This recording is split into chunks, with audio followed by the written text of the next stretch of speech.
चलो बॉयज, एक मैच और हो जाए। बस 2 सर्कल बाकी है यार, इसको निपटा के खेलते हैं ना। क्या सर्कल? यार राज, तू क्यों नहीं खेलता हमारे साथ? अपनी स्क्वाड बन जाएगी। स्क्वाड? पर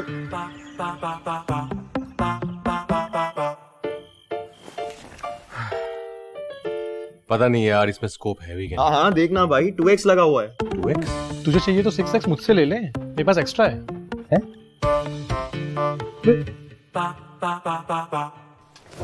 मैंशन चलते हैं गाइस, क्या कहते हो? लूट के सीधा रोटेशन मारते। मैंशन में लूट? तो हेलो, ये चल क्या रहा है यार? BGMI है? सब यही खेल रहे ब्रो, तुझे कैसे नहीं पता? हर चीज है इसमें, जैसे full on solid planning, strong team work, trust और सबसे जरूरी 4 अच्छे दोस्त, ताकि अपनी स्क्वाड और चिकन डिनर के बीच कोई ना आ सके। अब तो सब अपनी स्क्वाड बना रहे हैं, तू कैसे रह गया?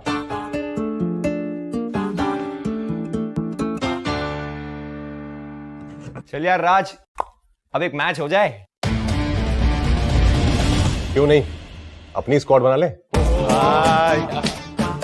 हमारी BGMI स्क्वाड तो रेडी है, आप अपनी कब बना रहे हो?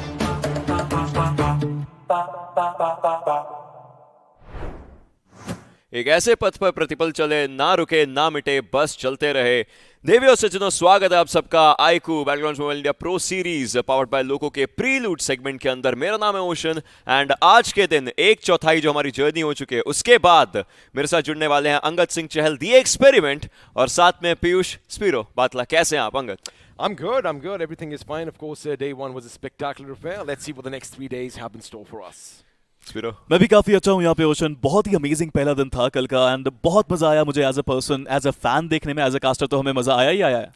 आई मीन ओवरऑल चीजें जो थी कल के दिन में बहुत सारा एक कुछ टीम्स ने टीजर ही दिया अभी भी, कुछ टीम्स अभी भी अपना एक्चुअल गेम प्ले में आ रही, गेम फॉर्म में आ रही है, लेकिन इन सब चीजों के अंदर बात यही बन जाती है कि आज का दिन किस तरीके से चलने वाला है, how will the 50% journey conclude. And उन सब चीजों में जब प्लेयर्स की बात करते हैं, टीम्स की बात करते हैं, मुझे लगता है बहुत सारी चीजें आज के दिन के कॉन्वर्सेशंस में रहेंगी। And for the starters I have one of the most important roles on my mind, जो कि रहते हैं सपोर्ट रोल, जो कि हमने कल के दिन, इनफैक्ट अगर पिछले दिन की बात करें, हमने देखा हेक्टर किस तरीके से प्ले किया, उनका प्ले स्टाइल बहुत अलग देखने को मिला। ही mostly comes up as a support assaulter. So I want to know from you XP starting up about the definition and importance of a role like this, जो सपोर्ट के अंदर आती है बात। See, for me, support is like one of those unsung heroes, right? Because they have to do it all. They have to be a jack of all trades and master of quite a few as well. So for me, support is, like I said, an unsung hero. It's something that isn't given too much importance, right? Because that person comes in, he's got to do everything, right? He's got to pick you up if you are down. He's still got to be adept at taking a fight and get all the finishes and have that presence of mind. So of course you have your fixed roles, right? You have an assaulter, you have a reconnaissance guy. Support for me has to do it all.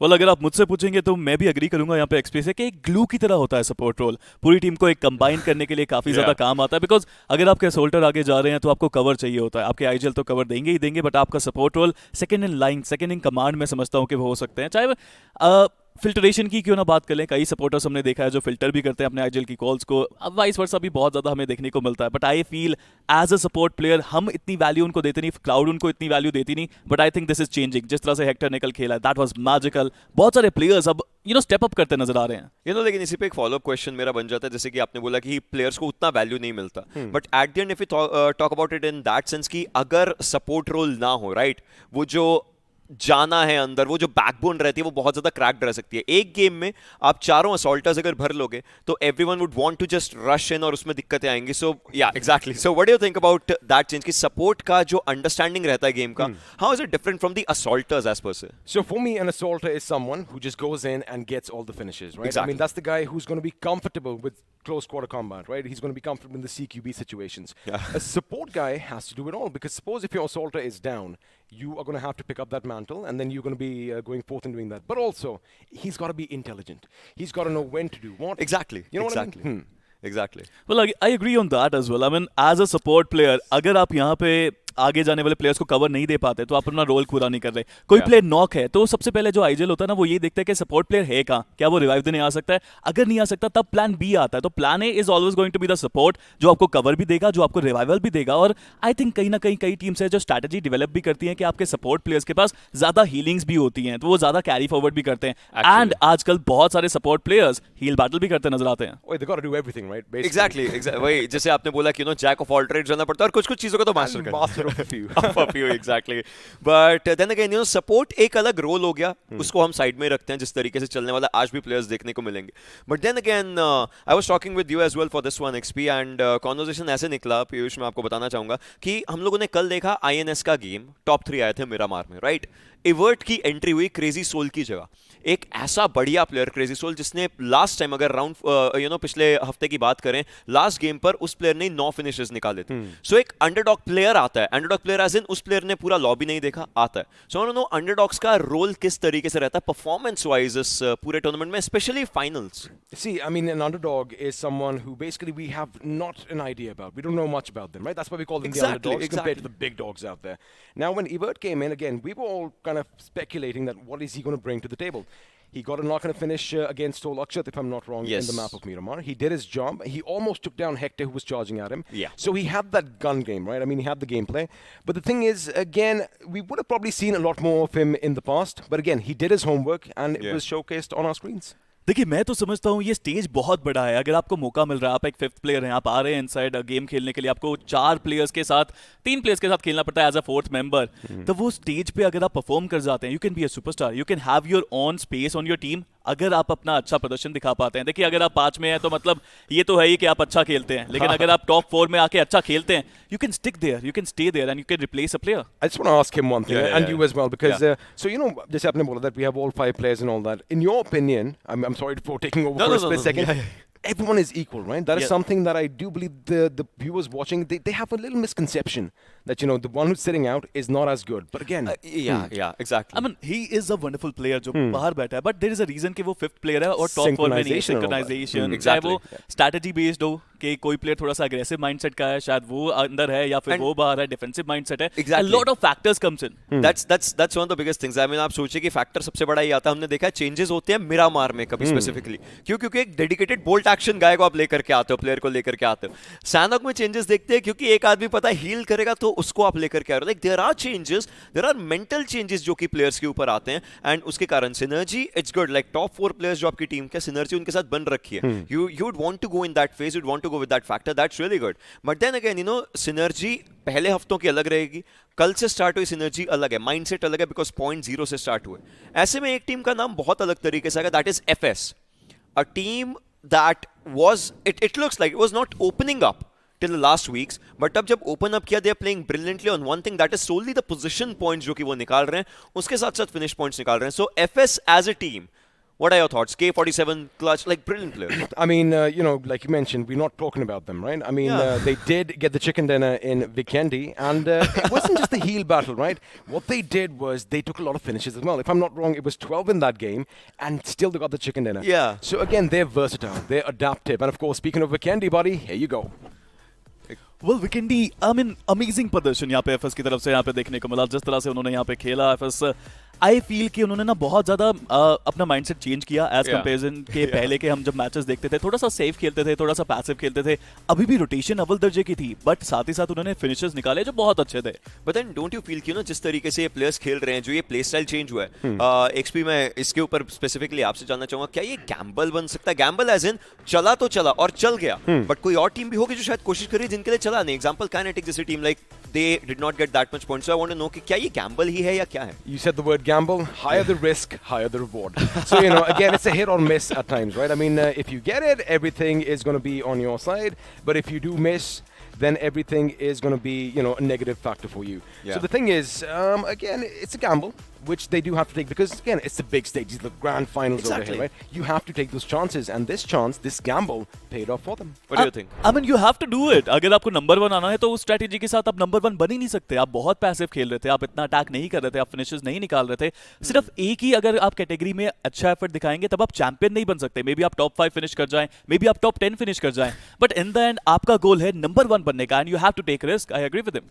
Exactly I mean जिस तरीके से FS ने खेला है we would be hopping कि आज भी वैसे वो पॉइंट्स निकाल सके बिकॉज पोजीशन पॉइंट्स का जो मेन फोकस इस टीम ने निकाला that was incredible but then again you know अगर पोजीशन इन द मैप की बात करें हल्की फुल्की ओआर के प्लेयर्स का नाम हल्का फुल्का यहाँ पर इस पूरे कॉन्वर्सेशन में आ सकता है we just talking about it कि कहाँ कहाँ पर थे एग्जैक्टली मैप में कहाँ कहाँ कोई इधर कोई उधर Miramar specially not the second one that did not go well but the first one so I want to know from you like OR के players से क्या expectations as such रह सकती हैं See, again, we were kind of predicting one thing, right? That OR Esports, they have a few tricks up their sleeve. They have some plays in the playbook that they haven't really showcased till now.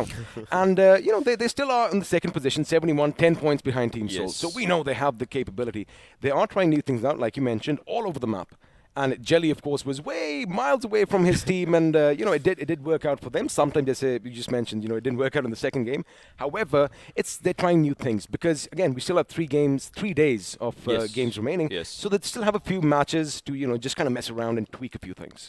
I mean, इसके अंदर obviously हम लोग OR आरू की बात भी एक majorly करना चाहेंगे बिकॉज इस प्लेयर की तरफ से भी हमने 1v4s बहुत अच्छे अच्छे देखे हैं क्लच मूवमेंट्स बहुत अलग अलग देखे हैं आरू एक ऐसा प्लेयर जो ना दिमाग का काफी अलग तरीके से इस्तेमाल करता नजर आता है plus he is a team player as well think about it you are getting 6 finishes और आधा तो आप असिस्ट में भी दे रहे हो that just comes up really good 2020 is a survival time a year that we would want to forget but still 1261 damage यहां पर ओवरऑल बन रखा है so overall what do you make of this player Well, 2020 wasn't a good year for you, eh? I mean, come on. All right, just coming back to Aru. Again, you know, he's one of those players who, again, it's a team game, right? Yeah. You're only as strong as your weakest link, exactly. There you have it. And if you aren't going to be putting up what your... Let me give you an example. Aditya, of course, is going to be leading the charge as far as finishes is concerned. Arthanki is a name that's going to be up there, right? Yeah. But he's going to be doing his thing as well. And it's all the synergy. They work... the saying that these boys have is perfect, and you know, of course, it's like one of those chef kiss and all that kind of stuff because it's showcased on our screens. And you know, I want to hear your point because I feel that he is going to be one of, like you mentioned earlier, he's one of the glues of team or esports. देखिए हमने अभी थोड़ी देर पहले support role की बात करी और आरू एक प्राइम एग्जांपल है जिस तरह से ओआर ने लीग स्टेज के अंदर डोमिनेट किया था क्यों डोमिनेट किया था बिकॉज पीछे से कवर आ रहा था आतंकी और आदित्य को टाइम मिल रहा था कि वो आगे जा सके खुल के खेल सके and that is what matters right कि आप चिल होकर खेल सको खुल के खेल सको ये सोचे बगैर कि पीछे से मेरे को कवर मिलेगा या नहीं मिलेगा अगर मैं नॉक हुआ तो रिवाइवल मिलेगा या नहीं मिलेगा वो चीज की चिंता उनको नहीं करनी पड़ रही थी Speaking of revivals, I mean, I loved even yesterday we had a look, right? I mean, the moment one of them goes down, Atanki went down, the smoke grenade, it's the presence of mind. It's coming like that. And you know, जैसे कि आपने बात करी, it's a really good point. जैसे कि you know हम लोगों ने रखा है कि आरू, he's a support player. I get it. But once you get him out of the Narnia's closet, right, you get to understand that he has his own role. Same goes for Hector. Just because Hector, अगर पुराने हफ्तों की बात करें, yes, Goblin is the main man for the team. Goblin was there. But कल जब भी Goblin पहले down हुए, Hector took in the charge. So what do you make of that? I mean, of course, you're going to bring up Miramar over here because we did talk about this earlier. He did do his job. Now, I want to go to Sanhok specifically. Now, yesterday, he finished with 12 finishes in the entire day. Yeah. That one crucial instrumental knock and finish on Exo Punk when he was up exactly. there. See, he was healing himself up. He's still at first aids. He had 6 of them in his bag. He realized if I do take that shot, what I'm going to do is do something for my team. Exactly. And he's going to be out. He's going to be dead. And that is the presence of mind. The support play, like you mentioned, that was instrumental. Not only that उसको खत्म करने के बाद उन्होंने communicate किया वो communication बहुत crucial थी हमने इंटरव्यू में बात करी उनसे उन्होंने कहा कि उनका खुद का कॉल था फर्स्ट ऑफ ऑल कि हील बैटल छोड़ो सामने प्लेयर है उसको खत्म करो उसके बाद कॉल दो के नीचे एक ही प्लेयर है you can go 1v2 them because मैं खत्म होने वाला हूं मैं यहां से ना उसको देख सकता हूं ना मैं यहां पे उसको खत्म कर पाऊंगा Exactly. I mean, वो decision लेना, the communication is important. Especially as a communication, I believe कल का इरांगल का जो पहला गेम था उसमें था जब सोल के 2 ही players, Hector and Akshat survive कर रहे थे. Akshat got his own 1v4. Hector did a 1v3 as well against BB players. So that also comes on. But मेरा mind see, it just comes on क्योंकि आपके पास भी एक अलग experience if we talk about understanding the competitive as a whole. So I want to know from you because आप भी back end पर bolt actions अच्छे use करते हैं तो एक support role आपने भी रखा जरूर है. So I want to know what's important once you're at that position. What he just said, information. That is what we are basically gathering, right? Because we have that peripheral vision. I mean, your assaulters, they're going to go and do their thing right up close and personal in front of the enemy's face, right? We're the ones who are going to be telling them, dude, there's someone coming from your right, someone from your left, or if somebody else wants to come in, we intervene. So that is what a support player has to do. He's got to be relaying information. He's got to be good at communication. That, of course, is one of the main things in my opinion. That's nice and इसके साथ एक और player का नाम in fact आता है। Spiro, मैं आपसे स्टार्ट करना चाहूंगा। देखिए, हमने हैदराबाद हाइड्रास का 20 बॉम्बर देखा, was insane, was incredible, was out of this world. S Black की परफॉर्मेंस देखी, everything, but then striker also played a very crucial role around the communication side, right? जब बात करी जाती है in the entirety of the day, so no कि like उनका योगदान अगर हैदराबाद हाइड्रास के लिए बोला जाए, because that match is something that got Hyderabad Hydras back into the competition. Well, that match was amazing, but सिर्फ उसी मैच का नहीं, अगर आप स्ट्राइकर का योगदान देखेंगे हैदराबाद हाइड्रास के लाइनअप के अंदर, तो पूरे iQOO BMPS के दौरान उन्होंने बहुत अच्छा कवर प्रोवाइड करा है। एंड देखिए, हमने सपोर्ट रोल का ना एक डेफिनेशन माइंडसेट में बना दी है कि वो उनका काम है सिर्फ कवर देना, उनका काम है सिर्फ रिवाइव करना, ऐसा नहीं है। वो फिनिशेस जो उन्होंने निकाले वो भी बहुत अच्छा है। अब आप यहाँ पे स्ट्राइकर की बात करते हैं, उन्होंने जब अपने करियर की शुरुआत करी थी, वो एक स्नाइपर थे, वो पीछे रह के खेलते थे, तब भी वो स्नाइपिंग के साथ शुरुआत करी। तभी नाम स्ट्राइकर रखा है, तभी स्ट्राइकर तो स्नाइपर उनको पहले हम ऐसे ही बुलाते थे। तो आई थिंक उसके बाद चेंज करना, मिनी चलाने लग गए, एसकेएस चलाने लग गए, उसके बाद वो थोड़ी असोल्टिंग करते थे, वो आगे जाके खेलते थे, लेकिन उन्होंने अपना गेम प्ले चेंज किया। और ये जो डायनामिज्म आप देख रहे हैं प्लेयर्स के अंदर, that is what making them a champion. Anything you want to add? I mean, Hyderabad Hydra, just to add to that, of course, we saw that 20 bomber, 35 points coming. The first 4 games, it was the same thing that they do every single time. They never start off on their best foot forward, right? They always have a little bit of a drop, but boy, oh boy, did they come back strong. They did, and उनका जो comeback story है, वो definitely हम लोग देखने वाले हैं जब हमारे overall standings Day 1 के बाद के यहाँ पर देखने को मिलने वाले हैं। आपकी स्क्रीन के ऊपर बहुत जल्दी वो आ जाएंगे। और आप देखिए, टीम सोल वो 81 अंक जो उनके पास हैं, काफी अच्छे जी, बिल्कुल 81 अंक, लेकिन 71 ओआर के पास आते हुए, ज्यादा फासला नहीं है, ज्यादा फर्क नहीं है जी। ओआर के पास कितने पॉइंट्स थे? 71 जी, क्या बात है। 71 अंक यहाँ पर इनके पास है। एनिग्मा, अब ये 3 टीमें अभी पोडियम टीम्स हैं। एनिग्मा हमें दिखती है अभी तक के लिए 66 अंकों के साथ, और ये टॉप 8 हो जाता है। एक्सो कमबैक स्टोरीज की हम बात करते हैं, देखते हैं आज किस तरीके से हो पाएगी। पर काइनेटिक, आर स्पोर्ट्स, हाइड्रा, स्पिरो, क्या लगता है? Well, I feel कि कमबैक स्टोरी सिर्फ एक्सो की नहीं है, कमबैक स्टोरी इन सभी टीमों की है। You know why? Because इतना ज्यादा ग्राइंड करके आप यहाँ तक पहुंचे हैं, इतने ज्यादा कंपटीशन को जीत के आप यहाँ तक पहुंचे हैं, बहुत सारी टीम एलिमिनेट हो चुकी है, और जो टीम यहाँ पे आई है, everyone is a champion in their own right, and I think they can make a comeback. It's just that कि अपने अंदर क्या बिलीव है उनका, अगर वो कर सकते हैं। Oi, just to add to his point, it's all the mental game over here. ठीक है? We all know that they have what it takes to be here. Of course, the best 16 teams in India at this moment, right? But again, it's all that mental pressure. There's going to be a weight on your shoulders. Question is, are you going to crumble or are you going to carry it forward? So, that's again, मैं बहुत सहमत हूँ जो आपने भी बोला है। बहुत सिखा चुके हैं चीजें इनको, हैकी काफी अच्छी चीजें सिखा चुके हैं। लेकिन अभी हम एक और इंसान के पास चलेंगे जिनसे हम भी काफी चीजें जानना यहाँ पर चाहेंगे जरूर। क्रॉन्टन हमारे साथ जुड़ने जरूर वाले हैं काफी ज्यादा जल्दी, उनके साथ हम लोग बातचीत करने वाले हैं। क्या उनकी राय है इस पूरे कंपटीशन को लेकर के, किस तरीके से वो इस पूरी कंपटीशन को देख रहे हैं, क्या उनकी अंडरस्टैंडिंग्स है प्लेयर्स को लेकर के, प्लेयर मेंटालिटी, प्लेयर माइंडसेट, हर एक चीज काफी ज्यादा जल्दी हम लोग के सामने यहाँ पर आने वाले हैं। सो चलिए चलते हैं, उनसे बातचीत थोड़ी बहुत करते हैं, और उस बातचीत में ऑलरेडी एक्सपी यहाँ पर हाथ मिलने लगा। ऐसा लगता है सवाल है आप लोगों के पास काफी सारे। One of the pioneers of the esports community over here in India. Definitely. Well, absolutely. क्रॉन्टन ने बहुत ज्यादा भूमिका निभाई है ई-स्पोर्ट्स में इंडिया में, एंड जब वो आएंगे उनसे सवाल पूछने में बहुत मजा आएगा। चलिए स्वागत करते हैं क्रॉन्टन का यहाँ पर, और बातचीत में डेफिनेटली जानना चाहेंगे कि क्या उनके दिमाग में चल रहा है। क्रॉन्टन, स्वागत है आपका, कैसे हैं आप? बढ़िया वैशन जी, आप कैसे हो? काफी ज्यादा बढ़िया, काफी ज्यादा बढ़िया। क्रॉन्टन, जिस तरीके से ये पूरा टूर्नामेंट वगैरह चल रहा है, हमने देखा, देखिए गॉडलाइक के आप रिप्रेजेंटेटिव है, जैसा हम लोग प्रदर्शन चाहते थे वो आया नहीं, बिकॉज देखिए फैंस काफी सारे हैं, बट मैं जानना चाहता हूं कि इस चीज से आपकी टीम ने क्या सीखा है और टीम स्ट्रॉन्गर कमबैक कैसे करना चाहती है? एक्चुअली हम क्वालिफाई नहीं करे, बहुत सारे रीजन थे। मतलब टीम थोड़ा वो होता है ना कि प्रैक्टिस कम और बहुत सारी चीजें चल रही थी, तो वैसा था। लेकिन अब उनको भी एक होता है ना एक्सपीरियंस आ चुका है कि अभी कंपटीशन लेवल जो है काफी आगे बढ़ चुका है। जो अंडरडॉग टीम से अच्छे खेल रही है, जो ऑलरेडी टीम्स थी उन्होंने काफी सारा इम्प्रूवमेंट करके वो भी अच्छा खेल रहे हैं, तो कंपटीशन अब थोड़ा जा चुका है ऊपर, तो वो उनको अभी रियलाइज हो चुका है, तो अभी काफी अच्छा ग्राइंड कर रहे हैं। इवन दो लास्ट जो भी प्रैक्टिस मैचेस चल रहे हैं उसमें भी अच्छा खेल रहे हैं। एंड डेफिनेटली अभी जो टूर्नामेंट होने वाले, लैंड टूर्नामेंट या फिर ऑफिशियल टूर्नामेंट, उसमें डेफिनेटली गॉडलाइक कमबैक करेगी। एंड घातक भाई तो है ही, पूरा चल रहा है टीम को अच्छे लेवल पे लेके जाने का, पूरा मतलब practice and Hmm.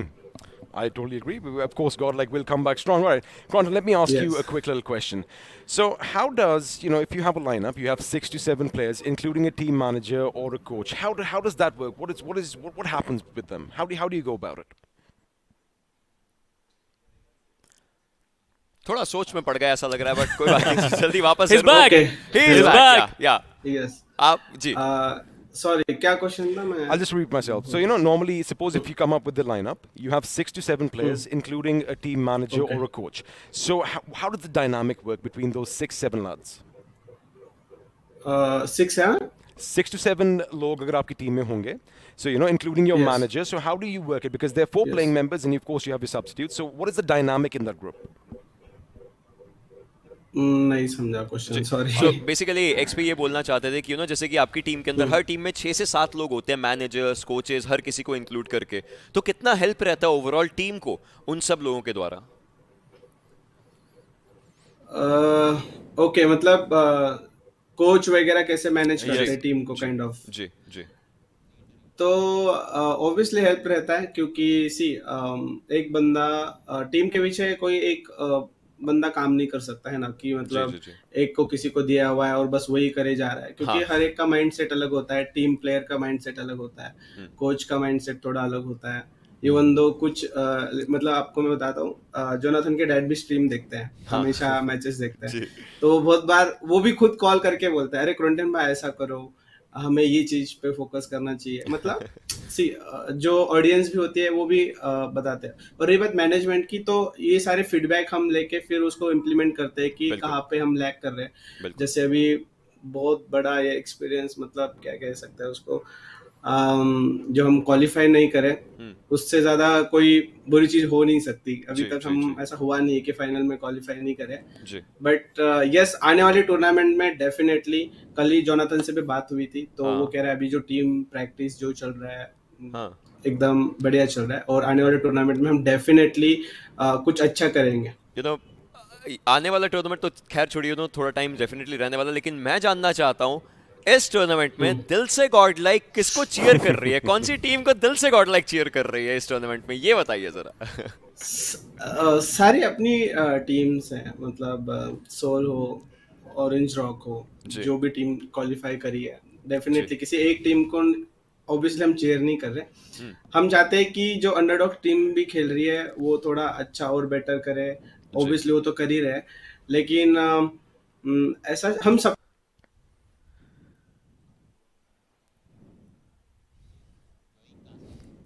Alright, well, I mean, जवाब तो हमें मिल चुका था। थैंक यू वेरी मच रॉन्टन, आप यहाँ पर आए, आप हिस्सा बने इस पूरी कॉन्वर्सेशन का, बिकॉज जो कॉन्वर्सेशन था काफी अच्छा रहा। उन्होंने जिस तरीके से बताया कि एक टाइप से आप आई ओपनर बोल सकते हैं, एंड ऐसी चीजें काफी ज्यादा मैटर करती हैं, बिकॉज बहुत सारी टीम्स हैं। अभी तो हम 16 टीमें देख रहे हैं यहाँ पर एक्सपी, बट आपको भी पता है कि इससे पहले हजारों टीमों से शुरुआत होती है पूरे टूर्नामेंट की। एट द एंड फेलियर्स, जीतना, हर चीज, it's part of the game. I mean, if you make a mistake, it's what happens after that counts, right? If you learn from them and you come back stronger, well, that's a victory in its own right. देखिए, सिर्फ Godlike ही नहीं, बहुत सारी टीमें हैं जो बाहर हो गई यहाँ पे टूर्नामेंट से, और जैसे कि एक्सपी ने बोला, या तो आप जीतते हैं या तो आप सीखते हैं, और मेरे ख्याल से गॉडलाइक को बहुत कुछ सीखने को मिलेगा इस टूर्नामेंट से। क्रोंटन ने भी खुद यही बोला कि वो जो एक्सपीरियंस था, भले ही अच्छा एक्सपीरियंस नहीं था, लेकिन उन्होंने उससे सीखा है। और जैसे उन्होंने कहा कि जोनाथन कह रहे हैं कि अभी जो उनकी लाइनअप है वो अच्छा खेल रही है, दे आर लुकिंग गुड, तो फ्यूचर ब्राइट है उनका भी। आई मीन, आप ही की एक लाइन होती है, आप और एंकी इस चीज को काफी बोलते हैं, या तो आप इतिहास रचते हैं या आप इतिहास रटते हैं, राइट? बिल्कुल जी। देखिए, जीवन में आपको ना 2 तरह के इंसान मिलेंगे, एक होते हैं जो इतिहास रचेंगे, दूसरे होते हैं जो इतिहास रटेंगे। अब आप पे डिपेंड करता है कि आप वो कौन से इंसान बनना चाहते हैं। डेफिनेटली, लेकिन आज देखते हैं कि इतिहास के पन्नों में जो हमारा प्लेयर ऑफ द डे है वो कौन सा रहने वाला है इस समय के लिए, जो कि पिछले कल के दिन के काफी ज्यादा बेहतरीन प्रदर्शन के साथ आए थे। देखते हैं, चलते हैं प्लेयर ऑफ द डे के ऊपर, और वो रहने वाले हैं एनिग्मा एगी, जिनके पास जाएगी 1 लाख की धनराशि। काफी ज्यादा बेहतरीन तरीके से उनका प्रदर्शन आया था। सोचिए, आई मीन, एक्सपी तो काफी खुश रहेंगे, डेडिकेटेड वोल्ट एक्शन प्लेयर को यहाँ पर आप वो बनते नजर आएंगे हमारे player of the day, and काफी ज्यादा बेहतरीन तरीके से यहाँ पर जो खेला गया इनके द्वारा कल के दिन काफी ज्यादा बढ़िया था। आखिरी जो चिकन डिनर आया था एनिग्मा का, वो भी काफी बेहतरीन था। काफी ज्यादा लाजवाब तरीके से इन्होंने और इनकी टीम ने अपना प्रदर्शन ओवरऑल रखा है सर्वश्रेष्ठ, सर्वोपरि। I mean, it was brilliant. Of course, all those wonderful shots. But now, ladies and gentlemen, boys and girls, well, we have something special in store for you. A little switcheroo in the studio over here. I've come on this side, and of course, we are joined by two lovely guests. First of all, let me introduce you to Rosa from Craft and Esports and Komal, also from Craft and Esports. First of all, Komal, how are you feeling today? First of all, namaste everyone. I'm feeling very good. How are you doing? I am XP? good. Ocean, we're feeling good. I mean, Amazing. It's a pleasure having you guys here. So, Rosa, let me just come to you. So, this is your first time here in India. Yeah. Let's start off with the basic thing. How do you like our country? Let me just say hi to India. So, Namaste, India. My name is Rosa, and I'm actually delighted to finally be here in India. And actually, although it's online, I'm in the studio and I'm seeing this hype. I'm so excited to finally be here. And the weather is a bit humid, but I'm getting there. I'm adapting it, and so far everything's good. So I'm happy with it. The hype is real. It definitely is. And कोमल, आपसे मेरा एक सवाल रहने वाला है, वो ये है कि आपने पूरी जर्नी देखी ई स्पोर्ट्स के प्लेयर्स की, यहाँ पर टीम्स की and all, you know, BMOC से BMPS तक जिस तरीके से जर्नी रही है. सो आपकी भी जर्नी और इन टीम्स की, लाइक, अगर आप ओवरऑल बता सके कैसा रहा है पूरा ये सफर अभी तक का? तो सफ़र तो बहुत अच्छा रहा है ओशन. जी. बहुत ग्रोथ है. सो I'll start with OC. जी जी. तो OC जब स्टार्ट हुआ तो राउंड 1, 2, 3 सब बढ़िया गया. राउंड 4 जब आया, it was a eye opener. बहुत सारे टॉप टीम्स वो क्वालिफाई नहीं कर पाई PS के लिए. Example god like, TSM, skylights. तो we all were very shocked. But on the other hand, the newcomer like Autobotz, GOG, RTR and 7 more, जिनको कोई भी नहीं जानता था, वो आए, इतना अच्छा खेले एंड टॉप की टीम्स को पीछे छोड़ के they got their place for PS. So that was very commendable. And ये हमें ये भी बताता है कि कोई किसी से कम नहीं है. Like no one is pro. ऐसा मतलब जिस तरह से अभी हमारा गेम प्ले हो गया है, everyone is like a pro now. तो एंड कहने का मतलब ये है कि अभी जैसे हमारा गेम जिस तरह से हम डेली अपडेट करते हैं, अपग्रेड करते हैं, तो हमारे प्लेयर्स भी अपने आप को अपग्रेड कर रहे हैं. डेफिनेटली न्यू टीम्स आ रही है, न्यू प्लेयर्स आ रहे हैं, तो पोटेंशियल इंडिया में तो बहुत है. एंड जिस तरह से हमारा ई स्पोर्ट्स ग्रो हो रहा है, अपॉर्चुनिटीज़ भी बहुत है, तो फ्यूचर इज़ वेरी कॉम्पिटिटिव और मज़ा बहुत आने वाला है. I like this line. The future is extremely competitive. I guess there might be something in store for all of us. And just to, add to that, I'm going to come to you, Rosa, real quick. So, business is booming here in India, right? Yeah. Esports is just growing. Now, if we look at it compared to the global scenario, it's almost like part of the culture in a lot of the countries. Yeah. So, since you've come here for the first time and you've seen something and you're going to be in India a lot longer as far as BGMI is concerned, so how do you think the ecosystem is going to grow in our country? Well, first of all, I've experienced different countries esports as well, but I have to say, not because I'm in India, but the overall, like, the atmosphere, the hype, the feeling is so different. Although we can't really see the community and all that, but I can still feel it. Like, I mean, there are like so many how do you say, like, reactions and like comments and all that, which is so different. So even though I'm like far away, it's so nice. We're passionate people after all. Then, Yeah. we aren't afraid to shy away from letting our emotions felt on. That's true. That's true. That's true. And before we just move on with the other things, एक सवाल मेरा रहने वाला है, वो ये है कि अगर कोई मैसेज आप लोग क्राफ्ट एंड रिप्रेजेंटेटिव्स, अगर आप ऑडियंस को इस गेम की जो फैमिली बन रखी है ओवरऑल, उनके लिए अगर कोई मैसेज रहे आपका, तो वो क्या रहेगा overall? Maybe with some future aspects, maybe with anything जो कि आपके माइंड में रहे, ऐसा क्या रहेगा? पहली बात तो I would like to thank all of my players. They have showed us so much of love. हमारे पास जो इवेंट हुए, BGIS, BMOC, PS, they have registration was overwhelming. So that shows कि बहुत सारे टीम्स बन रहे हैं, बहुत सारे प्लेयर इंटरेस्टेड है, and the kind of interaction we see in our community. So thank you for that. And as I said, potential बहुत है and opportunities भी बहुत है. So I want more number of teams to come forward. They grind themselves, come forward. We want to create more new teams who can represent India. And also adding along to this line, we have also seen female teams, more number of participation from female team.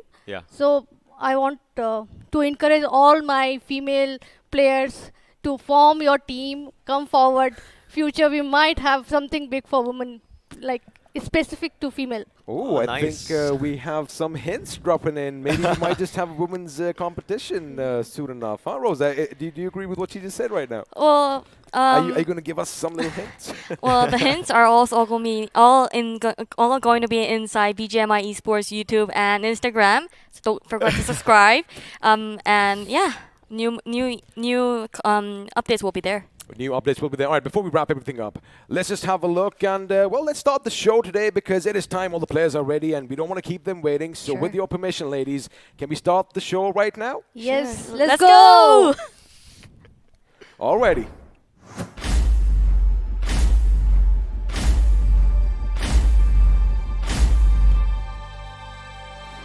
We are in it to realize our dreams, to kindle our passion for the game, to tend to our spirit of adventure, to fortify our emotions, to prove that we are the best through our actions. We are in it for all. We are in it to win. We are in it to be crowned the new champions.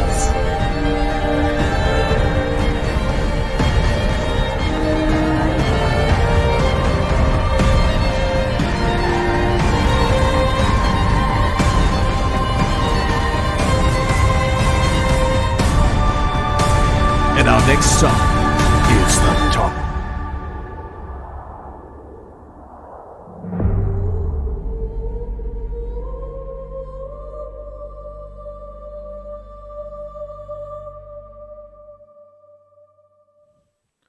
Men at war are the masters of their fate, and today a lot of men have a worthy to prove. And let's not forget that this is the second day of the grand finals. Welcome, ladies and gentlemen, to iQOO Battlegrounds Mobile India Pro Series powered by Loco. With me on the desk is going to be Fixes, and we're going to be the clerks for the day. Without anything delayed further, Fixes, how are you feeling today? And what are your expectations for day 2? It's day number 2, and we all know day number 2 is usually considered as the day of comebacks. Now, this is where I would want teams that lie in the bottom half of the table to really pick the pace up and finally bring the fight to the top 8. Obviously, right, when we speak about comebacks, we have two teams which name keeps popping up. One is going to be Team EXO, the Comeback Kings, and the second one, all of a sudden I feel it's going to be Hyderabad, Hydras, right? Because they tend to always perform in the second and the third day, build the graph so high that from there on they're going to be unstoppable. Do you think that's going to be the case even today?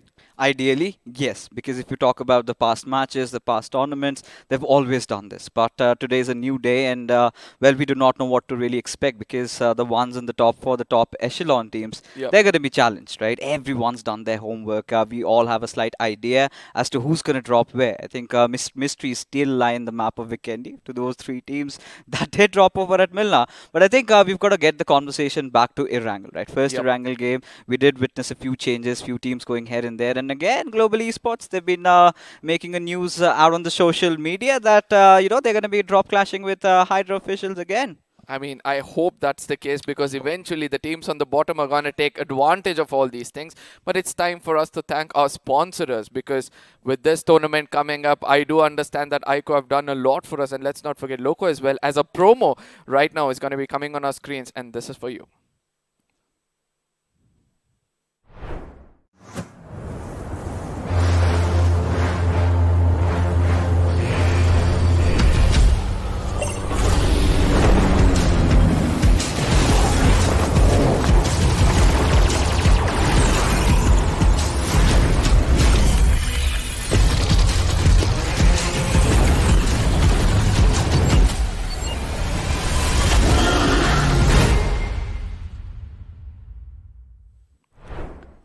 Well, Rosa out there did talk about how humid it gets in Hyderabad, right? The perfect device, the iQOO Neo 6, still ensures everything is tickety-boo once you're inside the game. The cascade cooling system really helps you out. But, of course, you can check that out on Amazon. It's an Amazon special available. You get the best deals out there.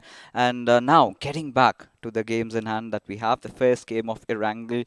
We've been hearing news about Global Esports and Hydra official drop clash again at Yesnaya. Yesterday, however, they decided to go other ways, right? They decided to go towards the Western Georgie city and still managed to get the first chicken dinner in the grand finals. Now, somewhere I feel that, these two teams need not take this fight. They're still not on the top of the table. And this is going to be the most crucial day, according to me, for the tournament. This is where you set the momentum, and from here on, you build on that momentum. So, in case you're going for a clash with someone else earlier itself, getting into the skirmish and then getting wiped out, one game of losing 12 points on an average, which is required, that pressure is going to build up from the second match itself. The pressure is definitely surmounting, especially on teams like Global Esports, because they did manage to drop off a few points. But this is where I think we really have to talk about Enigma Gaming. They did manage to get the final chicken dinner. Eggy has been the highest fragger so far in the grand finals. He's on a whole different role. Obviously, right? Because he's living up to the name which has been given to him. He's living up to the name of the org as well, because eventually we can see that the other players who are with him, even though they're not performing, they're able to give him the right kind of support as well. We have seen Rex has always been that assaulter sometimes when required, but eventually it's Eggy all taking the limelight at this point of time. I'm really happy for him as well. Me too, 100%. And finally, recognition where it is overdue. He's receiving that. And talking about giving and taking, we know you've been loving us, right? It's time to give some love away. Yes, we are giving out 10 iQOO Neo 6. And of course, in the chat section, you do have a pinned comment. There's a link that you have to fill up. And if you are lucky, ladies and gentlemen, by the end of the evening, you might have one in your pockets. And let's not forget the merchandisers giveaway as well. Do not forget that, you're going to be going over there in the chat, voting out for your favorite team or the team which will be on the top by the end of the day. And you will be receiving a merchandise for yourself. And also, something else which is coming is Ask Loco. And this is going to be happening on Twitter. You guys have to be careful. You get on Twitter, you're going to tag them out with hashtag AskLoco now. Let's ask Loco. Let's ask Loco. And then you're going to make sure that you ask your question over there. And if you're lucky enough, you're going to be getting a shout out from our side and also the question answered, which is going to be coming from your side on Twitter. I mean, I'm going to answer those all along with Arka, of course, if he's on the desk with us. So tickle my brains, boys and girls out there. But for now, I think enough chit-chat, right? We've had enough of that. Let's just get into action. It is, of course, going to be the match number 1 of day 2, ladies and gentlemen. The first game of Erangel being played out. And yes, yesterday we did get to see a rather centralish circle, a little bit of a shift towards that northwestern part where teams like OR Esports and Global Esports had a really good time, and Esports Wala WSF, as a matter of fact, had a rolling start into the tournament. But eventually, as the games progressed, that is where we saw a steep decline also coming in for Esports Wala WSF. So eyes are definitely going to be on them. But there has been one team, Arka. There has been one team that has really impressed me by the way they've been performing. I think I'm talking about FS Esports. What are your expectations from them for this day? Now, see, they have got 39 position points in comparison to the 23 finish points they've got. That shows to us that the IGL is actually taking them to the exact spot they need to be in inside the circle and play for placement points. It's just that if they pick up the pace, if Crazy Soul, who's been performing from the side of INS, if somebody like that comes and steals his limelight as one of the best assaulters from the side of Team FS, I do believe that they might open up the triggers so quickly and take the people down, and they're getting those finish points as well. They're going to be leading on the top. Oh, they certainly can. All they've got to do is focus a little bit more on fights, like Arka said, pick a few more finish points because the position points has been one of the best. I think OR Esports did manage to get the maximum position points out of anyone out of the lot, and they're going to be eyeing out to take that top spot as it is time, ladies and gentlemen. We take it up to the skies. The flight path trajectory heading all the way from the southern side, from the Susnovka military base, all the way up north towards Siverny. And this is where we have the flight path inclined a little bit towards that western side. So teams getting towards the eastern side might have a little bit of a trouble. But considering this particular flight path, Arka, I still feel that Global Esports is going to head over towards West Georgie. Now, this is going to give them space, right? It's almost going to the center, so allowing everybody to go to their specific drop locations. As you said, there is not going to be any necessity for anybody to go in for a drop clash. But again, if there's just going to be one player who's going to be distracting them, trying to hold them off from doing that farming, eventually the rest of the team is going to get the right kind of farming and then coming in for an assault. I do believe that is going to be something which is important from the side of GE as well as Hyderabad Hydras. Oh yeah, that certainly is going to be pretty important. Nothing denying that. But for now, Autobotz, they're heading over towards their good old Primorsk region. We've of course got to take a quick gander at where the other players, especially Hydra. Oh, they're heading out towards Yasnaya Polyana. Nothing much to worry about. But Global Esports, there you go. Nothing really changing. But Esports Wala, WSF, the same goes for them. Northwest Shajapur City, along with Hyderabad Hydras. They've sort of have raised that olive branch, right? None of them kind of poking in each other's business. But this circle in front of us is a hybrid one. Right, Yep. we has tendencies to go a little bit up north, has tendencies also at certain times goes a little towards those ruins area. Maybe we could get to see some action happening around the water city.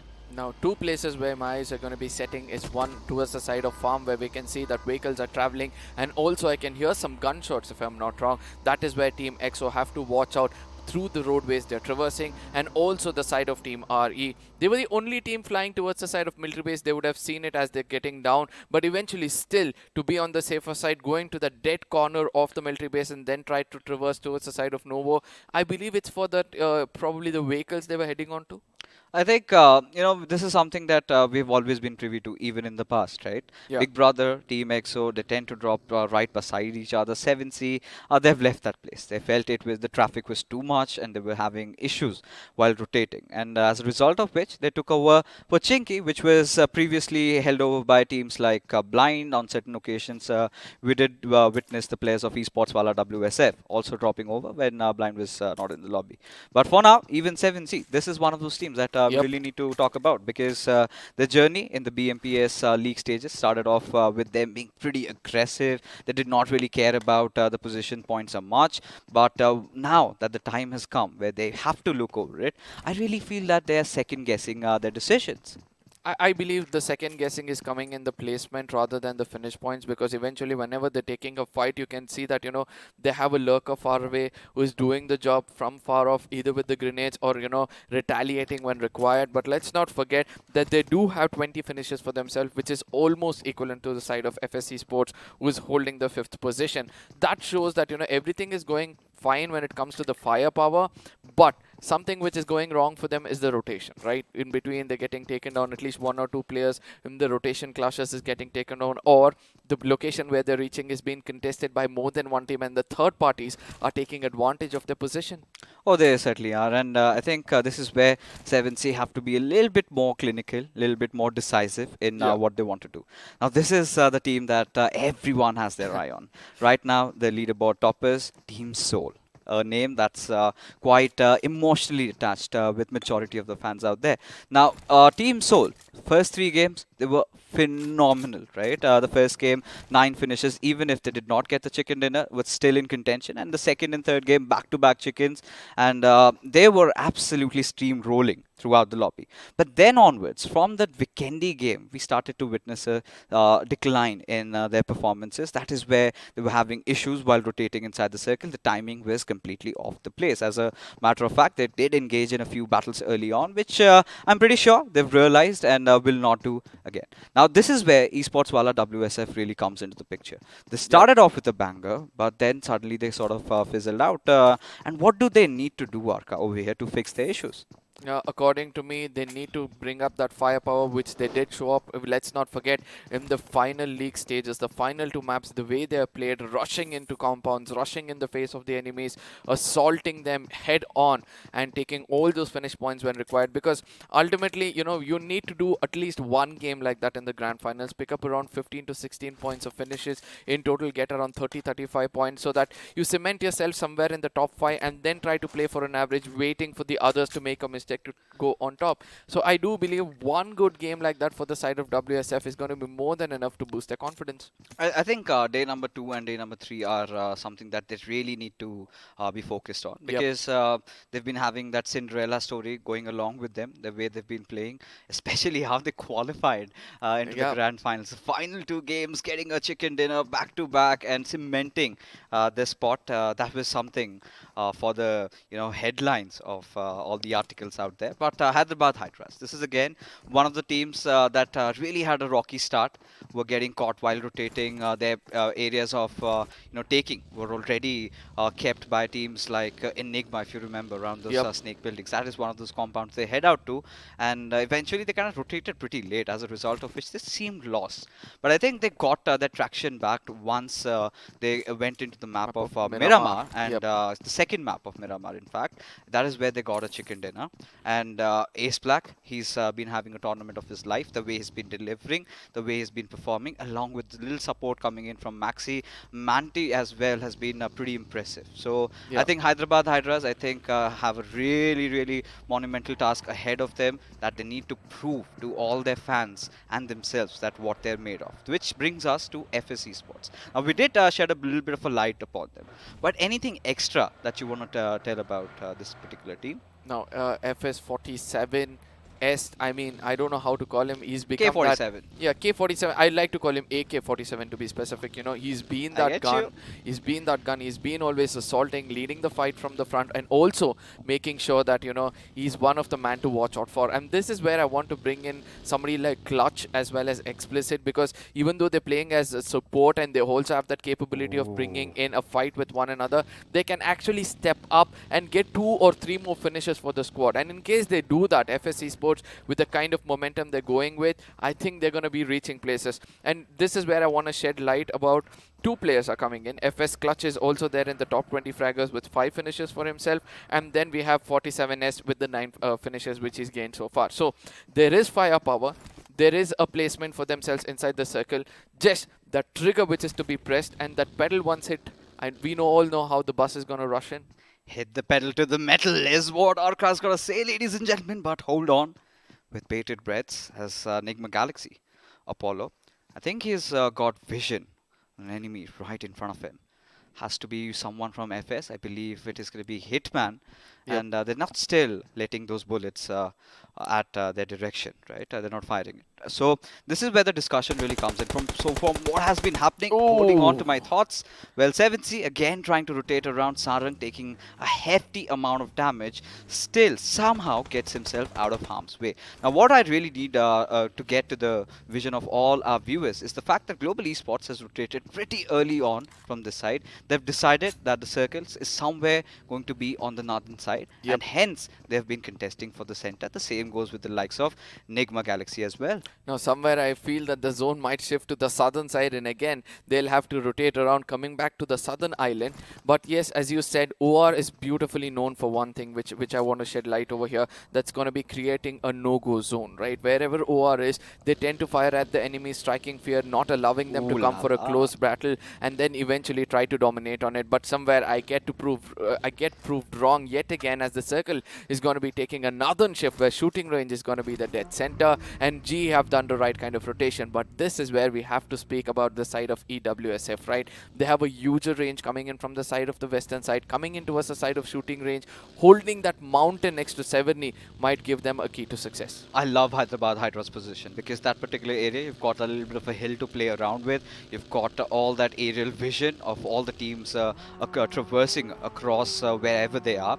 So Team Soul, they had an initial intention to try and contest for the center. The moment they tried to do that, they realized that Team Soul's already, Team Hyderabad Hydra's already well stationed. There's another team right beside them. So this is where we can see a little bit of shots being fired at each other's direction. But Team Soul resorting to that intersection junction point that ideally on many occasions we've seen Global Esports hold on to. This is where they've spotted out the players of Team Kinetic, Akshat. This time, however, he's looking at that particular direction, but still did not fire. Now, this is where I would like to say that WSF stood up to their name, right? Especially this building when they rushed in and picked up all those finishes in that final map where they got qualified. And then from here on, the domination. I do believe this is the terrain they would want to come back and dominate rather than going in for a rotation, trying to, centralize themselves in the zone itself. But on the other side, as you said, shots have been fired as Jackson takes down Canary. And this has been the case for the side of RE Sports, where they did not stick together. Send one lurker, always gets taken down with lack of information, again not getting those placement points. Could this be the beginning of the end for the side of our esports? I mean, this is again happening, right? Yesterday it was around those southern areas, around the centralish island. Today, this time around the northernish side. And our esports, they made some strong claims that the grand final trophy, the iQOO BMPS champion, would be them. And well, the way they've been playing, the action speaks otherwise. But for now, Team Hydra official, I think this is for the second time they've resorted to the bunkers. And the last time they got kept over by Team Soul. Then Esports Walla WSF Then also GOG. joined in. And just GOG just comes in, kabooms everybody in the lobby. But for now, Global Esports also holding on to a decent spot. We have seen they have kind of put themselves on a little bit of a leash, right? Not engaging in unwanted fights. And I like that about them. Now, Autobotz on the other side are one of the squads I want to speak about because they have 20 position points, which they've been playing well. But before that, I have to also bring in a little bit of BB as the rotation flash has come up in the side of Hotel. And look at the firepower coming in from the side of IGL, hard scoping and trying to connect those shots. Not happening. And this is where I feel that, Autobotz have to capitalize on few opportunities given to them. And that is the only way for them to make it into the next round. I think or still getting the trophy. I'm so sorry. Still getting that first finish is enough. But look at Jadoo, lost between in the open lands. Is being fired over from multiple directions somehow. Makes it into safety. Team EXO do have a little bit of a 2-2 split going on, and we've been talking about their comeback. They really have established themselves as one of those teams that loves to play around the edges, but now even they're on that eastern part of the map. They're still yet to make it to the center of the circle. They're still waiting for that curveball to hit, and once it does, maybe this time onwards, could be a little bit towards the eastern side. There you go. And of course, now this is where Hydra officials, they're in a very prime position. OR Esports, they've got that entire northern area to themselves. Enigma Gaming, staying around shooting range. I think this also could be a possible back-to-back chicken dinner for them. Now, that is where OR Esports are going for the right mountain, right? I know that looks like a potato hill right in front of the side of shooting range, which will have a high ground advantage for themselves. But one other thing is that, there's a little bit of a hard compound next to it, which few teams might have to hold. But Enigma Gaming, as you said, he will be looking out to get themselves a winner chicken dinner as they take down Perv at this point of time with that Mini 14. Finally, Mini 14 coming back in the map of Erangel. What are your thoughts on that? I mean, Eggy's been one of those players that really loves his DMRs, his bolt action. Now has the players of Global Esports in his radar. Just needs to open it up.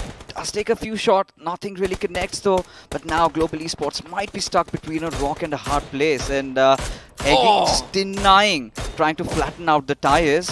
Still trying to pepper down a few bullets, but nothing really connecting though. Now this is the point where we have to say the fingers are warm, not warm enough for the side of Enigma. Again, he'll have to do much better. But yes, there's going to be 3 other players who will be fighting it out as INS is going to be losing a player, and immediately a confirmation comes in. It looks like 7Cs and EXO have started to make a statement that you come into our crosshairs from here on. We're going to make sure we put you down and also confirm you to get that free finish, which is going to be lurking towards us. We've also witnessed a little bit of a fall coming in from Team INS, but hold on as Hector finds himself a little bit of a shack. Omega tries to just charge in at God's direction. Now God, is he aware of Omega's all these aggression coming in his way? Realizes there's someone in the hiding and realizes that's not the good spot to take because he would have anyways been shredded apart by Onyx and KU right beside him the moment he would have stepped out from cover, and there was no chance on earth that Hector could have helped him out. In that scenario, still takes a very false move, gets a knock onto its God, and why I was down Team Soul, these are madmen in lobby and will have no trouble getting the rest back up. Now at the same time, the way they rush in, he took information, went and bought a cavalry with him, and that was the best part. He didn't come in alone. He knew that, in case a trade comes in, the confirmation will fall up as well. Beautiful. And eventually there's going to be a very happy finish for the side of Team Soul. But again, they're going to be the epicenter of all the action right now with this ridge almost covering most of the corners. 1 or 2 throwables towards their side might put an end for at least 2 players of Team Soul, as Crazy Soul has complete information of the side of Team Soul. But Hector needs to watch out, because there's still Team Kinetic on that higher ground. The moment he oversteps just a little bit, things could go really awry. But for now, Omega still trying to lob grenade, apply that pressure on Crazy Soul, because he's sort of been the backbone for his team. He's been doing all that heavy lifting, and it is imperative that he stays alive.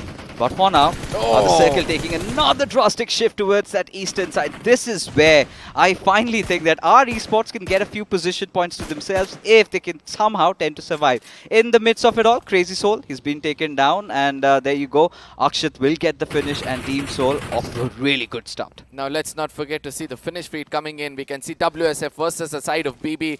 Two of these underdogs locking horns at this point of time, I would like to say, in the lobby compared to the others, because eventually both of them actually needed those finishes as well as the placement points, as WSF are going to be reigning winners of that, with last man standing Hellgod, a lot of pressure on his shoulder already to play for placement points, and WSF making it inside the side of 7 even nobody's going to be stopping them, as OR again coming in close proximity towards the side of GE, as Joker almost getting taken down. It's Jelly's crosshairs which will be finding him.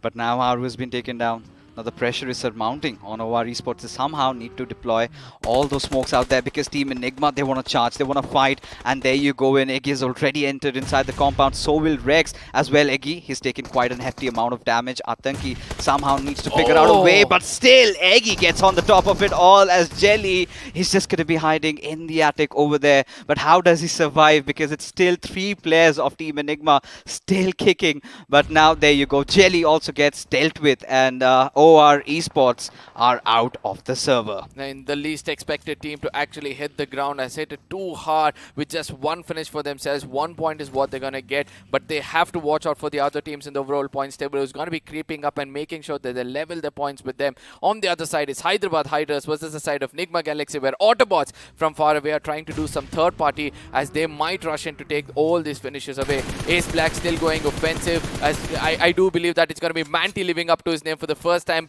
picking up those triggers when required and making sure to get 2 finishes for himself. But in the right nick of time, gets into cover. MJ and his teammate Wickendi, they will have to get inside the circle somehow, considering they're still around, still outside the zone. They need to hold on to the edges, and Team Hyderabad Hydras need to somehow get the player back up. And has that happened? I've got to check out a little bit on that map feed. Yes, indeed, the revives are already given. Now they're trying to enter inside the zone. Now, how do they enter with Team EXO watching from the certain side? On the southeastern, you've got 7C. On the southwestern, you've got Autobotz. So the only avenue should be from the western side. Are they going to resort to such measures? That's the big question. At the same time, Sensei is also opened up against the side of Hyderabad Hydras, and they are going to be one of those teams who had to get a lot of points for themselves, as Maxi is going to be behind the rock. It's going to be the zone also hitting him up, and also some pixels visible, due to which he might get taken down. It's the zone who puts him down, but the finish might be taken away from the side of Team EXO, just in case they dare to move out and pick that up. And it's all important for the side of Team EXO to pick up as many as possible, as Ace Black at this point of time concentrating towards the side of Nigma Galaxy, rotating outside the circle. Oh, Hyderabad Hydras again having issues getting inside the circle. Well, wasn't really in their fate today. But for now, Hyderabad Hydras, they do have a vision on the players of Nigma Galaxy yet again. MJ, his head is visible. There you go. Ace Black goes for him, but really misses his shots a mile away. But this is how he tries to get inside the circle. But now he's not going to be shot from 2 different directions. Ace Black still somehow pressuring in. Needs to get himself patched up. But before that, he will be lobbing a few grenades. Now, this is where this could be a very defensive maneuver. But on the other side, he has to watch out for the offensive gameplay or the offensive grenades coming in and making sure he's in cover, as Carry will be also bleeding out a little bit far away. Now Ace Black has a lot of job in his hand. He has to survive, but ultimately one good grenade coming in from the side of MJ will be putting an end for the side of HH. And let's not forget BBE also got taken down by the Team Soul, and as we speak about them, they're going to be rushing in towards the side of FS, where they have a chance to put down Omega as well, as 47 Ace comes out, puts down a player and confirms both of them as quickly as possible. This is exactly what we needed from FS's side, as elsewhere we do have 7C in a little bit of a pickle against Team Hydra. With all 4 of their players alive, already 7C have lost and 2 have managed to get that rest back on Sabita. But Hydra Dynamite's grenade could be an end to 7C, as again 3 players just go kaboom, and Team Hydra officials get another squad wipe to their name. But right now, Joker he wants to pick a fight against Esports Wala WSF. And the best part is Esports Wala WSF exactly don't know where Joker is hiding as Invader tries to come out to the window, probably tossing it over, but a molly will be coming in just in case as a defensive maneuver as Honey outside gets taken on. A grenade does connect from the side of Invader, and eventually a confirmation will be coming up with a follow-up grenade which is going to be tossed in by him, but they have to pick up two of their other players, right? One is going to be Karan, but it was way too late for them as Honey will be the next man who has to be revived to build a 4-man match, and Ronnie is going to be pushing in quickly as possible, but safety is where they lie. The finish might be coming in any second soon. Oh, perfect angle coming in. Ronnie's going to be pushing in and eventually getting one more. That's Ronnie clutching it out. All 4 finishes for him, and he'll be reviving all his teammates peacefully. I've been telling you, this guy has been making a lot of difference for Global Esports in the Grand Finals. Yesterday also played an instrumental role in them getting that chicken dinner. But for now, Enigma Gaming, they've been one of the most consistent teams so far, have been off to a really good start, have already taken down OR Esports. They were the team that were on the second position. Now this is where Enigma Gaming can dream to claim that second to themselves, as Hitman finally is going to be put 6 feet under courtesy to that grenade as Team Kinetic. They're also still alive, not anymore, as Evo's grenade takes down Bio. Now this is where Enigma is going to be dominating, right? They need this winner chicken dinner very badly, and they're doing everything right. As at this point of time, we can see a smoke trail between these two, right? Either of them are actually planning for a rush as Nigma Galaxy. I don't know. They're getting churned. They're getting taken down. Every single player in every look and corner. All they can find is death for themselves. They certainly can, but one of those teams that's still comfortable has to be Team EXO. Not so comfortable anymore as Rex gets pushed over. Still manages to win that duel against one of the players of Team Kinetic. Has to be KU, but will instantly have to administer that first hit on himself, get himself back to 100% HP. As Avi, had he had a few more grenades lobbed into the right direction, could spark an end to Team Kinetic, but trying to show his head over there, Bio makes sure that he opens up his skull as Onyx gets picked off by Rex. He's been the star so far. Can he do it again? No, I don't think so. It's going to be easy, right? The pressure is actually building up on the shoulders of Kinetic, due to which they're making mistakes after mistakes. But eventually, the smoke trail was obvious that Enigma were preparing for it, and they understood, right? There's going to be medkits thrown everywhere, so they're going to concentrate on getting this other finish for themselves. No throwable whatsoever in the hands of Enigma is going to be restrict them a little bit, as BO is going to be fighting both the ways. One is going to be the zone, and the other one is going to be the bullets, which is going to put an end for him. An elimination for them as well. Of course, there you have it.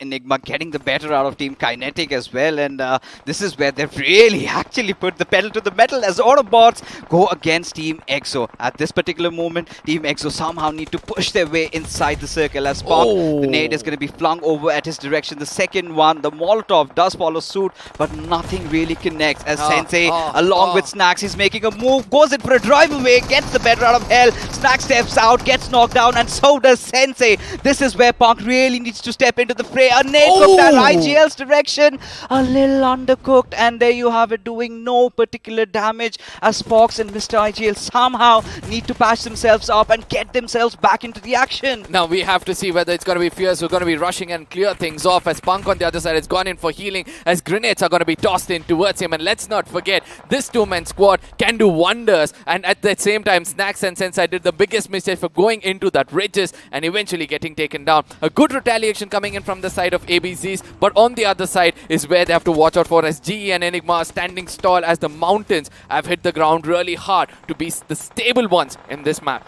Oh indeed, Team EXO still against all odds made it to the top 6, now getting the better out of the players. Mr. IGL just in the costs of death goes wiped out from the server as Team EXO gets a really good start, and now from here onwards Punk barely surviving. Another grenade follows suit from Jackson's side, spots out Fierce, goes taken down, and there you go. Team Hydra also deleting Team EXO out of the server. Now look at which three teams are standing in looks and corners of the circle itself. One is going to be the side of Hydra with 4 men standing, Global Esports in the other, and Enigma. And we all know that this rotation coming in from the side of Hydra would be the best one yet in this game, because eventually they're going to wait out for the other two to fight out, as Enigma at this point of time are going to be rushing in towards the side of 47 Ace, as 47 Ace AK is going to be spilling bullets and making sure they put down both the players. That welcome finish is going to be open-armed and hugged with all the might. I love the micromanagement there. The way he got over the vehicle, had that little bit of a area to shoot bullets at the players of Team Enigma. But look at Eggy, still persistent, still getting those knocks delivers. And now Team Hydra, they are in shambles. But FS Esports still at a very prime position. Enigma still do have the better of the circle for now. But once the circle shifts, it's going to go away from them.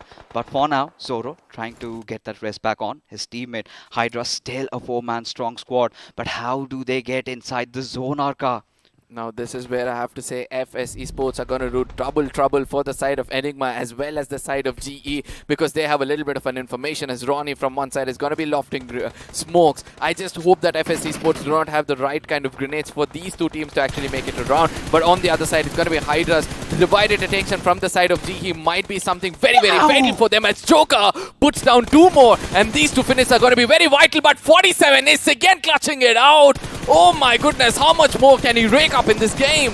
FS have been the Grim Reapers so far, the way they've been playing. But now they want to dig in deeper. They want to get a few more finishes to their name, holding on to that wooden shack. And they've done that with all their might. But Global Esports, they are a force to be reckoned with. They are trying to make it inside the circle, pushing in from every different direction. Nakul gets a beautiful pickup on Explicit. Now this has opened up. Now K47, the lonesome survivor, but he's got to deal with the push coming in from 2 different directions. Now this is where he has to watch out and decide what to do, whether he's going in for a revival or he's just going to stick around and find a very, very hard cover where nobody's going to coming in. Smokes are going to be something which is going to rely on for a really long time. But Enigma, no, that's not going to be the case, as Manya's grenade is going to be landing in the perfect position to take them out, as Enigma far away still waiting it out. Can they clutch it out against the side of GE? Because GE, the statement from them was they're going to be clashing out with the strongest of the teams in the lobby, but eventually now they're going to be lying here with 4 men standing,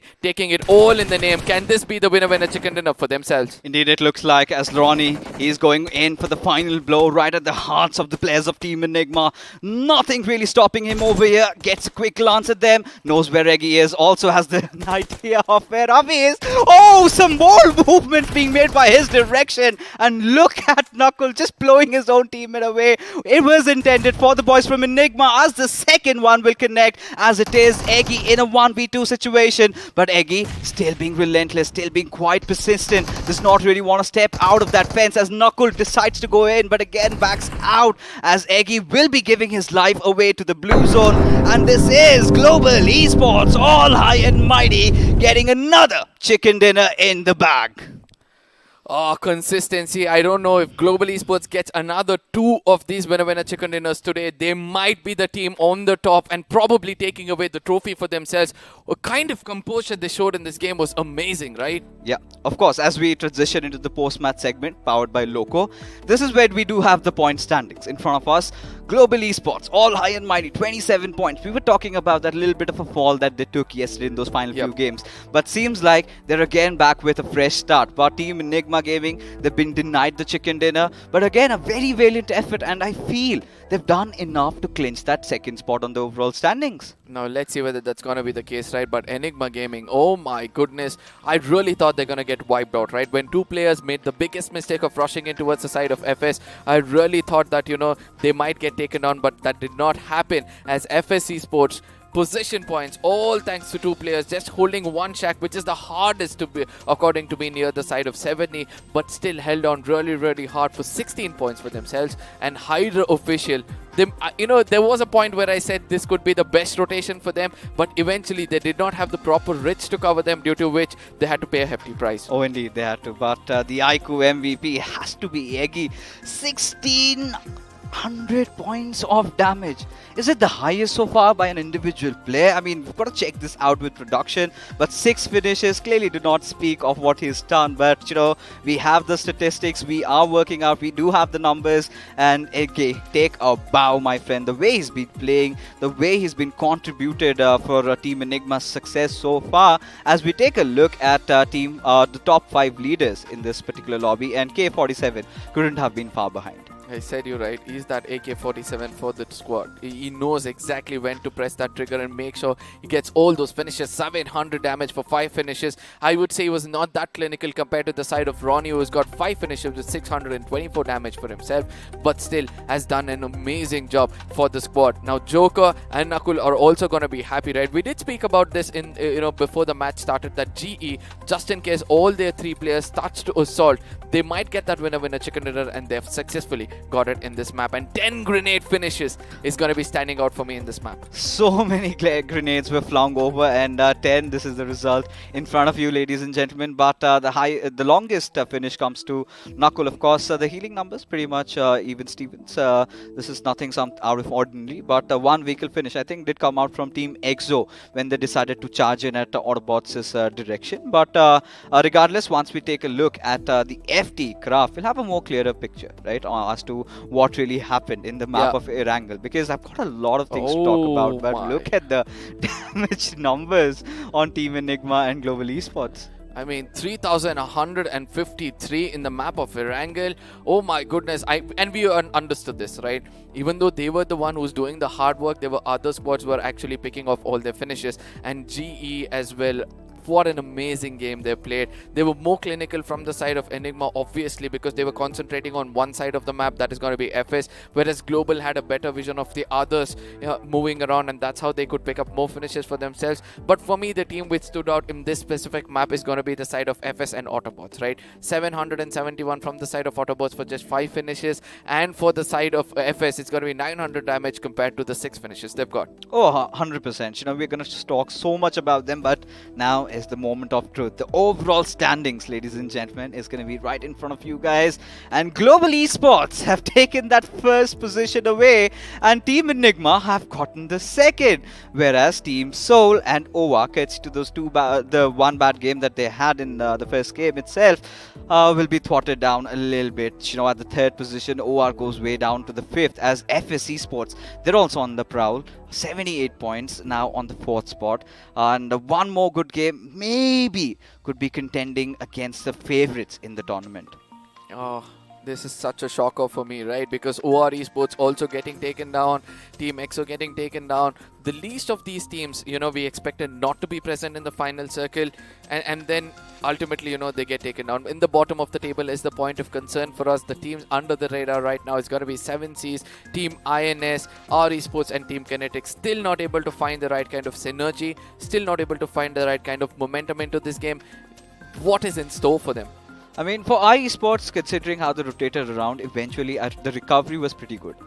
They still lost out on 2 of their players, though.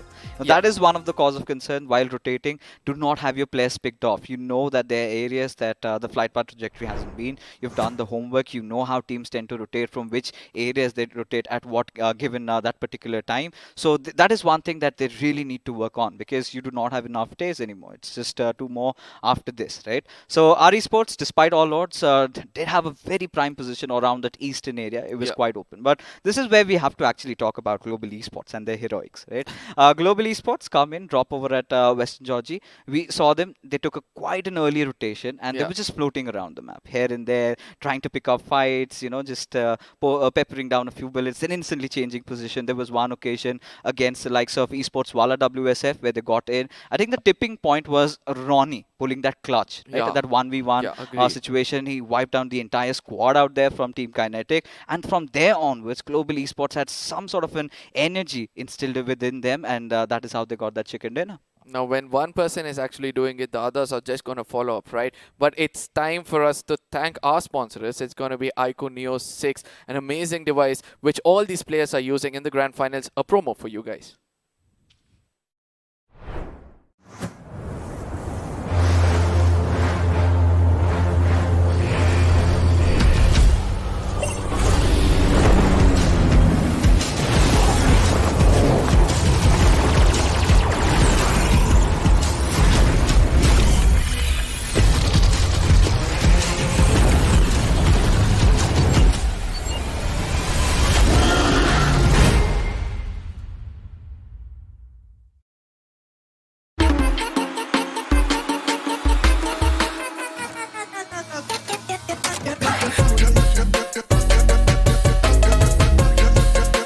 Catch it, earn it.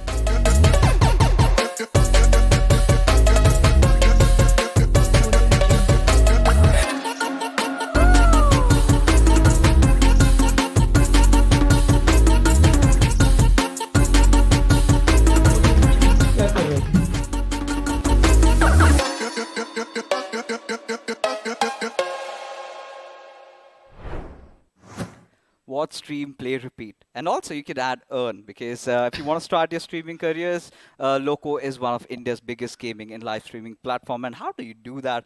Of course, with this beautiful device in my hands right now, the iQOO Neo 6, with the given segment that we have, offers you a plethora of features and will really help in getting your game really up the standards. But for now, getting back to discussion about the topics, about the teams right now, I think this is where we talk about the rotation of Enigma. So Arka, shed some light. No, this is where, Enigma made one mistake. I know the rotation was perfect for them trying to enter into the parts of 70. It was the dead center of 70, according to me, comparing to the zone itself, right? So they were holding a very good house. Let's not forget they had to fight to take it up from the side of Team OR, right? All that's going to be visible on our screens as we're going to be stepping into the highlights where things went wrong for the side of Esports from the get-go itself. And 7Cs from one side started to show the domination, but eventually there was a huge downfall. But this rush coming in from the side of Team Soul, oh my goodness, but God did fight out. That was a valiant effort coming in from his side. Yeah, and this is so well calculated. When I really thought that Omega is just gonna back off, he did not. He caught in the whole squad and did get those trades, but could not receive that from the other players of Team Kinetic. But I think OR getting eliminated pretty early on, that was a huge dent. But so with the boys from Hydra wiping out the better of 7C. And globally esports, they realized, no monkey business anymore. Let's get serious. Let's start picking up fights. Now, this is where we finally saw Ronnie bringing it up a notch above. The way he fought against the players of esports while WSF. Tango was barely out of options, was out of HP, and he managed to get all three of his players back alive. Now, this is where I was talking about our esports. Had they had two more of those extra players, they could have also been contenders for the chicken dinner. Now, at the same time, this is where I want to shed light, right? Team Soul getting eliminated from one corner completely, and Rex over here taking down the side of Kinetic, and they had all the information on the other side. But one big mistake coming in from the side of Team EXO is going to be this Sensei and as well as Snacks. They're going to be rushing in. They did get a knock because of the vehicle, and then after the retaliation from the side of Autobotz was really amazing, right? They did spread out. They stayed back to the same place and eventually had to pay a hefty price. Oh yeah, I think this was one of those moments where, Punk could have really pushed in a little bit more deeper, could have stepped out of cover, but I think he was getting worried about shots from afar. And as a result of which, but this is where K47 really lived up to his name, the way he delivered over here. I mean, he was just spectacular. But this is where, global esports get to their own cocky ways, and that is how they managed to get the win for themselves, right? I really loved global esports' every single move that they made into this particular game. Now, coming back to the question you asked me before we stepped into the highlights, the rotation coming in from the side of Enigma, right? So the starting of the game went in such a way that OR were the first team to tag them out to an extent. 7Cs were getting tagged down, I'm so sorry. Then Enigma's rotation came in. They went to the dead center of the 70 looking at the circle and did not go to the dead center of 70 itself. They calculated it right. They went in, took down the side of Team OR ruthlessly, then took down the side of FS Esports. Then after that, the mistake they made is to traverse through vehicle when G was having an angle on them. So they had to go to the right side of that building as they rushed in, because they couldn't give that double trouble, hitting head on, two players coming in from different directions. That wouldn't have been possible. But while they were traveling somewhere, I feel that Global had also tagged them a bit. The health was pretty low. They went in, and FS, oh my god, 47S, he was just maniac, and his teammate also did an amazing job. You saw that over the vehicle, jumping and taking the players down. I think that's the only mistake Enigma made, but eventually that was required for them. Probably, cooking up a grenade and traveling and then tossing in and then going in would have been much more better, I believe. Yeah, it should have. It was indeed much better in that particular situation. But Team Enigma, I really loved how fast they were with their rotations. But we've got a few more analytical points to bring up. This is where we have to talk about Team Enigma, and they really rotated in pretty fast inside the game. And well, I really loved their rotation. I really loved their rotation. The way they went into shooting, range, and that is how they worked things around. And then their movement after the circle came in from the eastern side, that is where things got really amazing. And that is how the cookie crumbled towards the end. They were phenomenal. They could have certainly done better, but it's all right. Now, one other team which actually stood out for me was the side of 47, right? Because FS 47 is, the reason being this, even though they went in for one shack which they had for themselves at one point of time, they were getting ruthlessly taken down. They were getting shots from somewhere else. But that is where I felt that Hydra had a very good opening towards them. And they could have taken them down because the door was pretty much visible for them. There was not much cover for them to move around with. And that is where GE came in as a blessing in disguise for the squad. And then they started taking down the side of Hydras. That spray from Joker, I hope you remember, two players with just last bullet, just that trigger discipline, and he's not letting go of the trigger until the final bullet is sprayed, and that was the best part, and that is why he was rewarded with 2 knocks for himself. But FS47ist picked one finish from there, stole it as well, and that enraged the side of GE to rush in and put those grenades as well. Oh yeah, I mean, it was well cut out for the boys from Global Esports, the way they played. But I think so far, I mean, we've been loving the storyline that has been built up, right? Global Esports taking that first spot, Enigma Gaming be consistent as ever, have managed to secure the second to themselves. Now Team Soul, they've been pushed over. And this is again, the concerns come over into their rotation timings yet again, right? They were pretty much late to try and contest for the center. They've been playing around the edges. And every single time they tried to contest it, I think one of the major areas where we did start witnessing the fall of Team Soul was when they decided to push over the players of Team FS, out of which they were so well prepared. One nade goes in, one of the players gets knocked out, and suddenly K47 realizes it's just one more player. He takes that risk, right? Coming out of that shack, you're anyways making yourself vulnerable to being shot from every possible direction. Still goes in, picks that fight up, and takes the 2 players down there. And that is where Team Soul kind of went into a mad frenzy as to what to do at this point. They started having that panic set in their boot camps, and that is how the cookie crumbled, right? That is how they sort of messed up. But this is for the 4th time that they've not had a good game, right? They've had a really good start, but eventual games weren't the way they were supposed to have. But Team EXO, as a matter of fact, we've been talking about the comeback, Arka, but seems like for the comeback, we've got to wait a few games longer. Now, one sentence which I'd like to refresh to the memories of the viewers as well as you is you did say that, Team Soul this time is going to be challenged with their rotation if they try to get to the center of the circle, and it has come out true. So once you're an open book, for me, Team EXO, 7C, as well as Team Soul have now become an open book. The strategy is being read every single line perfectly. And this is where they have to execute plan B. And it's high time they do it, right? Because second day, if they don't come up with a successful plan B, they have 2 more days to come up with a plan C or a combination of A and B to make sure that, they might rake up some more points for themselves. But let's not forget, the other teams who are taking advantage of all these things, as you said, is from the side of GE, from the side of OR as well. Somewhere I felt that they could have taken advantage of this and been on the top of the table, but the way they got taken on, what do you have to say about that? I think one of the situations that OR were in, they had to deal with 2 different enemies, right? It was the boys from Global Esports and Enigma, and it was too much for them to handle. They were kind of helpless, and it's a rocky start for OR into today's day number 2, and they really have to recover from here onwards. Yes, ladies and gentlemen, let's not forget to thank our sponsors among all these things, because great action coming up. Another promo for you guys from the side of iQOO smartphones. That's going to be Neo 6 promo just for you.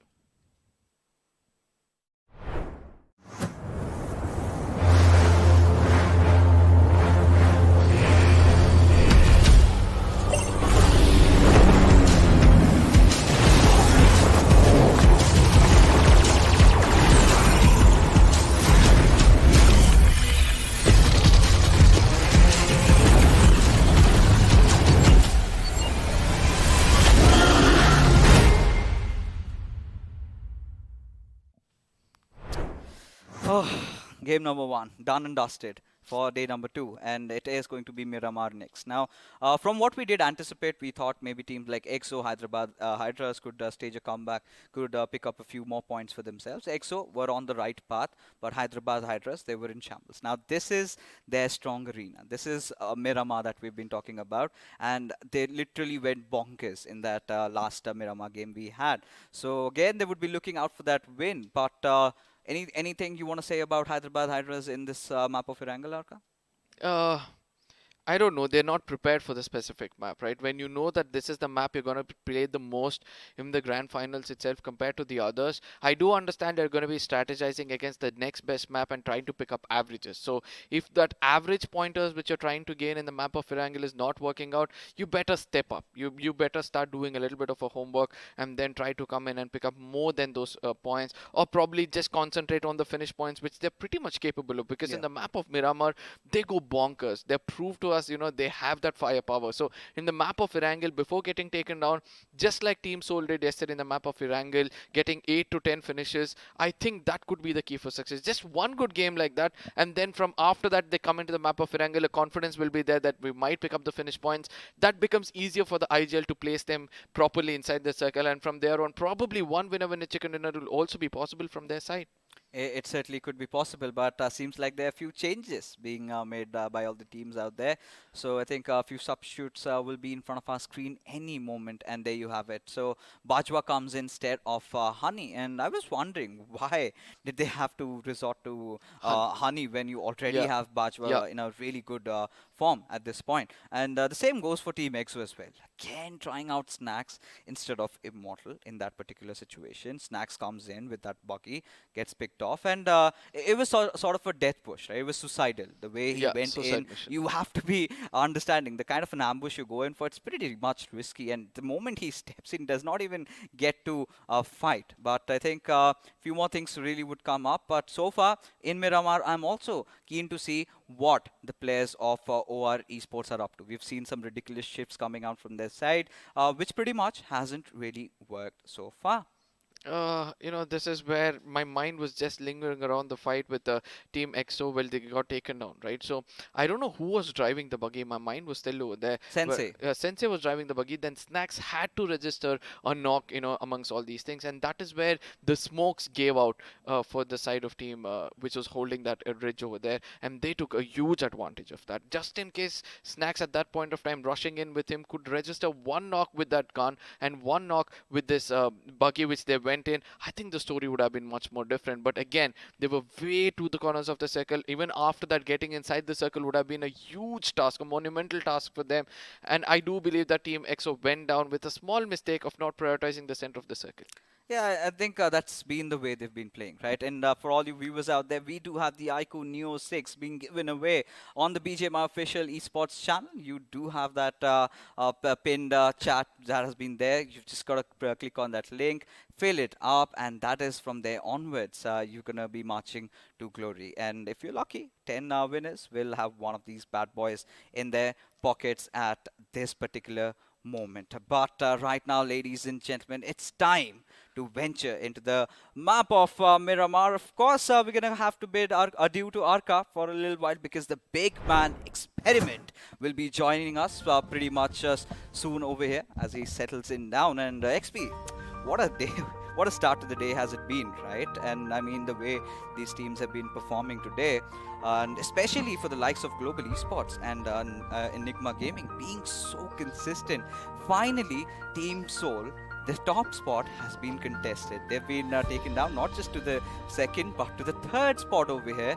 And somehow they really need to pick up from the ashes. Well, of course, first of all, thank you for having me here. I was a little confused as to whether I missed my cue or not, but looks like everything is tickety-boo, and I am now going to be talking with you. Ooh, the graveyard on our screens. Now, of course, coming back to Seoul, well, everyone wants a piece of the action. Everyone wants to be the kings. Everyone wants that throne, and, well, looks like the kings have been dethroned for now. But Miramar is going to be a different affair altogether. because we did see Team Seoul win a chicken dinner. In fact, the second chicken dinner in a row, and Hyderabad Hydras did what they do best. For now, ladies and gentlemen, we are going to be taking the skies high above the deserts of Miramar, and it looks like we are going to be traveling a bit to the west with a little inclination towards the north, as we are going to be flying over Minas Generalis, San Martin, and things are going to end over El Pozo.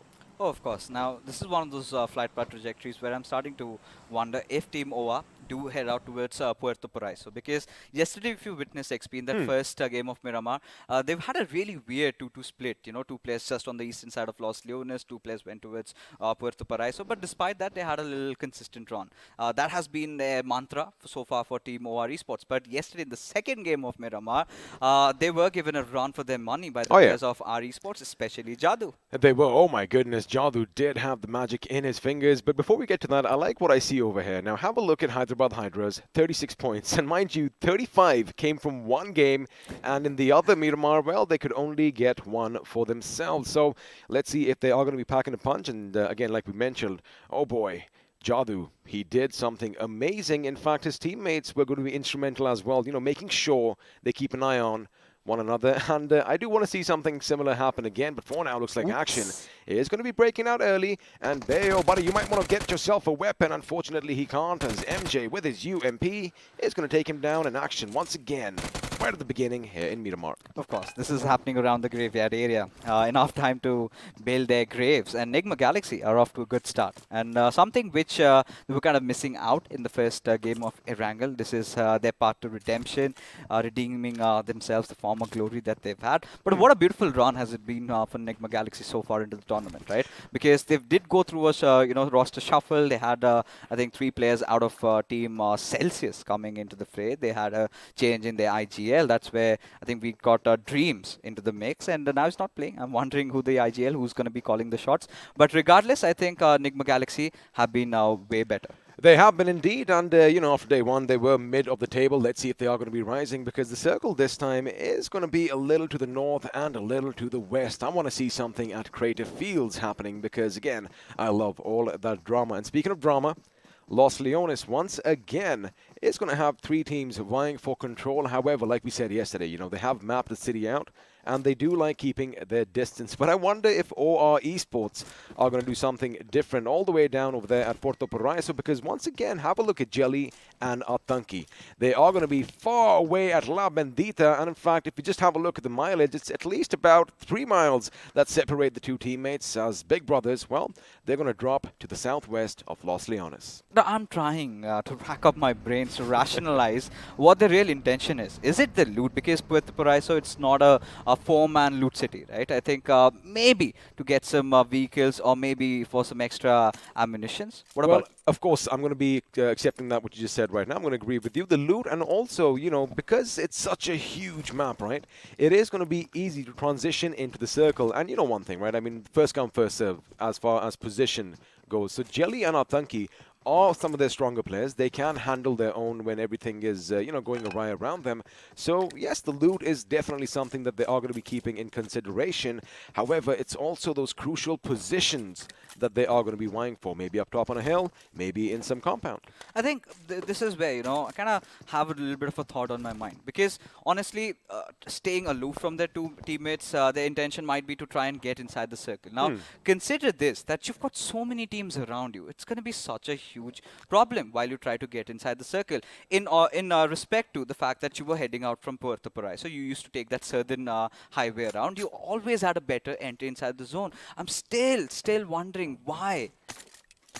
Well, I mean, we do have the map feed for ourselves. Looks like we did expect them to move towards the circle. However, it does seem like they might be on a bit of a collision course with the Autobotz, because they might want to put some pressure on. And if OR Esports is remaining 2 members on our screens right now here in Puerto Paraiso, as far as Aditya and Aru are concerned, they're going to have to move as well. But again, it is the loot, and it's a huge map, Fixers. There's so much real estate up for grabs that, even if teams do see vehicles, drive past them at this stage, if they have a decent distance between them, they're not really going to try and take those shots. They don't want the fight, because they themselves want to get in the circle and have a better position for their own team.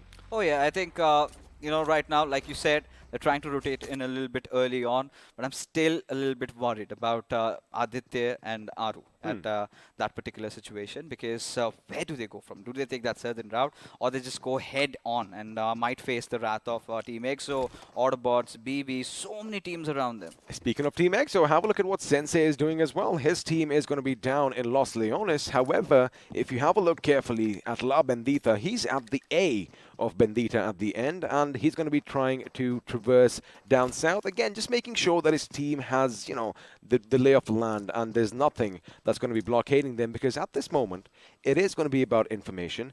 But that's where the risk comes in, right? Because if he is going to be spotted out in a vehicle all by himself, a few lucky shots could spell trouble. And, well, he is going to try and get back to his team. But I wonder if the Autobotz Orva are going to open up on him. I still wonder though, but because you know, Autobotz is one of those teams that has always relied on trying to take the center of the circle instead of you know, trying to take the fights from the edges. But when it comes down to that, they're the ones who do not shy away from picking fights. But our Esports, as you can see, have taken that eastern highway for themselves, and they want to rotate in from El Azahar, where teams like Esports Wala, WSF lie waiting for them. And do you think this is the right time to pick a fight against WSF? I mean, look, Hero was already over there, right? He's going to be their scout for them right now. He's going to make sure he does all the reconnaissance. And, well, he does seem like he's asked for backup. And as far as fights go, look, they do have options, right? We did see the map. No teams to the south, no teams to the north. So the thing is, maybe it's a bit of a mentality push. Maybe they want that little confidence coming in. And, of course, if they can catch a couple of the members from Esports Wala WSF off guard, and, well, this is what I was talking about. Now, everyone is going to be in their vehicles, right? So the time it takes for you to alight from your vehicle, lay down some shots, well, you are losing valuable time making it into the next zone. So I guess, you know, the OR Jelly's little gamble definitely paid off. I finally think it makes a lot more sense right now. I think considering it's the grand finals, OR Esports had always been one of the teams that used to play around the edges, right? That's a fact. But this time they want to try to contest for the center, where Jelly wants to get a good part and wants to hold it off for his teammates like Aru and Aditya to really come into the fray, as Sarang opens it up on Rex, and that's a huge blow for Enigma Gaming. Oh, it is indeed. Of course, one of their stronger players going down, and Sarang is going to make sure he finishes what he started. Now, what was surprising was that Aladdin, of course, down on the bottom, has to be a bit careful because he was getting shot at from elsewhere as well. I mean, we did see a couple of their members up top on the hill laying down some lead, but for now, he is going to be just a little bit safe. And Sarang, of course, he did get all that information that, you know, someone's shooting at me from the other hill.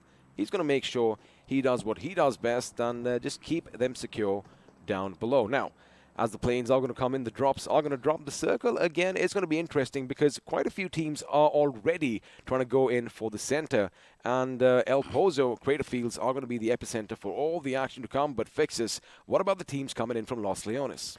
I mean, well, they're going to go for a late rotation. Indeed, they're trying to get in. Autobots still a little reluctant because Team EXO, they're on the move, right? At least 3 players I can spot. They've made it from that southern side of the circle. And Autobots, they've decided to enter in from a little bit of that eastern side. Now, this is where I'm getting concerned about Aditya because he's not just going to space one player. It's going to be the entire squad.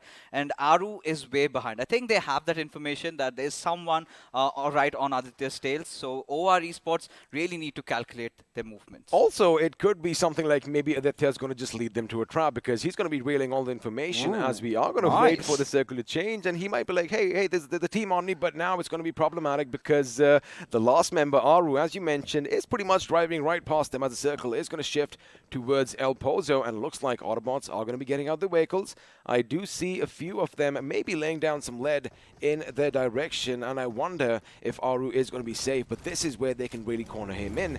The ones in front of him, there you have it, once again, are going to alight. I'm pretty sure we are going to have a look at that little skirmish take place right now because it is Miramar and vehicles go boom a lot quicker. And speaking of vehicles, for now, it's going to be INS Joker laying down lead in GE's position as Joker is going to make his escape. Keep in mind, Knuckle is just to the left. Oh, yeah. Aru's gone down. Almost Knuckle He's caught between a rock and a hard place, nowhere to run and hide. Eventually, Crazy Soul, he's going to try and rotate a little bit and maybe get that perfect vision on him. And this is where Global Esports, this is going to hurt them, right? Losing out on one of those players pretty early on, as Vert has also joined the fray in again. And there you go, Crazy Soul getting the better out of Knuckle. And INS, we know they're the wild dogs in the lobby, not too shy in going in for the finishes. Well, they are the loose cannons. However, they have kind of reined it in the past, well, couple of days. And of course, you need to do that because this is the grand finals. And now Joker, he has an idea that, you know, someone was trying to make his escape from this position. And, well, Ronnie kind of read what was happening as well. He predicted that these boys are going to be coming in, but there you have it. The vehicle is going to be spotted.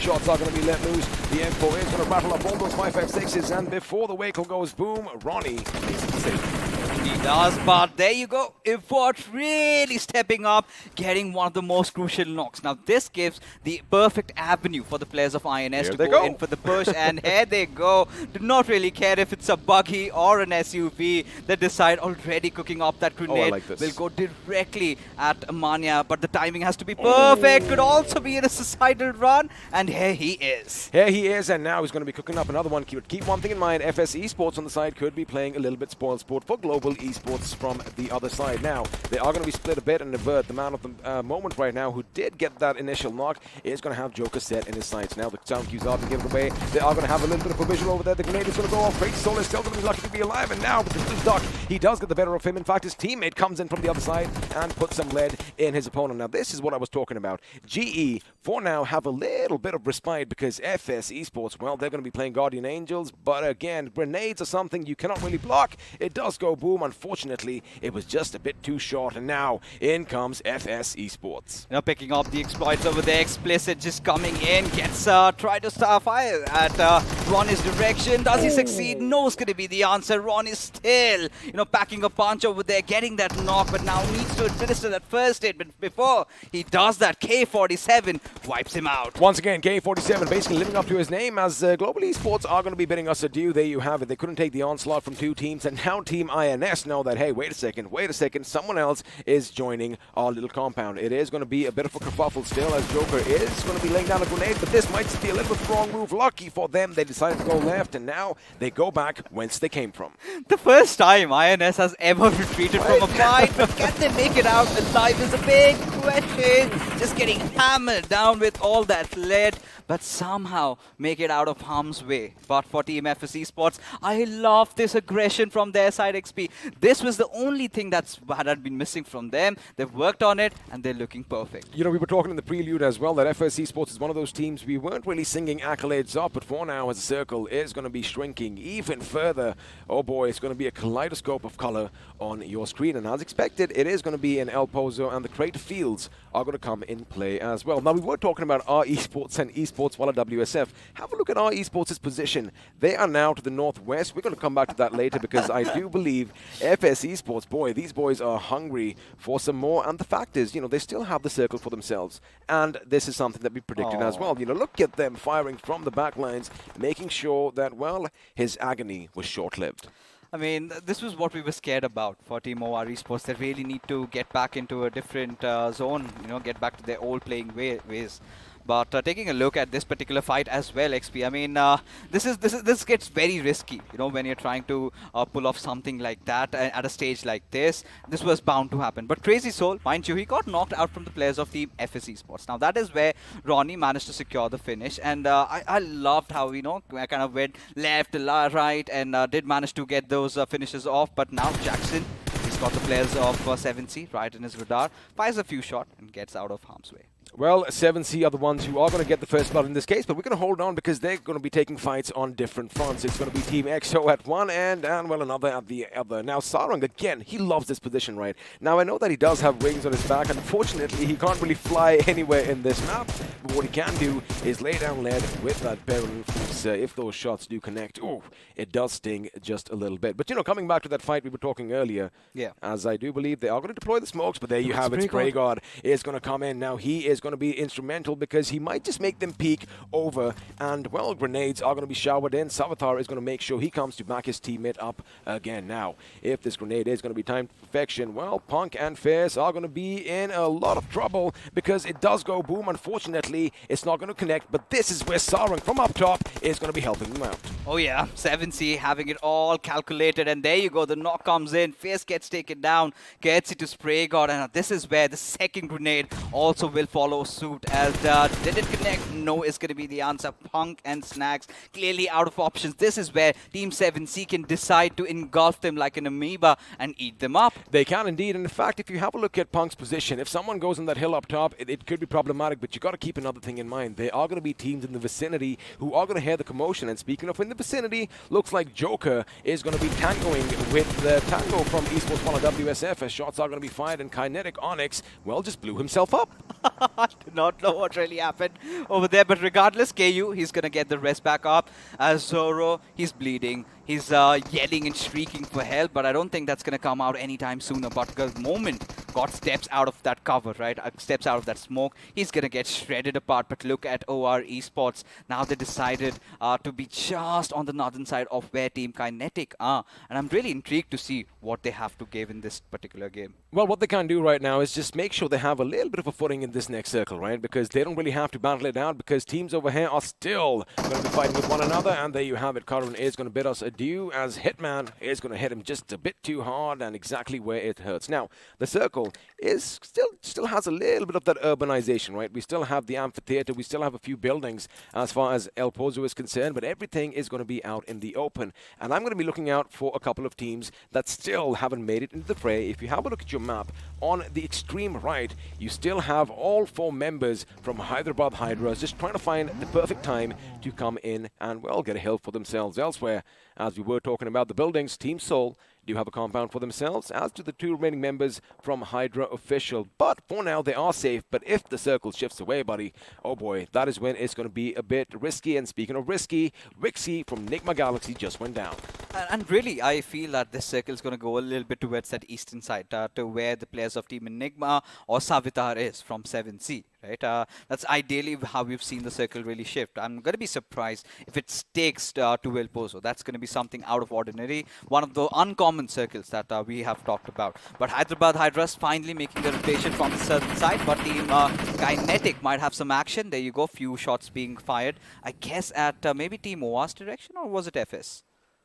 Well, for now, there is a little bit of a calm, but again, things can definitely change because Team Kinetic, well, they do have the enemies in front of them, they do have enemies at the back, and for now, they are going to be safe. But we were talking about fights taking place out in the open. Now, on our screens, it could be possible that, of course, we are having a look at big brothers make their maneuvers into the new circle, but the thing is, they do have to get to the top, and, well, Beast OP does have an idea someone's nearby. I am going to be keeping an eye out on the kill feed as Evert, once again, instrumental in Miramar, is going to get the better of yet another WSF player, as Hyderabad Hydras should be popping up on our screens at some point because they are taking the fight straight to the boys from 7C Esports. But for now, Hellgod sees some commotion in the distance and, well, he does let loose a few shots from that M16. Wasn't clearly connected though, just trying to tickle the players of, I guess, Team EXO over there. But for now, Esports Wala WSF Pachwa getting the better out of Rockstar. And this is what we were concerned about, right? Our Esports, they were having a good spot, but where's the cavalry? Where's the cover fire? Smokes have been laid out, but is that going to deter Pachwa for going in for the push? Because he's getting shot from elsewhere and has to be INS Joker just poking him and getting the life snuffed out of him. INS from one end, Enigma from the other. This is problematic because now Jadu realizes, hey, wait a second, we just got shot from a backsides, and it is going to be a Mini 14 going up against the Car 98. Question is, who's going to come out on top? Now, this is what I was talking about. Have a look at how Hyderabad Hydras, they waited, they were patient, they realized that they love taking those hilly areas, they love being the kings of the hills, and more often than not, Fixes, once they do take the high ground, they always come out on top, pun intended. But there you have it. Sarang, since he was alone, has been kind of pushed off from his little perk, but oh my goodness, the circle has shifted away from them. And once again, INS, our esports are looking good. But for now, Team Soul, they're going to be taking the fight straight to Hydra, Jackson, and Pav because, well, there are two members standing up, waiting for the enemy to come down from below. Now, this is a very difficult compound to go in striking, right? Now, Goblin and Omega, two of the players alive, they realize that this is not the time to pick fights. This is the moment that they have to get inside circuit. Now, the big question is, are the players of Team Hydra going to let them pass as Team FS have a good chance of getting the better out of the players of Team EXO? They do indeed. A few grenades could seal the deal for them. There you have it. That one looks good. Snacks could be in trouble, but no, it's going to be Punk who gets a massive chunk of his HP taken out as grenades are going to be coming back in return. Now the push should be coming in. They know the vehicle is going to explode. Clutch, you better move away because those grenades are going to bring you down, and there you have it. Hitman is going to hit them where it hurts hardest. Snacks is going to get the better of Clutch. Now they do go up. This grenade could be it, and with another boom, we are going to have to look at the kill feed, but it looks like the Team FS Esports, they are going to be in trouble. But again, OR Esports could be a little bit of a thorn. 7C from behind could be shooting at their position, and as far as Team EXO are concerned, yes, they're a two-man squad. However, this little dip that they have fixes is really working out for them. Clearly out of meds, Team EXO at this point, but somehow OR coming to aid for Team EXO.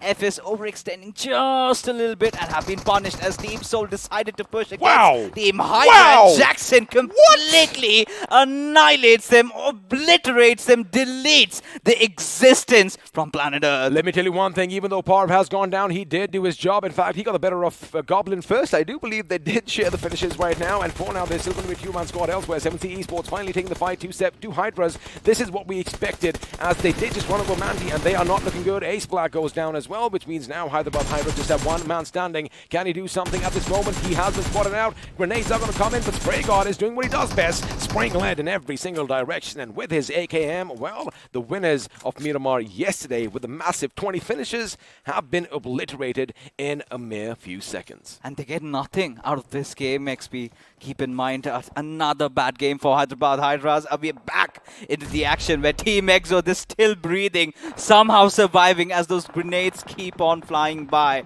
But Snacks and Punk, they've got to pull off something magical around here, something phenomenal that we've never witnessed. But how do they, considering they're right at the center of the circle? Well, the best thing is they do have that little dip that we talked about earlier, right? Which means all the bullets are going to be whizzing past over their head, and FS Esports, they can't really do much at the moment because they are going to be running out of all those amazing, delicious grenades that they love throwing at one another. But now FS, against all odds, they have deployed a numerous number of smokes, but we have to look at the replay. There you have a look. Pav is going to be the first in line. He does take down Omega. He does take down Goblin, and then Jackson comes in and seals the deal once again. Team Soul pushing in. We know they're good at compound rushes, right? However, the fact is they were funneled in, and well, nothing is going to happen over here. And this is how Hyderabad Hydras went down. Sarwing just going up close and personal, running one of them over, and well, Spray God did the rest. And on 7C, they've been phenomenal right from the very start of the game. The way they've been splitting across, and now they knew that they had the players of Hyderabad Hydras cornered down as Savita just tries to go in for vehicular manslaughter as MJ barely breathing as Spray God also comes in. Ouch. And there you go, just trampling him over. This is carnage, XP. But this is the 7C Esports team that we wanted to see because they are going for all those finishes. They are taking the fight straight to the enemy's gate, and now they are going to come in a little bit of a pickle, but looks like our Esports have decided not to let loose those few shots because again they're out of the circle. And finally 7C Aladdin is going to come in. He gets the better of Snacks. Can he do something against Punk? Because Punk is going to be a bit quicker on the trigger, and unfortunately he didn't have the HP. Meanwhile, the remaining team of 7C is going to be fighting it out with FS Esports, if I'm not too wrong, because Spray God is on a warpath of his own. He gets one explicit, almost getting taken down. It is going to be that same situation, but now Clutch is going to make sure that Spray God is down on the ground as well. The question is, where are the remaining members? And there you have it. It's going to be answered. He comes in, and Clutch almost getting run over. Shots are going to be fired in the dark, in the blind, and Clutch is going to run around. In fact, the teams are right in front of one another, and finally, FS Esports are going to be put down. But let me tell you one thing, 7C Esports, 12 finishes. These boys are looking good, but in this position, oh boy, I do fear for their survival. The godsend plays, man, the way they're just coming over, bouncing over each other. But for now, OR Esports still a three-man strong squad. They do have the players of Autobotz right in front of them. It's going to be hell, and Aditya knows exactly what he's going to do. He's got his work cut out as Atanki gets the better out of Shane, kind of bringing him out of his cover with that Molotov, then putting the final nail in the coffin. He did indeed, and of course that final lane was with that AKM. When it goes ta-ta-ta-ta-ta, oh, it's going to hurt just a bit too much. Now, once again, we were talking about this, right? Team EXO, they don't have to budge, they don't have to move, they have their vehicles for cover. 7C are going to be coming under fire. But again, you know, as far as Team EXO is concerned, they're really not going to have those finish points as well as our Esports' Canary and Jadu in an instant are going to be taken down, but it was not 7C Esports, it was OR from the other end. Well, Aditya and Jelly putting them 6 feet under, which means now we have 5 teams remaining, 13 players still alive, and boy, these boys from 7C Esports look hungry. That is a good grenade, unfortunately just a bit to the left. Oh yeah, but for now, Jackson, he's pulled off one of the plays of his life, but from here onwards, Team Hydra, they've been very consistent, mind you, XP, even their wrangle game went the way they wanted, but now they've got to dig in a little bit deeper, finally coming out in the open. Can he make it out alive? So many players looking at his direction. There he goes, falling down to the circle, but it's going to be Zen OP who gets the finish. Zen OP does. Now keep one thing in mind, Big Brothers, they have all 4 members still alive and kicking, as do the gentlemen from OR Esports, but the circle has shifted up north. It is going to be in Team EXO's position. Again, looks like the gods of BGMI are going to be shining down and smiling on this team because they do have a few crates next to them, which means they have those timely replenishments that they needed. Now, 7C Esports, they know that these two lads are going to be right over here. And again, the fact that they have literally their backs up against a wall, they really don't have to worry about anything unless OR Esports decides to outflank them and shoot down from the heavens above. But for now, OR Esports, they did lose Aru early on, are going to be taking on Big Brothers. Now, Big Brothers, they've got to move to the open. I don't see any vehicles over here, and this is where they can set up all those flanks and, well, take them down one by one. Somehow, you know, Atanki, he knows that Marv's just finally around. Finally gets the footsteps, but there you go. EXO being brought down, but still stacks his life. The last glimmer of hope has been taken away. 7C, they are on the prowls. Next up the top, they've taken the words quite seriously. We did kind of just anticipate this, that they know the position they are going to come in because, well, Aladdin would have confirmed that there were only 2 gentlemen sitting in that little dip. But now, OR Esports, they've got their work cut out as well because Big Brothers are going to be making their move. Vehicles are going to be heard. Scream, I thought, was going to let his weapon do all the talking, but now he's going to make sure he has just a little semblance of cover, which again, I am not going to be disappointed with. However, he does have to come in. Althunki is taken down by Scream, and now this is where Sarwang knows somebody went down and is going to steal that finish right under the noses, and Aditya is going to be in a lot of trouble over here. There you have it, 7C Esports, 16 finishes. This 2-man squad is still vying for more. They are going to go up against a 4-man Big Brothers, but if they take them out one by one, chances are, well, Scream might just be burned to a crisp. Did have his position really was pointed out though. They tried to flush him out of his cover. Was not really successful in his endeavors. As Sarang, he's trying to reposition himself. Has that little bit of a ridge to play around. Has spotted out Hellgod to get the better out of him. But it was a bait and switch play out of which Scream really did come out on top. He does have to patch himself up for first aids. And keep one thing in mind, Big Brothers are going to be a 2-man squad for now as the revives are going to be going in, which gives him enough time to go in for the revive as well. Now look at what he did. Before he did patch himself up, he made sure he throws a smoke in Sarang's position. Again, this is what teamwork, ladies and gentlemen, is all about. It is going to be a 3v2 situation. In comes Scream. His position is going to be given away. He is going to take a few shots. The AKM is going to rattle off, but it's going to be a bit too much. These 2 guns were trained on him as Big Brother Esports, ladies and gentlemen, are going to get their first chicken dinner off the grand finals. And as we move into the post-match segment powered by Loco, of course, they're going to be smiles abound. Oh, indeed. And it's been a tough journey for BB Esports, right? The way they started off yesterday, weren't really finding the edge, weren't really getting that chicken dinner. But here it is. But look at 7C Esports. 16 finishes to their names. Could have been even better. Had they not really divided their units into going one after EXO, one after FS in that particular situation. They were kind of a little bit lost, I really felt. But yes, you had a thought? As far as Team X was concerned, they weren't expecting anyone to be there, and suddenly Aladdin goes in. In fact, the reaction on the lad was just phenomenal because he did manage to take down Punk, and then of course he was taken down instead. And on the other hand, Sprayguard as well, just doing what he does best. He pretty much took out almost 3 members, but finally, luckily, Cavalry did come in, and well, 16 finishes is what they are going to end the game with, and 28 points is going to be no small feat. However, Hyderabad Hydras, man, they were caught off guard again. 7C Esports just wiping out teams left, right, and center. Oh yeah, and we've got to talk about 7C right from the very start. The way they were holding out that wild split, the 1-1-1 split, where they kind of decided to take over the hills. They were getting themselves into a lot of fights. After they went after Hyderabad Hydras, they suddenly had the adrenaline injected inside the body, and somehow, you know, with that coursing through their veins, you have the iQOO MVP has got to be no one than Sarang. 1300 plus points of damage. I mean, what are we in for? We witnessed the first game 1600 plus, now 1300. I mean, this is what these boys are all about. And if you have a look at the top 5, he is going to be joined by 2 of his teammates. Spraygard with 7 finishes for himself, 783 points of damage, and of course Savatar at your right end with 4 to his name. Now, big brothers, they did get a chicken dinner. However, keep one thing in mind, they are still going to be 6 points behind 7C as far as the point standings go. But Scream, boy oh boy, he does have 3 finishes, but the damage is something I am looking out for.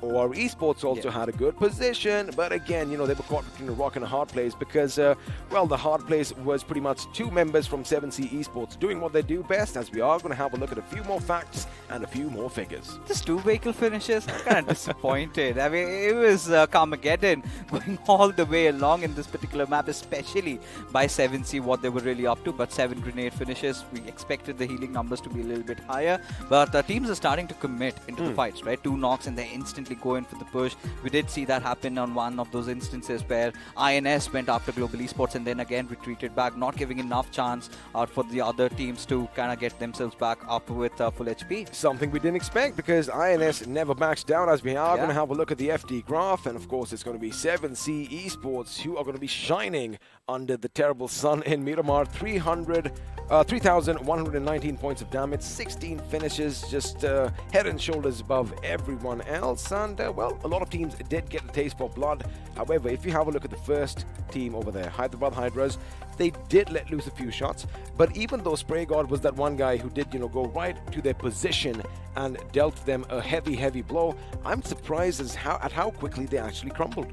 Yeah, I mean, at that particular situation, right, for Hyderabad Hydras, they were cornered. One thing for sure. It all started with 7C getting that first knock, just trampling over the vehicle there. And they knew that all the players were stationed there. They got in the other men and just kind of engulfed them completely. But now, as the moment of truth XP, the overall standings. Well, there you have it. Everything is still going to be up on your screens. Global Esports still in the lead with that 1 point, but Enigma Gaming, they're going to hold down to the 2nd position as well. Team Soul, not a good outing for them. They're going to slip down to 4th as OR Esports are going to be in 3rd with 90 points. And, you know, Global Esports, the first position still being held on. I do not know how. And Enigma Gaming, I really felt this is the point where OR Esports are finally starting to take a little bit of a climb there. Just 1 point shy from Enigma Gaming. 92, 91, 90. Yeah, 92, 91, 90. It is as close as it gets. But for Team Soul, we've got to talk about this, right? Why did they have to fight against Hydra, especially when they knew that they had to get inside the circle? Well, because, of course, they didn't want to be shot at from the back. That was one thing that does come to my mind. Urban compound. But again, the fact that, you know, they thought maybe just it was still a little bit in the circle before it did finally shift away. So they were kind of hoping against all odds that they still have a window to peek out of because, we know that Soul, they love their compounds, right? However, I'm just a little surprised because if you have the layout of that building, it is going to be, you know, the stairways do come up and there's just one door which basically Parv and Jackson had their guns trained at, and it kind of looked like they just walked into all their bullets. But now if we have a look at the 2nd page, because of their efforts, Hydra official are going to climb just a wee bit up to the 9th position with 54 to their name. And this is where I think we've been talking about the comeback of Team Hydra, right? The first game of Erangel, they make it into the top 3. The second game, they kind of make it to the top 4, top 5.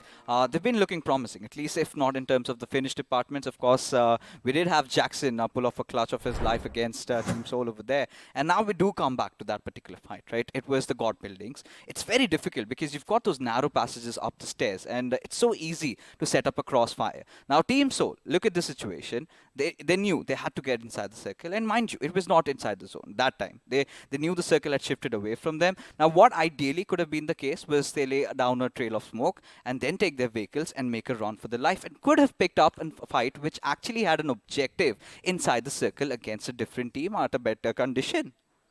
Absolutely. Again, you said it all. I mean, basically, I just don't have to say anything at point because that's exactly correct. But I still feel they do not want to be shot at from the back. But, again, coulda, woulda, shoulda. That is the beauty of this tournament. And speaking of this tournament, the biggest in Indian history so far, massive thank you to BGMI Crofton and, of course, our lovely sponsors, iQOO and Loco. So once again, you know what time it is. We're going to have a look and see how to slay your dragons.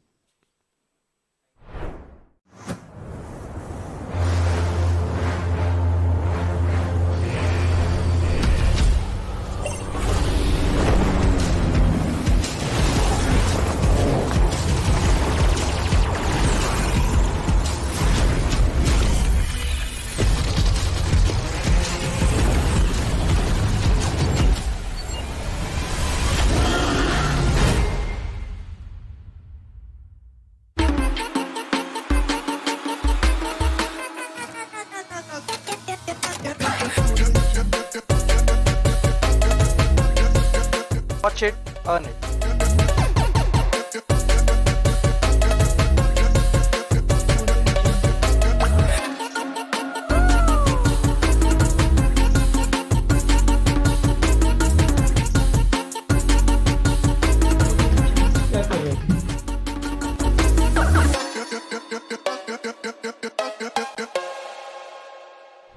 I like what you said earlier. Of course, you got to watch, you got to play, you got to stream, you got to repeat. But you also added you can earn some moolah for yourself as well. That is where Loco comes in, India's own gaming community. And once you do that, what you have to do is get yourself a little device that does everything. And that is where the iQOO Neo 6 comes in. So what are you waiting for? Go grab it for yourselves. Now, quickly coming back to the last game. Again, I understand the circle has shifted away, right? So Team Soul, I think they could have probably left one, maybe two members back there to, in fact, provide them with some cover fire as well. But again, coulda, woulda, shoulda, because the highlights are going to be popping up on our screen and we're going to see exactly where things went wrong. But buddy, I'm pretty sure we're going to see a lot of 7C Esports. Whew, they had the game of their lives, the way they were just taking finishes left, right, and center. Oh, of course. I mean, it all started, of course, with this one particular fight where Team Kinetic, I mean, they're going through a very traumatic phase right now. Two bad days so far. They somehow need to pick up pace. Now, this is where it all started. This was one of those iconic fights, right? INS and G fighting it out together. And then FS just comes out of nowhere and tries to pick a few finishes to their name. And that is, of course, what you are supposed to do because, you see a couple of teams fighting out. You know they're not going to be replenished. You know they're going to be down on their luck. And, oh, boy, Dreams tried to get in that Marauder. Unfortunately, he was taken down before that. Now, this is where Aladdin kind of just, impressed me because he did get the better of one of the members. Snacks did go down, but Punk was over there. And elsewhere, Savitar was doing his job. Now, over here, he finally realizes, hey, wait a second, the enemy is right in front of me. Why not just take him out? And this is where, OR Esports, despite losing out on Aru, somehow managed to recover, right? Did get enough of those position points, get a few finishes to their name. And, after this, you had 7C. This is where they started picking up pace, right? One fight after the other, just kept going on. Of course, and this was a little bit of a mistake. Hydra Jackson just went down courtesy the zone over there, out of options. And I'm kind of interested in seeing fixes, how 7C Esports basically traversed, not the open waters this time, but the deserts of Miramar because, we do have a few gadgets coming up. And over here, they did try to get into cover, but he was taken down. At this moment, now Sarwing knew there was someone at the rock. He knew the moment he gets up that it could be a bit problematic. But let's see if they are going to learn from their mistakes. But you know what? They had a wonderful game. Oh, they indeed had. And this is exactly what 7C really needed to pick up from the bits and pieces because yesterday, the kind of a start they had was not really what they wanted. We were talking about them. They were having two minds of whether they need to commit to a fight or not. That hesitancy, that reluctancy in engaging in one particular situation was clearly missing. Today, they've gotten over the problems. They've fixed all the issues. And I think they're looking a lot more stronger. Well, they are indeed. And speaking of 7C Esports, I love that we have a few gadgets in our hands because we are going to show you exactly how they traverse the open deserts of Miramar. Because I'm telling you one thing, Fixes, they're going to be all over the place in my opinion. But you know what? Let's have a look in about the next couple of seconds because you are going to see something different popping up. And, as far as the team is concerned, let me just bring them up on our screens. Now, they did drop down just east of the power grid. That is what we definitely saw. And this is going to be Savitar at this moment right now. I'm just going to zoom in just to have a look at all that commotion over there. Yeah. They went up, they went down, they went up, they went down, they went left, they went right. And now if I can add a few more players, let's have a look and see what Sarwing did. Now, they had a split drop coming in, right? That is something that was pretty much instrumental for their success because he was still in and around El Pozo, making sure he goes back right at this point over here to, provide some much-needed cover for his team. Now, they were taken down just northeast of El Pozo, but again, this was something brilliant. Now, let's have a look and see what Aladdin was doing because, their grave sites are still going to be pretty similar. Now, they dropped all the way around El Pozo, power grid, just north of Monte Nuevo. So they had the lay of the land, and luckily for them, the zone was coming in as well. And before I give it over to you, Spray God, again, this is what I loved, buddy. All over the place, left, right, up, down, up, down. Oh, yeah. And 7C, like we've been talking about, they take really big risks in the map of Miramar, right? All the players are kind of having themselves stationed at different positions. And the next thing they do is they take the higher altitudes. They climb over the mountains, get a vision all over the place, and cause a lot of trouble for the other teams. I'm kind of giggling right now because it kind of feels like, if you give a kid a little pen and something on one of the devices, it's just like doodles over there because that is exactly what it kind of looks like. But again, this is what we've been talking about. 7C Esports all over the place, making sure that, they kept the enemy guessing. But then what that kind of shows me is the moment they get a knock, the moment they do something, they did have 16 finishes, man. They go in for that finish. Oh, they indeed do. And this is what I've been talking about, right? Especially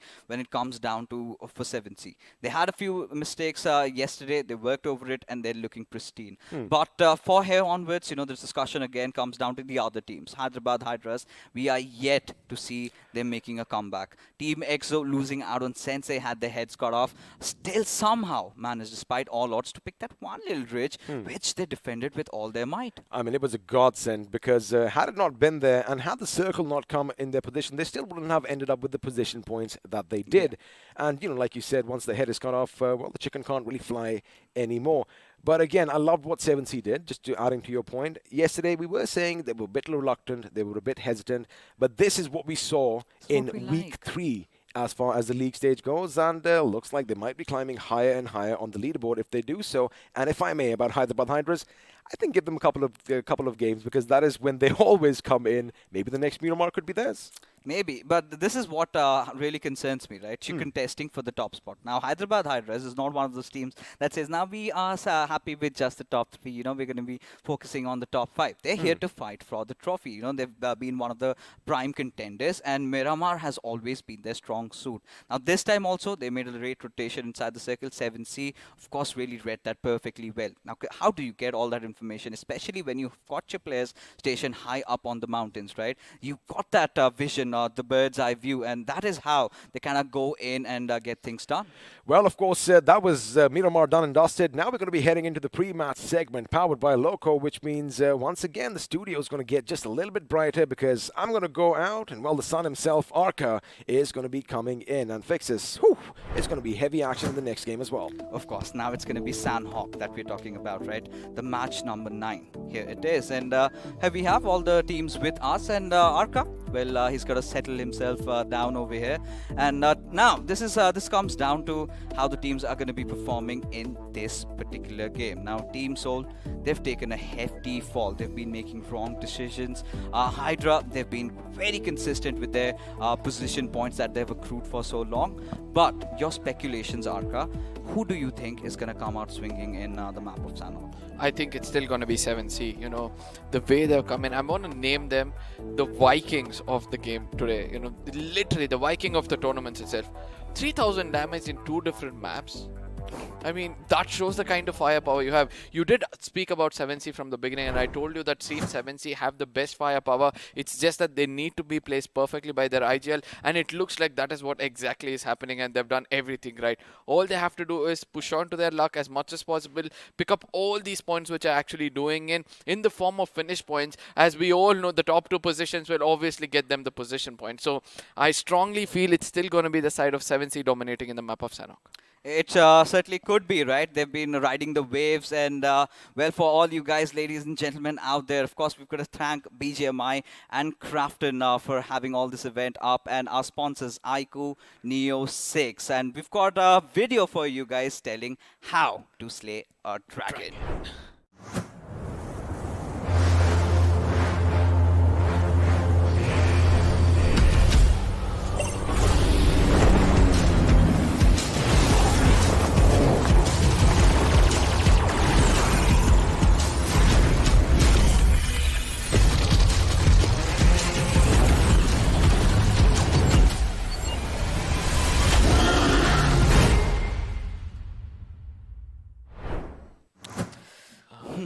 Yes. FPS again, that's one thing which I can still never get off, but at the same time it's visible, right? The performance of every single team. When you have a good device, you're all on the same table, and we can see that every single day there's one team which is actually dominating and making sure that it's all equal, and it's all about the talent which is going to be placed on the table as of today. And at the same time, let's not forget that WSF and Team Kinetic, these two squads are still not able to make the best of what they're given with that opportunity, because there were times when they were holding the circle to a perfection, where from after that the rotation and they're getting clashed. What do you have to say about these two teams? This is where we'll get back to that just in a wee later, because now we've got a few substitutes coming in, and Joker is going to be sitting it out, and AJ comes in. Now, I like this change from Global Esports, because AJ has been one of those players that really had a huge role to play in how Global Esports were in the BMPS round 3. But finally, few major changes, few much needed changes.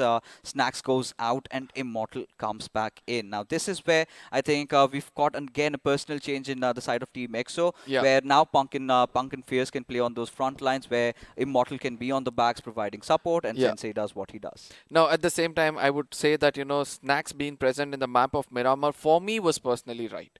Because there was a point where only 2 men were standing, and Snacks was the person picking him up every single time, trying to loft grenades and be that defensive person when required, and making sure he was not only a person who was supporting, but also an assaulter when necessary. And this change in the map of Sanhok for Immortal to be coming up is also very good change, because Snacks in that mid-range is going to be unstoppable. But whereas in the map of Sanhok, it's all about the close-range battles where Immortal will have to hold an off angle and support that proper push coming in from the side of Punk.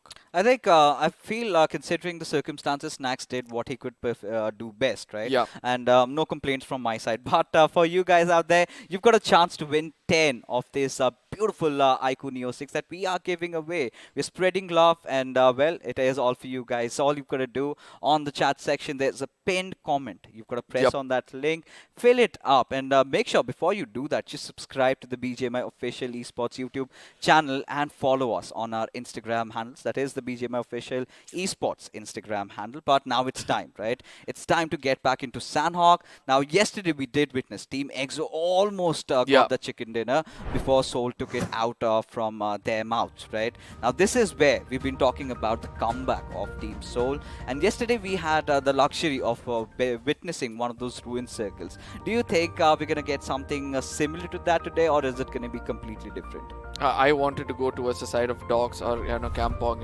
again witness a very bizarre circle for all these squads to actually fight out and make sure that they are the team on the top. But at the same time, this map of Sanhok, a game changer map which we keep speaking about, this is the chance for the side of Team Soul, probably the side of Team RE, to actually bring a change in their gameplay, or probably try to do something different. But one thing which actually shocked for me in the map of Miramar, the reason why I'm bringing this up, the god building rush coming in from the side of Team Soul.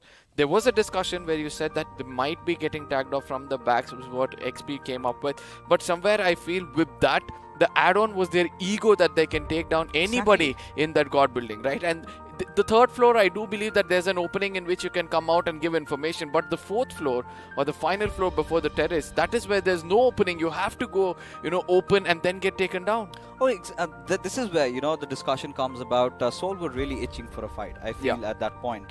And without getting any knocks, just pushing over at Hydra officials, they had to be fended off, and that really was a reality check for Team Soul, that they cannot get away with anything and everything, ladies and gentlemen. gentlemen, as we take it all to the skies as Autobotz, Orva, right in front of our screen. He's playing this device on the iQOO Neo 6. Not just him, all the players, all the 64 players in the lobby are going to be spotting that big beauty right in front of you guys as the flight path trajectory all the way from Cow towards Tambak. Not going to concern any of those teams though. Yeah, obviously, but a team which is trying to go towards the side of Cave or Docks, they will also have a long journey up ahead, and they have to watch out for the team hitting the ground first, picking up those guns and trying to hunt them down, as the duck hunt might somewhere start off in this map. But let's not forget to see, is there any possibility of some early skirmishes? It looks like there is not going to be any to the northern side of the map. Our Esports pretty much going to the complete corner. 7Cs as always going towards the side of Hathin is going to be pretty safe, but 3 to 4 squads towards the side of the the northern western side island, that is a bit of a shocker for me. Talking about shocking things, well, I'm looking on a lookout for what we can really expect. Now, Nigma Galaxy and Team Soul might just lock horns down south, right? You've got Goblin, you've got Wickendi right beside him. Hector's also present over there. So this is where Team Soul really need to watch out. They've got that western belt to themselves. Teams Exo loves to get that southern belt to themselves. And in the midst of it all, in Sami lie the 2 players of Nigma Galaxy. Yeah, but at the same time, one other thing which we have to look out for is WSF holding the dead center, where they can actually play this around. They can go in for a late rotation when required, trying to evade all those people will be trying to come in and making sure they create a no-go area towards themselves as well. But coming back to the down south, where we can see that Sensei, Fierce and Immortal again going for a split as Punk goes way, way far away. But at the same time, could this be a moment where Nigma Galaxy will be facing off the side of Team Soul as Goblin is coming a bit more closer? Dreams knows his location, and the push might be something inevitable. But wise choice, fall back, regroup, and then come in against the side of Team Soul. I really want someone to fight against a Goblin at this point, right? Does not have the best of weapons. He's managed to find an M4 and a DBS at least for now. The deadliest of them all. Yes, does not have any helmet. Look at his helmet, completely damaged, right? One shot and he might be done for. Does not have any first aids to administer at this point. Needs to get those boosters up, get those energy drinks kicking in. But this is where Team Soul need to somehow rendezvous at a certain point. Need to somehow come into aid for his teammate. Yes, absolutely. But at the same time, the split gameplay from the side of Team Soul seems to not work out for them, right? I know that they're planning to get the maximum of farm possible when it comes to the map of Sanhok. But at the same time, when situation like this occurs, that is the wake-up call for you. When some team is actually coming in and challenging you, where they were scared of you and they're not anymore, that is where you would want to bring in a different kind of strategy. Probably stick at least 2 men sticking together and taking those farms and trying to, get in for a trade when necessary and picking those early finishes might boost the confidence for the side of Team Soul, which is very much required at this point of time. Is indeed though, because especially after Team Soul, I was talking about this yesterday, even after the games got over on the streams. Now teams are going to try to figure out how you try to rotate. Teams are going to try to obstruct your path into the circle. That Team Soul had been primarily playing around the center, and it had worked out so beautifully for them. But hold on, Beast and Jelly just might cross paths, and they did indeed, but they're completely unaware of each other's existence, and both of them alive and kicking. That's a good sign. Jelly, whenever I look at his face, I have one question in my head. What dream did he have the last night? Because let's not forget to shed light for all the people out there. Yes. Guys, this is one thing which OR always does, right? And Jelly did open up to us, in that interview, telling that he gets a dream the previous night which predicts him the performance of the team the next day. And in case everything goes well, they might lift the trophy for themselves. So I would say dream a proper dream, my friend, because ultimately when you keep dreaming on the right way, the team will be flourishing. It's something that we really can't control, right? You dream about a lot of things sometimes. And Jelly, well, he's going to hope that he's got a proper dream just after the day 3 ends. Needs to lift that trophy. That's what OR Esports have been eyeing out for. But now, 7C, Sarang and Aladdin, they're trying to cross over the bridge. They know they're being watched over. And they know it is Team Autobotz. Now, look at the sort of a camp set up for them. The moment Aladdin goes out in the open, this is where they're going to open fire and will take him down for good. Oh, that's going to be the case or not is going to be the next big question, because ultimately they also have to realize that, that commotion can attract all the other teams as well, as FS Esports is also coming in over there. As the drop is going to be happening to the dead center of the map, probably allowing the circle to be shrinking in for itself. This is where most of the teams will prioritize to go to the dead center, right? So we can see that most of it is happening as Sarang at this point of time fisting air and also getting a very, very good location at the shorelines. Indeed. Now at this point, 7C, they're being very cautious. Really do not want to give their position away. Hence the Superman punch. And we all do know, right? Does not give you the footsteps of all these players. Now Sarang trying to close in. Mr. IGL has no idea.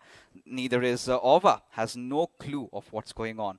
Now if Sarang just comes in and opens the door, voila, there's an enemy right in front of him. Now at the same time, he needs backup. Sarang can't do it alone. I know that he's coming here for information, but this is where he has come up. He needs to have some patience, have some composure from here on, because just in case he gets detected, which he might at this point of time, giving away his footsteps. Yes, Mr. IGL gets to know that there's a player close by. All he has to do is retreat and make sure he gets into cover, and this is where the backup is going to be much more important. I do understand the nade is going to be cooked in towards him, but jumping into the water, swimming towards his teammate will be the best option for him right now. No, he doesn't want to back out. Finally does though. Can he take a leap? Yes, he does successfully. But look at Autobotz. They're hunting for him on the prowl. Look at Orva. He's already taken a leap into the water and has got an idea of where he is. But Autobotz decide not to overextend at this point. Decide not to have enough of the personal dropping inside the water, because that opens up their flank from that other side. Now that is what 7C want, right? Their players have their attention redirected, and this gives the perfect avenue for the other players to push. Now this is where Autobot sensors are going to widen, right? They're going to be looking at every look in corner. They're like, one person has come behind us and we didn't even get to know. That means that we are not looking properly as Savitar at this point of time in the crosshairs of Fox with that 4x hard scoping him, not letting go of any of that lead, making sure that he has information and not ready for a fight yet. This is getting interesting at this point, right? I really want to see what 7C are up to, because, well, you've called it, they've been riding the waves, right? They've been the Vikings in the lobby, just clobbering down every single opponent that they had in the previous game, just towards the end, did not have the numbers to support them for. But for now, 7C, you can take a look at Spray God. Just trying to scout around the land, make sure that any player from Autobotz overextends. But elsewhere, we do have a different fight.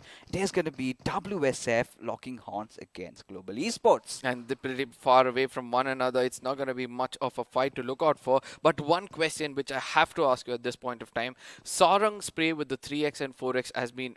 not Sarang, sorry. Spray God's spray with the 3x and 4x have been phenomenal from the time he's been playing this game, right? But eventually, we have been seeing that yesterday and today he's been relying on the red dot. Do you feel that's the right thing for him? Probably with that long range scope or the mid range scope, he could register more finishes for himself? I think it's all about the RNG factor. It's about the availability of the loot, right? If you do not have a 3 times, I mean, ideally in Sanhok, 3 times is more than enough. But I feel that you know, the way the place that he dropped off were at Hatin would not have found one, so hence does not have one to play around with. But I think more on those mid-range sprays. This is where I feel that you've got a little bit of that Sarang supremacy. Because right now in the current meta, especially in the iQOO BMPS, there's no better player than him on those mid-range ang situations. Absolutely. Agreed on this point. We also have Sarang who might be coming into a contest with him. But let's not forget the Joker from the side of GE is also been lately trying to bring in that mid-range sprays and try to connect them as well. So let's see whether that's going to be the case, as anybody's going to be challenging the side of Spray God, who's living up to his name perfectly, Spray God himself.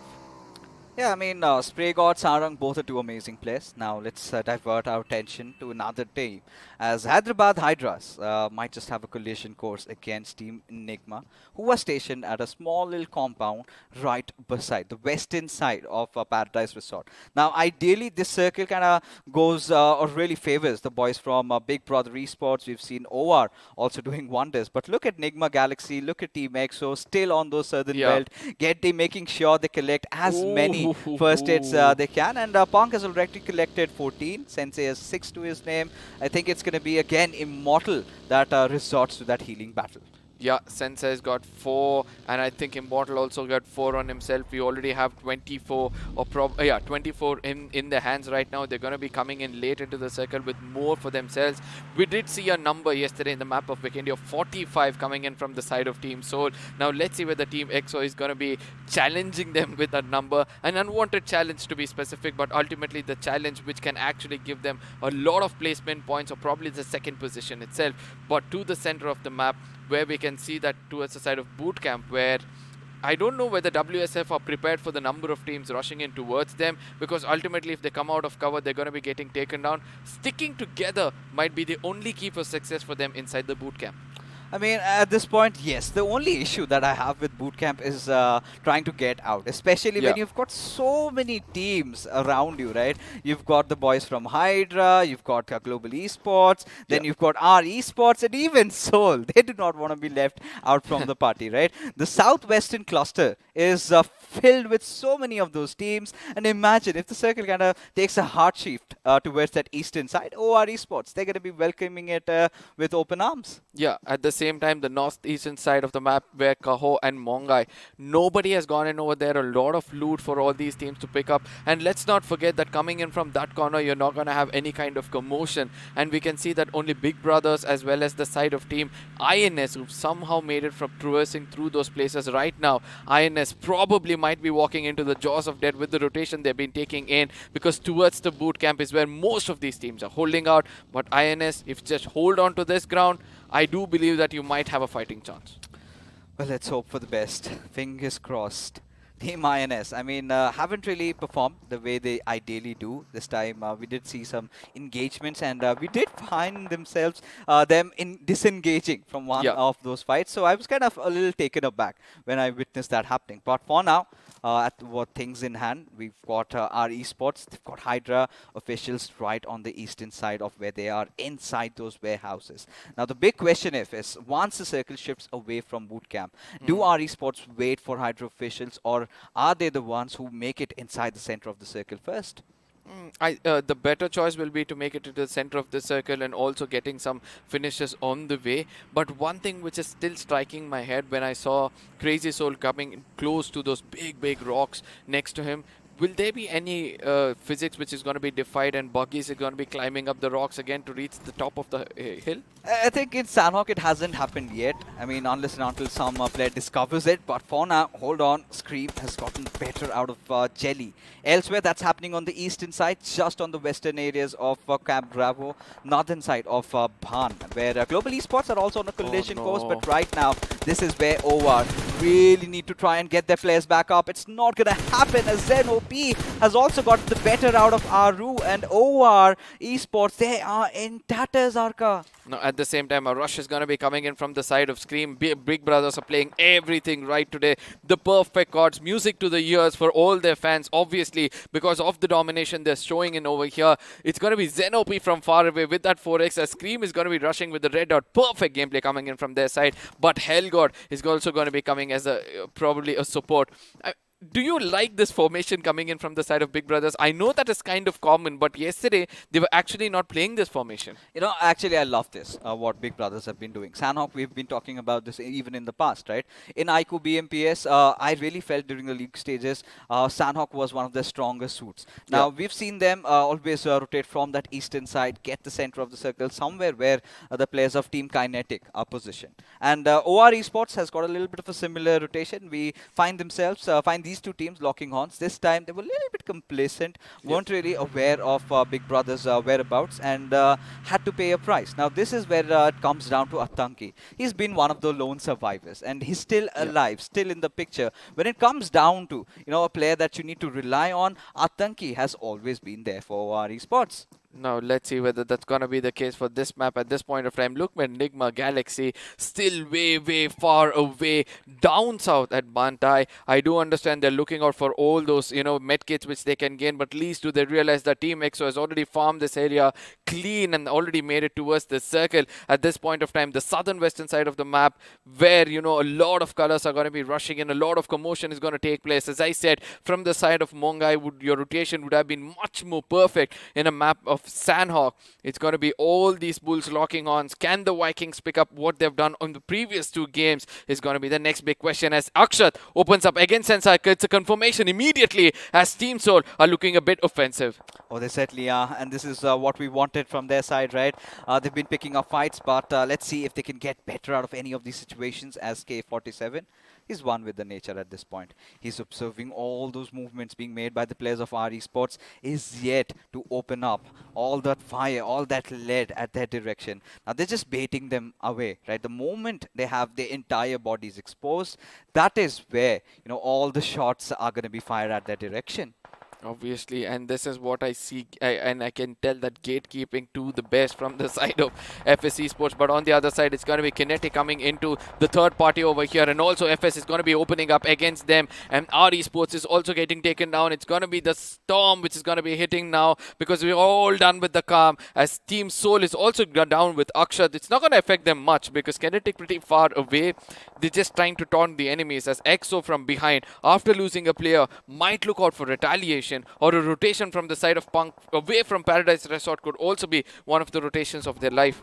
I think I really am curious to see how many first aids does Hector have on him right now. Because I'm pretty sure Team Soul have given it all away. They've kept a few basics, you know, 1 or 2 first aids on themselves. Everything else lies with Hector. For it is very imperative that he stays alive. Now, we've been witnessing this circle, right? This has a little bit of a tendency to go a little bit down south as our Esports finally have their position compromised. Elsewhere, Akshat is on a collision course with the players of Esports Wala WSF. Something that we did talk about. The moment the zone shifts away from bootcamp, all these teams are going to be somewhere clawing and scratching their way, as Fox is going to be unleashing that spray on that QBZ. Barely connects, but Orva makes sure he gets the better out of Hero. Now this is where M4 seems to be more stable than the side, than the other gun itself, and let's see whether how many finishes they can pick up. Let's not forget that FS on the other side, or also those brawlers, wants to pick up every single thing over here. That is going to be 47est. K47S still waiting for somebody to come over that horizon. Canary comes in, almost gets taken down. Our Esports in a very vulnerable spot. It's going to be so hard for them to rotate around here. As Hydra from the other angle, this is the end of the story for the side of our Esports. Our Esports hurts us though. I mean, they are in a whole different world right now, you know, facing so much trouble as FS finally open it up against Esports Wala WSF. They've been fighting on all different fronts right now. There you have it, Bachwa. The moment he steps out in the open, he's trying to bob and weave, hence decides to resort for the healing battle. I think that's what he's going to do. But it's pretty early. It's the 4th circle, and there he has to administer all those first aids on him. And this is the thing we were talking about, the shift towards the southeastern side. Now, this is where OR Esports, this is where teams like Big Brother Esports, they're all going to try and get a prime position for themselves. But Team EXO, they've taken that southern side, as now Hydra are in real close proximity of Team FS. Now Team FS knows all these commotions, right? One last man standing. This is where the push might come in, but it's going to be Jadu from the other side who's grabbing all the attention, will be hitting the ground, and that's going to be our Esports getting eliminated to the 16th position with no finishes for themselves. And FS Esports is going to be happy coming in over here, taking all that hard work coming from the opposite side, picking up all these 3 easy finishes on the ground. But one last man standing from the side of Hydra. What is he going to do with all those throwables coming in from his side? I mean, at this point, look at him. He's still trying to loot around instead of going for that finish. But K47 just going for a wild spray over there. Did not really connect, as it's Zoro against the world all by his lonesome. He's making a run for his life. But from elsewhere, it's going to be the boys from Autobotz that fire at K47's direction. Now, that could be a blessing in disguise, right? This is what we have been saying in the map of Sanhok. When a third party comes in, you're going to tuck and run away. That is giving an opportunity for someone else, an open window to get the best of what they can. And 47S is going to be so happy. This one grenade, look at it connect, taking down 2 players, if I'm not wrong. Yes, that was Jackson and Dynamite getting taken down, giving a hope for the side of our Esports to actually run away. But still, they stuck on, and due to which they also had to hit the ground real hard. But Team Soul on the other side, it was Goblin with the grenades again doing things. Invader gets taken down. The second one was with a grenade, an opening which they were looking out for. Team Kinetic finally having the center of the circle, a final glimmer of hope for these lads, because this is something that they were eyeing out for. As Aladdin goes out to the boys from Team Enigma. Both of them might fall. Yes, sir, gets into the play zone as Evo. Does he have enough time to administer that bandage? Because he's out of meds pretty much, as Hyderabad, Hydras, hearing all that commotion, get the better out of Spray God. Now, at the same time, Aladdin was pretty much, visible for the side of Evo as well. And this is going to be the moment where Hyderabad Hydras can pick the maximum of what is there in front of them as they make it inside the circle. 7C is pretty much clever in their rotation, right? They immediately pick the vehicles up. They're going to be making it inside the circle because we all know these Vikings are looking out for some proper players. And if they get one, that is where the assault begins. Indeed. But for now, look at INS.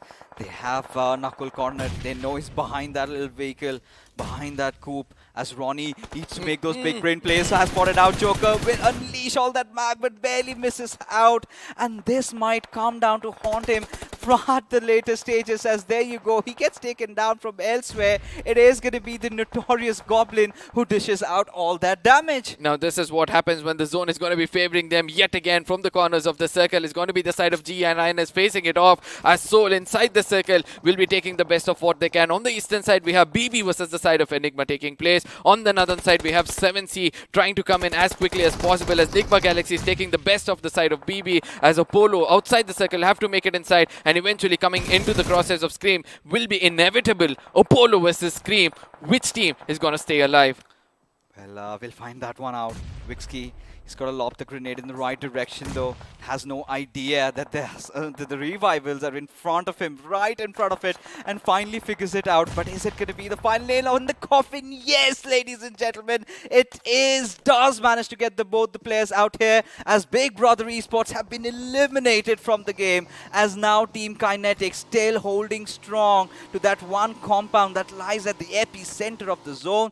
This is where OR really need to get few more position points, but hold on, Manya gets spotted, and Hyderabad Hydras get the better of him. Now, at the same time, Nakul also knows the information. He's been surrounded by 3 different positions. Look at the minimap. He's just suffering over there, suffocated by 2 other teams. But what he can do, just wait it out for these 2 to fight out, and then eventually come in and take away all those finishes which is left out for himself. But at the same time, let's not forget, there's going to be other crosshairs over here. That is one coming from the side of Team Soul, as well as Carry is trying to do the best of what he can, as 2 players have already got taken down. Carry and Maxi OP with the least of HP for themselves, as INS is coming for a push. Joker not there. It's Crazy Soul who has to do all the hard work.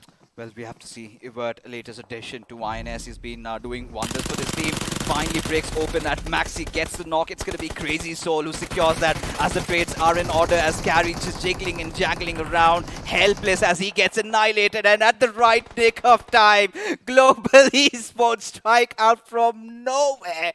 INS out, Hyderabad out, as Knuckle is still breathing. Oh, this is what I said, right? He had to be careful. He had to be patient. His composure has paid off a lot. He gets only 1 finish for himself. That's going to be the side of Nigma Galaxy in front of him. But the amount of placement points is gained for the team so far. If he's got the right kind of medkits with all those bodies lying around, I do believe he'll be going in for a heal battle and probably getting the best of whatever possible in this game. Vexy on the other side. Westkey on the other side with 10 medkits for himself. I don't know how long he's going to be surviving this, because eventually he's way far away from the zone, and there's going to be another circle which has to be still shrinking in. Kinetic holding the best spot. How many finishes have they got? Just 5, and 4 more lying right in front of them. Now, these 5 are all they needed, right? We were talking about having that one good game, and maybe in Sanhok is where they find themselves back in the overall standings, just sitting at barely 15 points out of all these games.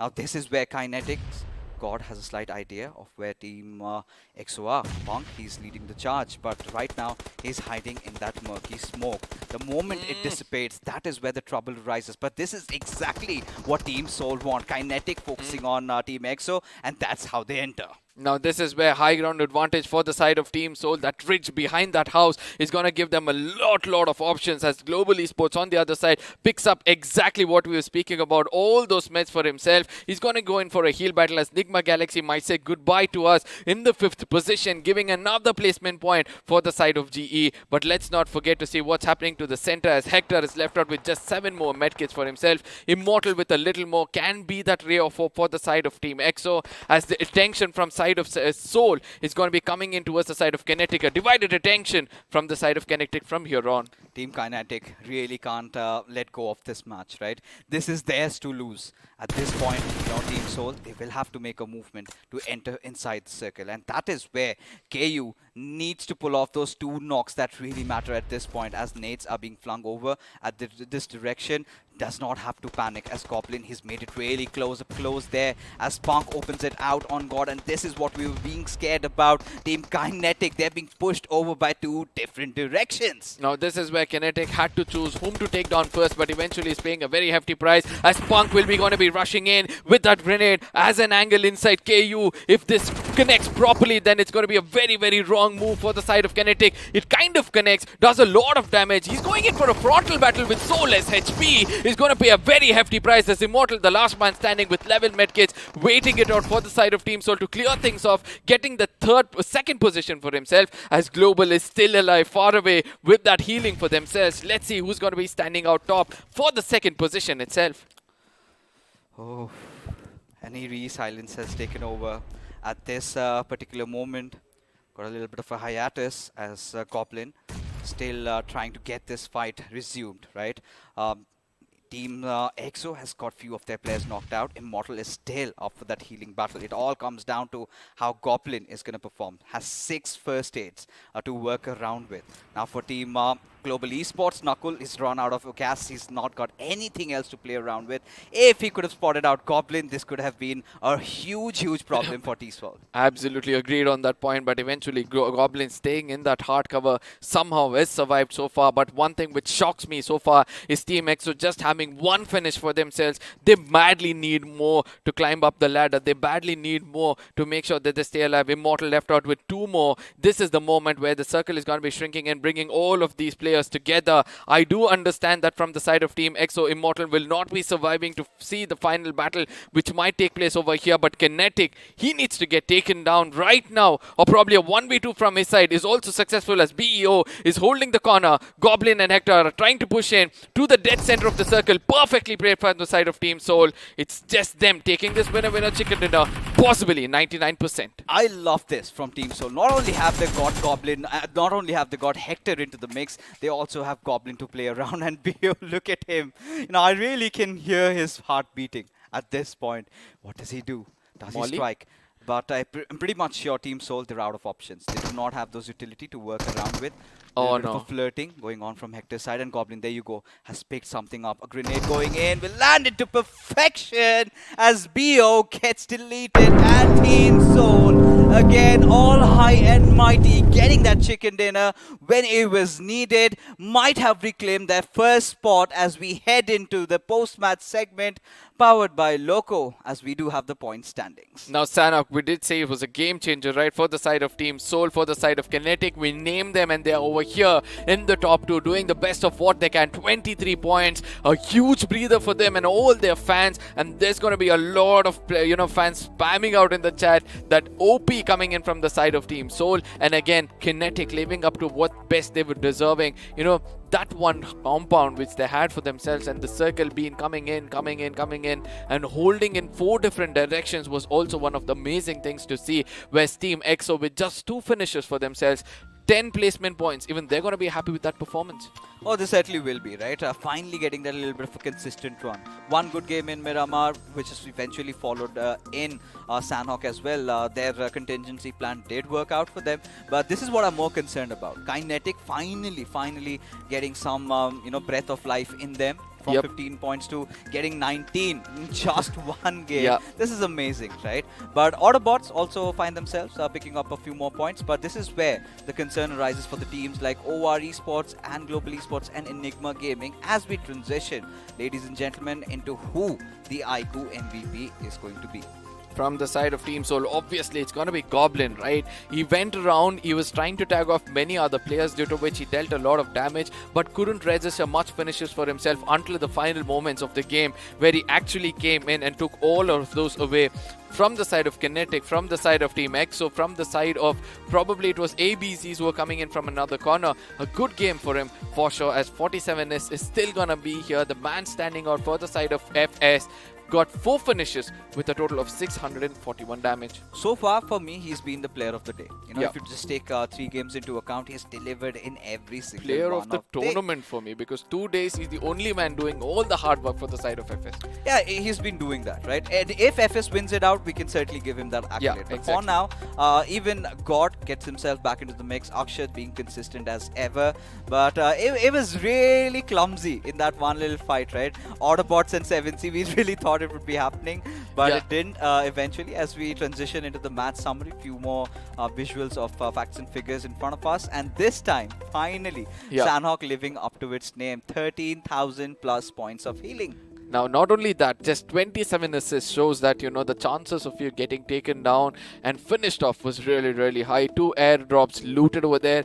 I didn't witness, I think I did see some coming in. A ghillie suit at least. Yeah, One a of ghillie those suit players. at least, yes. But on the other side, 7 grenade finishes. There's not going to be much of, you know, these skyscrapers hitting all above, as Kinetic at this point of time will be really happy to share the highest number of damage being dealt by a team, with Team Soul with 1430, whereas Team Soul with 1656 with 8 finishes for themselves.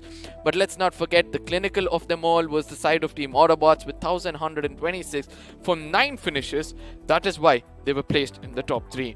Oh, I loved this entire thing coming out of all these teams out there, especially our Team Soul. Despite all odds, right? Yeah. They were on that western belt, did not have a lot of room to work around with. But now let's take a look at the big picture, the overall standings, ladies and gentlemen. As Team Soul, there you go, have reclaimed their top spot with 110 points, but just 9 points shy are Global Esports. And Nakul and his heroics, we have to talk about it.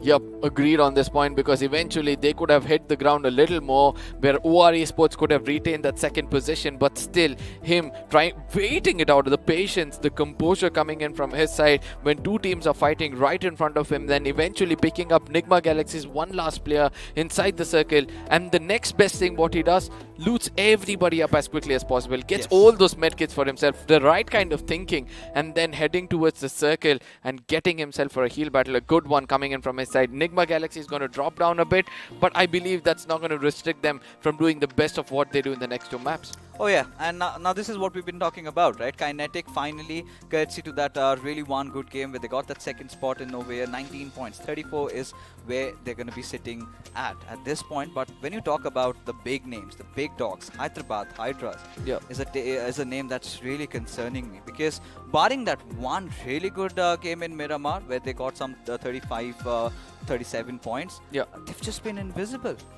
Now, we do understand that, you know, they're trying to get some placement points in several other maps, which is not working out for them so far. But we have to also understand that, you know, the firepower from the side of Hyderabad Hydras is not something which is working out for them. They need to go in and become a little more aggressive, knock somebody's doors and try to, you know, take them out as quickly as possible, get that early 3 to 4 finishes for themselves, and then capitalize on it from there on, right? Because as you said, they were, even in this map, in the map of Sanhok, if I'm not wrong, having that Paradise Resort is where they were, you know, kind of holding out, and from then on it was much more easier for them to go to the northern and then come in and make sure they have that rotation. But still they failed to do it, and due to which they had to pay a hefty price. No frontal battles coming in from their side. Do you agree on this point? No, for Hyderabad Hydras, there was no need, right? Majority of the times we did witness the circle to be around those Paradise Resort, after which it took a shift to where Team Kinetic were. And the main point where we had the entire fight breaking out was when 7C decided to go after the players of Team Enigma. They fired those shots, and suddenly Team Hyderabad Hydras decided that also we want to join the bandwagon. We also want to be a part of the party. They also started firing. And this is where the entire commotion was created, where Enigma Gaming got out, 7C could not get in, Hyderabad Hydras finds themselves in a mix, INS, so many teams were just in those areas. It was a complete bloodbath. Yeah, absolutely agreed. But at the same time, we have to look out for the bigger picture which has come out over there. And also thank our sponsors. That's going to be a promo which is coming up. You all know what time it is. It's time to slay the dragon.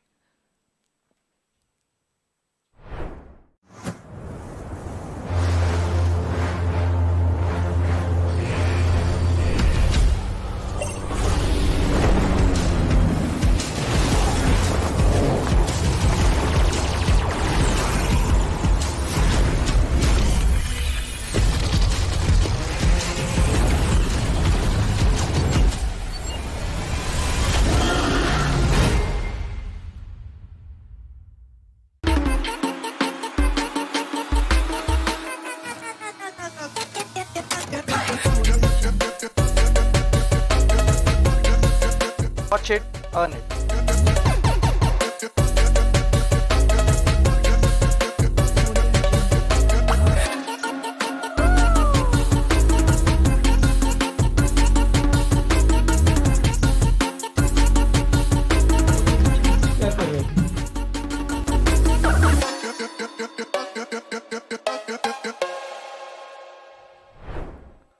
Watch, play, stream, repeat, and also earn all the way in loco. That is what my friend keeps saying, right? He's always been behind that, I wouldn't say money, but ultimately he says we need to put bread on the table, and eventually That's the goal. Yeah, that's the goal. And the way esports has been growing over here, it's amazing thanks to the contribution of two different entities. One is going to be loco. We've come up forward with an amazing platform for all of us, and also let's not forget iQOO, because they have been coming up with some amazing devices, in a range which lives up to all those high-end devices, and also a little bit of a cheaper price. Of course, it does. And might want to check that one out. It's an Amazon special. But for now, let's take a look at the highlights in this particular game of what really happened in Sanhok. Because a lot of absurd things did occur though. But one of which was finally OR having a chink in their armor, and Big Brothers really capitalizing on a point. Right, getting those few knocks, but majority of the fights did happen around that southwestern area, right, around the boot camp once the circle shifted away from it. Yep, agreed on this point, but at the same time, let's not forget this was the moment of the game for the side of Team FS to actually take away everything from the side of Hydras, and also Nigma.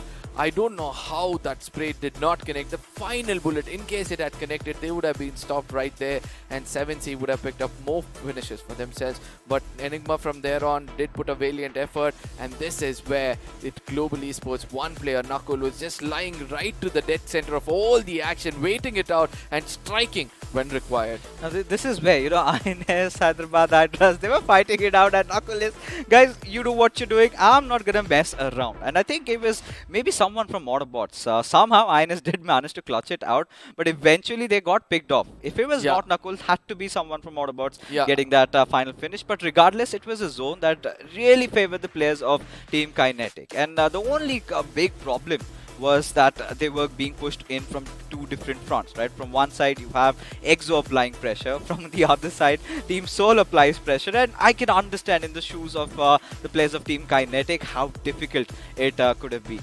Yeah, but still, when you have low of HP, you have a space to run back and re-strategize, heal yourself, but still KU does the big mistake of stepping out against two players of Team EXO. That shows that, the micromanagement of resources, right? He could have used a molly or a grenade if required, but ultimately, since they were in the only compound, not having much of farming, I don't think so they had the right kind of resources to take the fight and only go in for a frontal battle. But the next segment, which is going to be coming up, that's going to be the analysis segment, where you're going to get a lot of information about the rotation of all these squads, as well as that's going to be coming on our screens. And I would allow Fixes to, please guide us through every single thing which happened on the map of Sanhok. My pleasure, sir. And we've got to talk about Team Soul. Of course, they were the ones who did get the chicken dinner. We did discuss early on, right?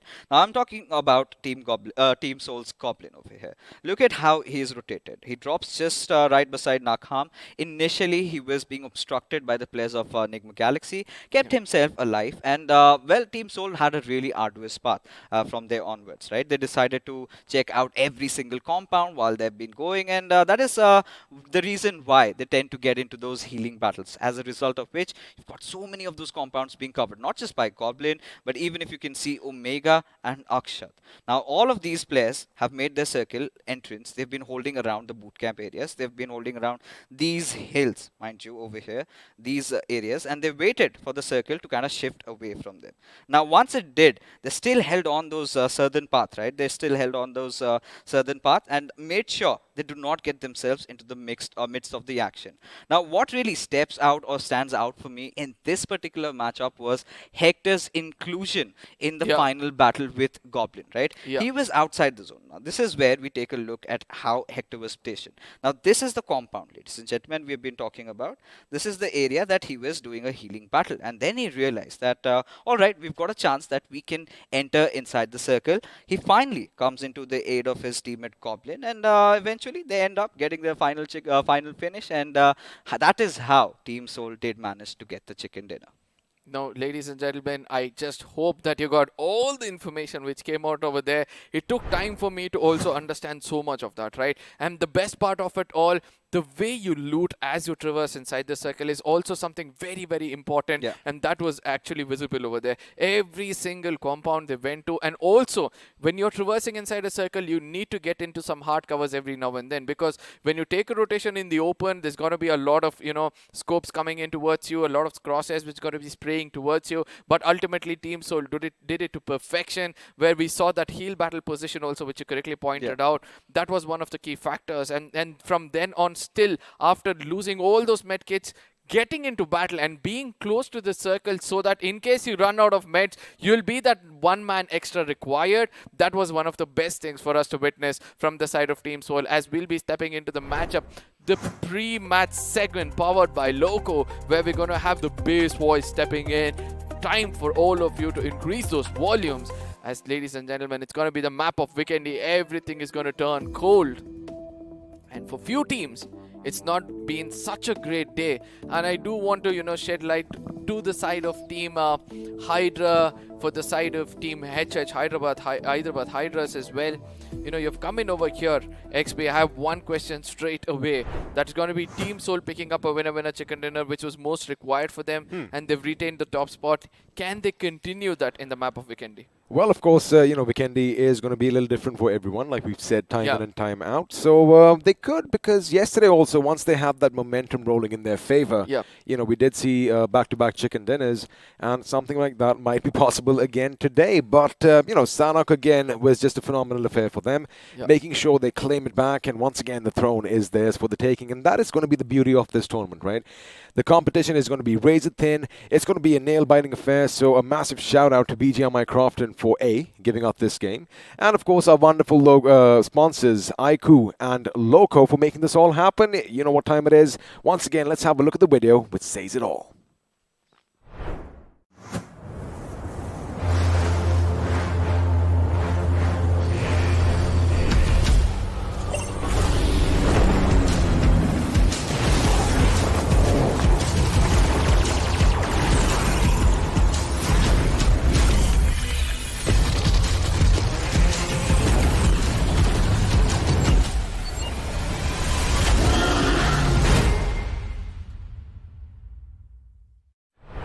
Arka, one of the things that I do love about this device in our hands is that refresh rate, right? Because if you had a look in the video, the thumbs, they're going to be moving like a bit cray-cray, very fast. And it's not just for BGMI. If you are into other games as well, you want to have that instant touch and the instant reaction. And that is where this device comes in handy. And speaking of instant reactions and instant touches, well, we're seeing that on our screens as well. Yeah, absolutely. With all those players playing out with specifically this device, it shows that this device is capable of doing wonders. And you always, we Indians, we put few things to test. But before I make that point, we have a substitution coming up. That's going to be Joker coming in for the side of Nakul. And that means they're going Assault.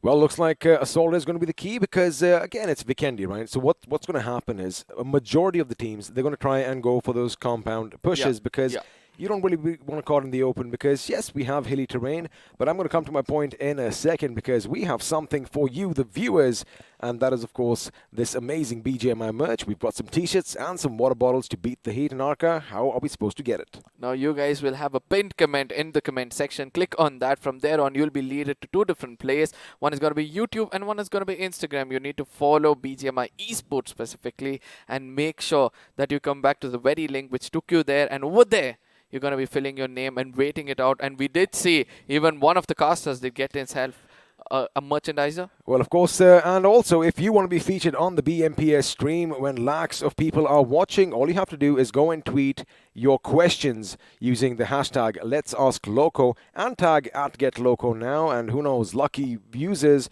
will stand a chance. Like yesterday, we did see something like that. You know, you'll have a chance to basically have your questions answered by us, the experts. Ooh. And of course, have a massive shout out on the stream. So again, engage with us because that is the beauty of this show right now. I love that we've actually added that. It just keeps it a bit more versatile, and it's like as if the viewers are right here and we can interact with them. That's the most important thing, right? Because the viewers will have so many questions and sometimes they're going to tingle our brain and make us think in another perspective altogether. And that's more important for us when it comes to this place, because we'll be so much concentrated to specifically what's happening on the screen. We might not think their way. Could be. And of course, you know, everyone has their opinions. Everyone has their opinions. Do we agree with that, Arca? I don't know if you guys missed the little kerfuffle in the studio yesterday. It was amazing. But for now, we are going to be saying goodbye from the studio because it's going to be beautiful right at the beginning. As we are going to back away from the snowmobile just a little bit. But I love the tundras. I love the snow. And, well, what better place to have all this action other than Wickendi? Oh, yes. I mean, the snow, giving away all those footsteps, the vehicle trials, making sure that you're pretty much capable of getting the information and the castle. This is where I want the circle to be coming in this time, where it's going to be the high ground which will be coming into, gameplay, and also that off angle and also the slow ridges as well, which is the other place you want the final circle to be forming in. Oh, speaking of the castle, have a look at how beautiful it looks in the backdrop as the Whirlybird is going to be crashing down. The Blackhawk finally is down, ladies and gentlemen, but have no fear. All your favorite teams and all your favorite players dropping down. Well, we've equipped them with parachutes that do work, so none of them are going to hit the ground and go splat. But anyway, you know, talking to the castle, I want to see something happening over there. I want to see in each of the towers, right, on each of the fortifications, I want to see a team just hold down the ground, hold down the fort, so to speak, and just be dishing out damage left, right, and center. And of course, the port up to the north, and we've never really seen this in play too much because, well, the circle doesn't usually permit it. However, we are going to have a lot of action in and around Goroka. That is something I'm expecting. And Autobotz, though, the city's up on our screens right now. But again, where do you want it to happen? Because Fixes and you were the ones who were, had the opportunity to go through this game yesterday, where, of course, my prediction did come out to be true. But, oh my goodness, what do you expect is going to happen today? Yeah, that's as I said. I wanted to be somewhere around Castle, but eventually, Dino Park will be always that place which I would pick up. Cosmodrome, if the zone is going to be falling there, I'm going to be happy. Well, for now, the Big Bird is going to take to the skies, and looks like we are going to be heading in the northern direction with a little bit of an inclination to the left. Now, things are going to be starting high up above Milnar. Dino Park is going to be right down below in a few seconds, and, well, the flight path is going to end somewhere around the port. But again, the question is going to be, where is the first circle form, and are Hyderabad Hydras going to do something like they did yesterday? Now, just 1 point from this game in the day is something that they weren't expecting, because if you kept in mind, they did switch their drop spot from the Vinery. They did go to Milnar, and it didn't really work out for them. Now, at the same time, we also have to focus from the side of FS Esports, who knew exactly how to pick up those placement points with that heal battle when required, and also finish points when they were all stepping out over there. And let's not forget to see that man over there on the top, K47S, the kind of damage he did yesterday against all of them, and getting those 5 finishes, crucial one, as the circle will be going to the western side of the map this time. Do you feel there's going to be a change in the gameplay of all these teams? Well, I already see a massive change. Hyderabad Hydras are going to be heading north, and oh, baby, this is going to be exciting because Team Seoul, they are going to be in a little bit of a split over here. Now, this action is going to take place at the church just north of the Vinery. And the thing is, they don't have all their members intact right now. In fact, one of them is going to be all by his lonesome. But speaking of lonesome, Sensei, he does sense some movement in the distance. He knows he has to keep his ground. He has to make sure he doesn't move a muscle or bat an eyelid. Because, well, he is currently outnumbered. And have a look at your mini-map over there. From the other side, another yellow dot is going to be coming down, which means Team Soul, well, they could be a little bit of a thorn in his side. Now, Sensei is not having a good day, right? He'll be the first person always to get they taken know. down. And one other thing what happened to Sensei, he was looking at a gun over there. He was like, should I go pick it up? It's literally calling me at this point of time because he doesn't have nothing but a Thompson in his hand. And, oh, this is very, very clever coming in from their side. They went in to check whether the vehicle was gone off first and then concentrated on the other. As Sensei is going to be falling back, not watching out for his back could be the biggest problem as from behind comes in two more players to take him down. A jump shot from his side, but eventually hits the ground, all thanks to the helmet and vest held on by the side of Goblin. He TBS. didn't even take a shot though. That's the beauty of it, because although the opponent did jump over him, you know, he did miss all his shots, and well, you got to make sure you are accurate in this situation. And when you go up against the Green Goblin himself, chances are you are going to go down. Now we have seen one of the members from EXO go down, and now the other is going to take a fight of his own. Crazy Soul hits the deck, but he is going to make sure he puts him down on his bloody knees, and well, then they were just two. Team EXO reduced to a two-man squad, and elsewhere we did have a look. Global Esports did open up on OR Esports, and Jelly, the IGL, well, he is going to be put 6 feet under. Now, this is something which Team EXO and OR did not want for themselves, right? Because they're not having such a great time in the tournament and also not such a great day. You know, both the bad things are already having double trouble for them. But let's not forget that at this point of time, we just have one player from the side of Team EXO holding the side of Castle, where Punk is going to be running towards him and try to play a two-man squad. But also, Enigma holding the center of the circle at Gorka with another team pretty much close to them. I don't know who they are, but ultimately we can expect a skirmish also to take place over there.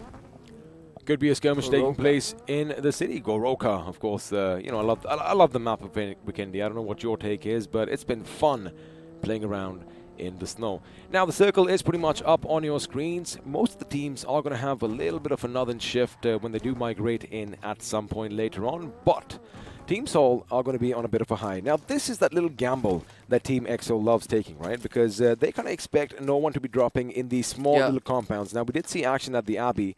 They must have assumed that, hey, Team Soul's going to be heading to the Winery. Again, this is all the homework that they've done. But sometimes, you know, we always have some tricks up our sleeves, and this time around, looks like Immortal and Punk are the last two remaining members, and, well, the odds are stacked against them. Now, this is the new formation which has been coming in, right? They tend to go in and take down that one lurker. They've understood these are the teams which will be going in for a split. So let's just man up on them and take down a player. That's going to be one early finish. And from then on, let's concentrate on the rest. And they take down the strongest team, weaken them when required. And when it comes to the final circle, obviously, it's going to be much more easier for them to take down 3 players rather than 4. It is going to be easier, but again, you know, it could be problematic. Now, again, for OR Esports, if you did notice, the fact is that most of them did jump down to the cement factory. And Jelly, of course, as usual, was all by his lonesome on another part of the island. And, well, when you have 4 guns trained at you, escape is going to be a bit of an issue. But for now, Hydra official. Ooh, imagine if you actually go over the gas canisters and they blow up. That would have been devastating for Jackson right now. Yep, agreed. But also one thing which has been running around in my mind is Sensei. He had a vehicle, a snowmobile right next to the compound he was holding. All he had to do was a little daring, step out and see whether he's got a vehicle right next to the roads and just pick it up and go away. Well, you just pretty much answered it yourself. You had to be daring, but again, he did not want to give his position away. He thought that nobody knew that he was there. But, you know, when he did go prone, that is where, from the distance, I think Omega kind of spotted something in the building and alerted Goblin. Goblin goes in, makes sure he checks every single corner, and, well, the rest, of course, is history. Now, OR Esports down to a 3-man squad. Again, still capable of, you know, doing wonders in this game because it is Wickendi, and it always does come down to those close quarter combats, right? I mean, yeah, you are going to have some mid-range and long-distance engagements. However, it's the compound rushes that I'm going to be more concerned about, and, well, these boys, they can definitely hold their own. Now, where in the bottom of the screen, towards the side of Goblin, I can see that, you know, Beast Ophi is pretty much close to him. And the movement of both of these players have been restricted to a specific spot. That means there might be a chance that, you know, Beast has got to know the location of Goblin, or it's the other way around as Omega is going to be regrouping with him towards the side of Dino Park, or the southern side of Dino Park, where we can expect another fight to take off. But To the western side of the map, towards the top, we can see WSF pretty much inside the circle, right? Creatures is where they're holding. They'll have a better rotation into the circle, but they need to go around and farm because we have been seeing them that lately they don't have the right kind of throwables when required. Absolutely, I agree with that. But the thing is, for now, I like that you have your winners of the last Wickendi, FS Esports, pretty much the unsung heroes in this tournament so far. Yep. Going out for a little drive because they did have Goroka, and speaking of Goblin and Beast, Beast is going to take a lot of shots to his body, and there you have it. The final one in his head, right between the eyes, is what's going to bring him down, and with a few more shots with the G36C, the car goes boom, and with that, well, the Beast is going to be no more.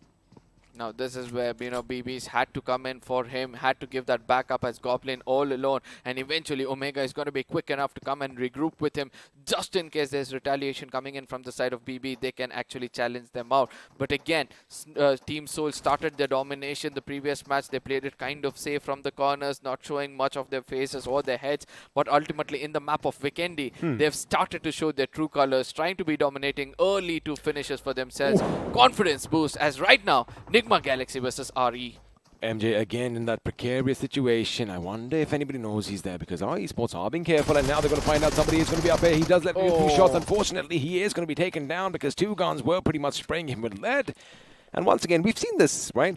All these teams, they are playing a little dicey. I mean, their IGLs are the first ones to drop, which could be problematic. But again, they have this little role, right? They're not just trying to get some reconnaissance for themselves, not just information, but they want to make sure they have a nice little footing or a nice little safe spot in the next circle. And again, it's a high-risk maneuver, and looks like MJ just got left behind. Oh yes, MJ. I mean, he could have been on the other side of the stairs, right? Trying to backstab them as they enter in, but still he was just dead on. He was confident that his sprays are going to be strong enough, but ultimately two people coming in could be hard, as the instant reply shows us that it was an unwanted fight which was taken from the side of BB and had to play a hefty price. Sarang gets taken down from the side of 7C as HH are going to be scavenging around as two men are looking out for finishes for themselves. Now this is happening at the foot of Mount Kresnich, and Hyderabad Hydras, boy oh boy, do they need a good game over here. They are going to be unleashing hell on 7C Esports, and looks like FS Esports are going to be joining the party as well. Now, Team Kinetic, they did go through this commotion, in fact, between both the teams, the juggernauts on either side, and for now, they are still going to be a whole team. But I do have concerns for a lot of them out there. Now, again, this is what you don't expect in Wickendi a lot, right? Yeah, you are going to have that high ground, and 7C Esports are going to be down there. In fact, Aladdin is going to be in a vehicle by the look of things, just making sure he has a little bit of an idea. But in comes Sarang, in comes Spray God, and HH's Ace Black. Well, he definitely had that ace up his sleeve because he let his Tommy gun do all the talking as he went all gangster on them. Now again, one other team becoming a little overconfident, losing most of their players, have to play for placement points, can't be as aggressive as how they are, because Savitar and Aladdin at this point of time, both of them being a little bit of a support. You know, I'm looking forward to see whether they'll go in for a heal battle, because yesterday, Team Soul with 45 medkits for themselves, just looting the south of Winry. Yeah, 45 medkits. Wow. Just imagine if others are looting around the overall map and how much they might have. Well, again, it didn't really work out for them at the end because they did start taking those fights. And, well, we are going to have a look and see what happens in the finish feed later on. And speaking of the finish feed, there you have it. Mantiope coming in and making sure that Aladdin is brought down, because that means only one man is now going to have all that weight on his shoulders as Dynamite. He does know that something is moving in the distance, and of course he's going to be checking his backside as well, because you don't want to give your position away with some unnecessary shots. And speaking of positions away, Hyderabad Hydras, they need to come back a bit stronger in this game if they want to have a chance to, you know, even contend for the title of the iQOO BMPS. Same goes for many other teams in this tournament, right? Because ultimately we have almost come for the end of day 2, and this is going to be the correct every center of the tournament itself. From here on, the strategy is going to be changing in case things don't go right. But 7C Savita still being a little bit oblivious of trying to come out in the open. But let's not forget that he did save his teammate, giving a little bit of a ray of hope for the side of 7C to sustain a much more better in the map of Wickendi. Well, I gotta say that Lamborghini was looking nice, but you know, you did bring up Team Soul and the 45 first aids yesterday. Have a look at Hector. He's that little yellow dot that you guys can see on your screen right now, even below Akshat, as he is going to make sure he has all those first aids in his bag, as Hydra official are going to make a move under the very watchful and close eye of Esports Walla WSF, because it's going to be Karan and Bajwa who are going to be relaying all this information. But the thing is, at this stage, like I said earlier, no one's really going to make a move unless they absolutely have to. And, you know, of course, someone is going to let slip the dogs of war later on, because in due time, this is where problems are going to be arising, and we're going to see vehicles hit up against the walls, and, well, everything is going to be just a little bit too chaotic. Now, somewhere I feel the zone is going to start favor the side of Team Soul from here on, and they might be the center of it all. Towards the northern side of Dino Park is where I'm placing my bets as of now. But let's not forget at Goroka, everybody wanted that hard compound for themselves, just in case the zone shifts away.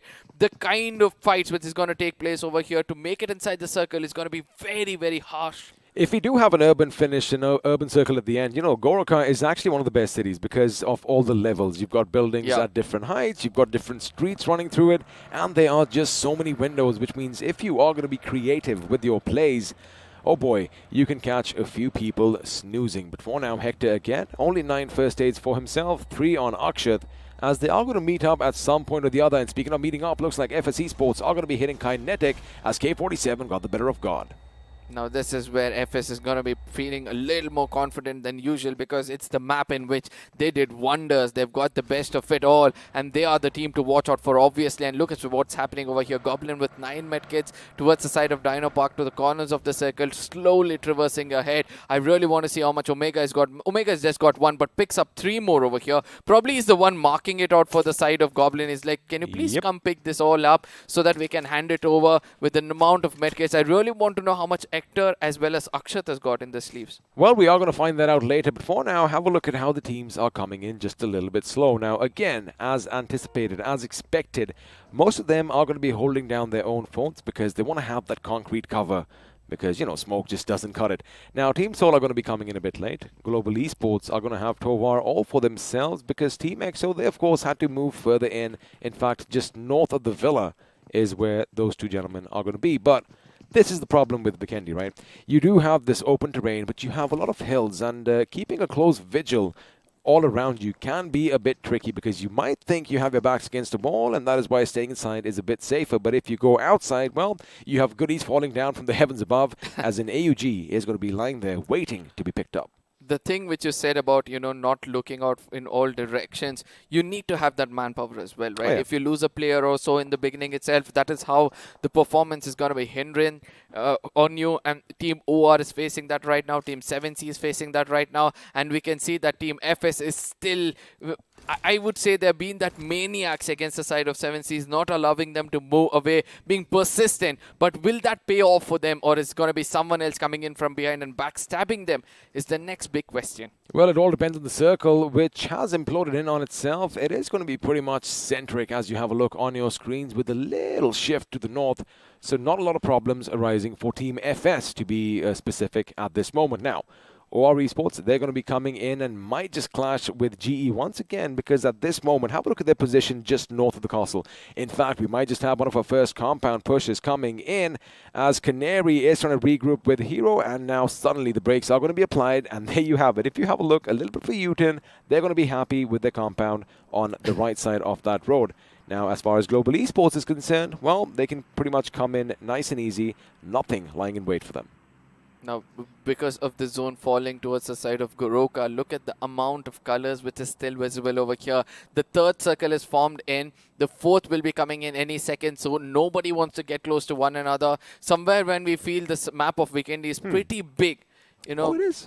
And eventually that proves to us every single time. But again, the next circle, that drastic shift, or probably, what do you say, crazy shift coming in, but eventually it's going to be HH versus the side of RE. Well, there you have it. RE Esports are going to be in trouble. They still have 2 members alive and kicking, but now Ace Black is going to make sure it's only one. Canary jumps, Canary shoots, but Canary is going to have her wings cut off as Team Hyderabad Hydras. Well, this is something that they needed. They knew the compound is going to be hit hard, and, well, they defended it to perfection. 6 finishes for themselves at this moment, and now all this loot is theirs for the taking, because you know what? To the victor go the spoils. Have a look at that. They came in. Our Esports thought maybe that something already happened over here because there's a burning vehicle. The way they came in and stood still and was pretty much ambushed from all sides is what led to their untimely demise, and, well, in the blink of an eye, they were wiped out.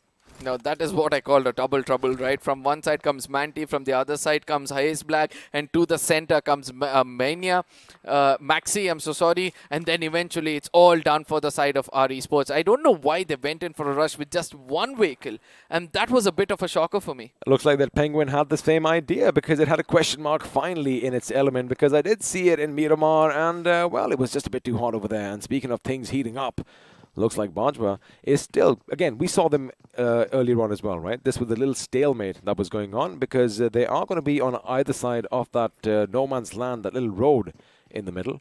But again, since the circle isn't forcing them, they don't really have to move just yet. Now, the only thing is they've actually got some decent loot on them. 7 first aids over here. So most of the teams are going to be content with what they have and hold down the fort. But I wonder where the next circle is going to be, because one team, if you have a look, isn't still out in the blue. They are outside the circle. And that team, of course, are the gentlemen from Big Brother Esports. And oh, this is going to be exciting. Now, this is something that I want to see. Now, I don't know if you know about this. The White Death, a sniper back in World War II, was renowned, of course, loved his iron sights, and, you know, he could never be seen because if you use a scope out in the open, right, the enemy can see it as well. The Angel of Death, I'm forgetting his name right now. I'm going to bring that up later on. There's a movie behind him Of course, as well. of course. Yeah. I mean, famous personality, but I wonder if we are going to see some sniping action from the snow itself, as GE, once again, might just collide with OR Esports.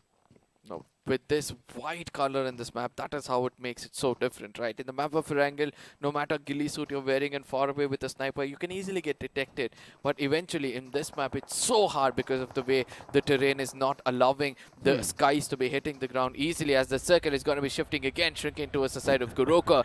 This is where OR Esports and G to the southern side of the map, as well as BB, the kind of rotation they will take is going to be mattering a lot for the side of IGL, because eventually if they go in from the side of Kresnich and come in, that's going to be favorable for the side of Esports. OR, I'm so sorry, but for the side of Hydra, again, coming in from the western side of Goroka, will that work out?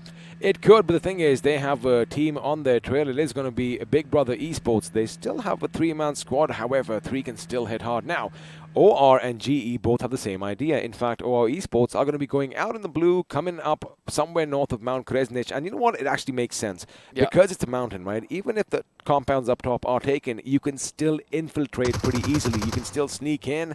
And, well, you are going to have people like Crazy Soul from Team INS trying to make sure they stop you in their tracks, as Esports, while WSF are going to be their intended targets at this moment. Now, at the same time, I'm looking out for the side of GE versus the side of OR, right? The way GE is catching up towards the side of OR shows that they have better vehicles when it comes to speed, and that is how they might be the first team to be reaching a compound, but eventually they take a deviation towards the side of Nigma Galaxy, as OR is going to be surviving a little more better towards the side of Coal Mine, as somewhere else it's going to be triggered, being pressed, as HH is also gone into a fight. Well, they are picking some fights, but we're going to try and see if Evert can once again get a few finishes. He does get a few shots. In fact, they are going to connect to perfection. And, well, for now, he's going to go back in cover. And looks like elsewhere, someone is going to be shooting down on WSF's position as well. So they are going to be in a little bit of a whammy, because I do believe it could be the members from Big Brother Esports who were hounding them and pounding them with all that lead. And speaking of lead, Apollo knows that someone is on the move, and well, he isn't going to shoot just yet, but looks like he is going to go for the last man coming in. AJ, the intended target. Unfortunately, he was just a bit too slow, but looks like shots are going to be coming in from elsewhere. And that's going to be OR trying to trace him down, hard scoping and making sure they press the trigger with it, but eventually doesn't find any player. They have to be pretty much careful, because GE now knows their location. The rotation next can be challenged from the side of GE as well as 7C, because again, a longer rotation from them could not be something which we'll be looking out for. They wouldn't be, but if it goes to Goroka, well, a few teams are already going to be nestled in. There you have it. The entire city is still going to be in play. And for teams like INS, they better not walk over the frozen lake, because it could be problematic, as OR Esports are going to be locking horns with Global Esports once again. And I'm pretty sure they want a little bit of revenge. I could hear that engine also getting off, you know. Everything seems to be silent at this point of time. It's the calm before the storm, ladies and gentlemen. Make sure that you share it among your friends. They can come in and witness the 5th circle, which is going to be challenged next. And we still have 15 teams standing with 53 players. And this white snow is going to be turning out to be completely bloody anytime soon, as Autobotz on the other side has taken a fight against the side of WSF as they were making it inside the circle. Gatekeeping at its best. Well, you know, when snow is going to be falling down, it's going to be nice and cold, and when blood drops do fall down, you have a little bit of steam coming out as well, and that is something we are going to expect because the vehicle just went boom in the distance, and I do believe WSF are going to be short one man. The Autobotz doing all the damage in their direction. Now, it is going to be a mad scramble for all these buildings, but again, you got to keep one thing in mind. Well, of course, you can't bump into one another because it isn't really going to hurt you right now. What is going to hurt are bullets coming your way, and OR Esports are now going to feel that same hurt once again. But they are going to make it to the top of this little mound over here. But the problem is your winners of the last Wickendi are going to be lying in wait. There you have it. Explicit has an idea where they are. Expect a few grenades coming in as well because Aditya has been taken out by Manti from the other side. Now, at the same time, OR is also changing their location, right? RO is doing the right thing, trying to traverse away, not getting into the crosshairs of anybody. Might be getting taken down as Athanki is put down from the side of Clutch. Another player that's going to be Aditya also hitting the ground. Oru, the last man standing, as Clutch is going to be cooking up a grenade. Will this grenade connect? It's going to be tossed to perfection, but eventually, yes, it does connect, and that's goodbye for the side of Team OR to the 15th position with no finishes for themselves. Well, OR Esports are looking like a bit in trouble, but looks like Team Seoul are still looking good as they're picking fights with multiple teams, INS to be specific, and boys from Big Brother Esports. But for now, Hitman, we're going to be focusing on him, and Hydra is still lucky that they have their compound. Now, outside the play zone, people are going down, but looks like Dreamed is going to be shot down by a member of Hyderabad Hydras. INS Joker, on the other hand, is following the similar fate as grenades are going to be coming in, and Apollo and the boys, they know they have to make it in, but unfortunately, Hyderabad Hydras are going to be snuffing them out one after the other, and then there was just one. Now, the God Apollo himself, does he have the sun as bright as he is backing him up? Because, well, all of the attention from Hyderabad Hydras is going to be on him. And, ooh, if you had a look on the side, maybe 7C Esports could spot him out, but one big grenade is all that is needed. Unfortunately, that tree is just a bit too thick. No, at the same time, I think that he was behind that specific thick tree, but let's see whether that is the case, as HH at this point of time are going to be falling away. The composure coming in from the side of Apollo might be paying out for him, but does he have enough to make it inside the circle? No, it's not. Yes, he was behind that big trunk. You were right, but eventually gets taken down by Carry. It was a faint flag coming in from their side, right? I do believe it was the play zone that actually took him out. But again, you know, Carry could have capitalized on it nonetheless, but elsewhere, looks like Hitman is going to capitalize on something over here. He does shoot with his AK, and Manya is going to be brought down to his knees. Now the question is, are Global Esports going to mount an attack? Because, well, they are going to have an uphill battle quite literally at their hands, but this is where Team XO could come in from behind. They've been spotted, and looks like their element of surprise is now lost. And Global Esports, we were talking about this, AJ on the other side is going to get the better of Clutch. However, a revive should come in pretty easily.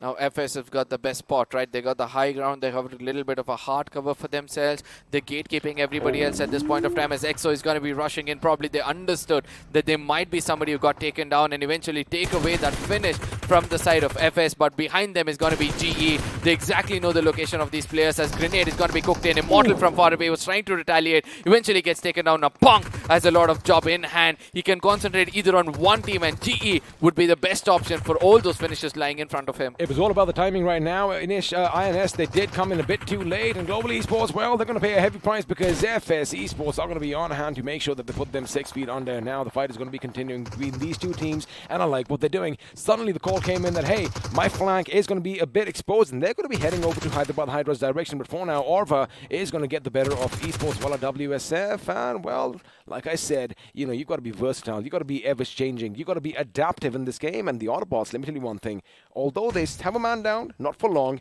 they are looking good. But the question is, if the circle shifts away from them, it could be problematic. And there you have it, Explicit with the grenade, and his team is going to back him up.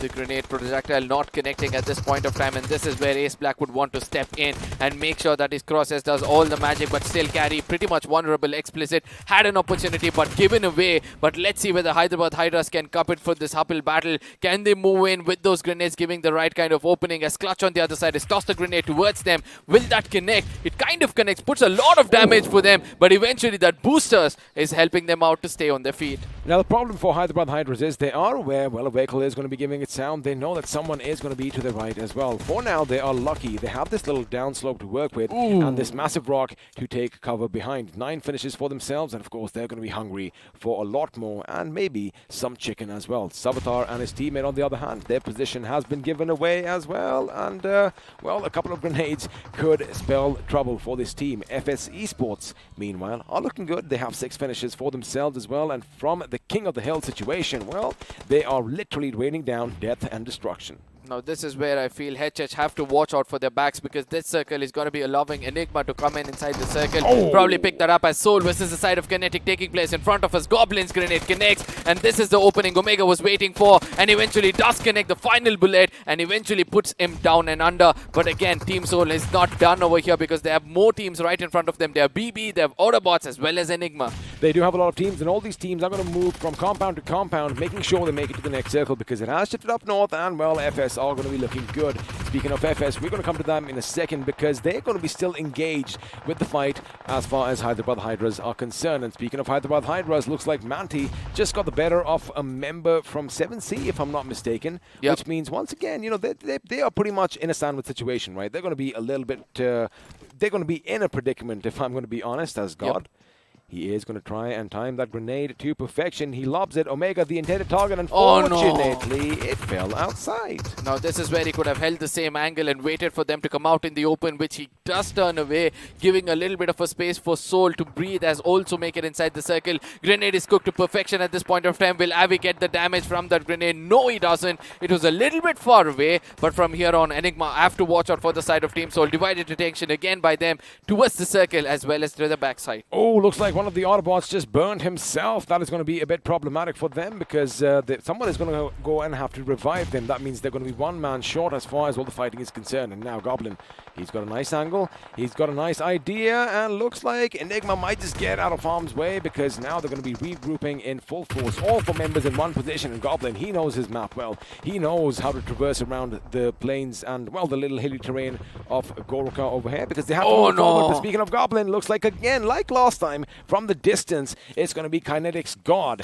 who's going to put him down on his bloodied knees, and he is going to try and finish him. Buddy, that is not a helmet that you see.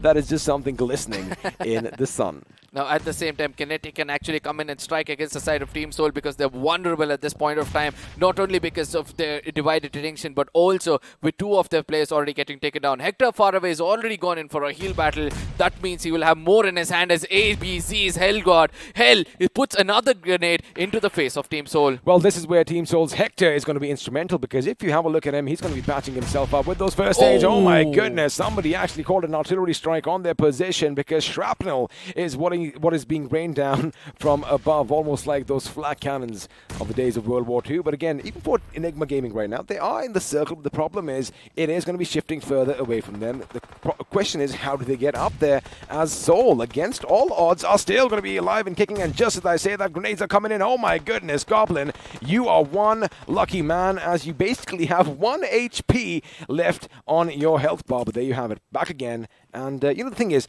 the Autobots up top are now playing spoil sports. They are giving them enough breathing space, and speaking of breathing space, they're taking the fight straight to Team Kinetic. Now this is where God will have to jump from above and try to do the damage, as spokes are going to be deployed from the side of ABCs as they step out of the hard cover.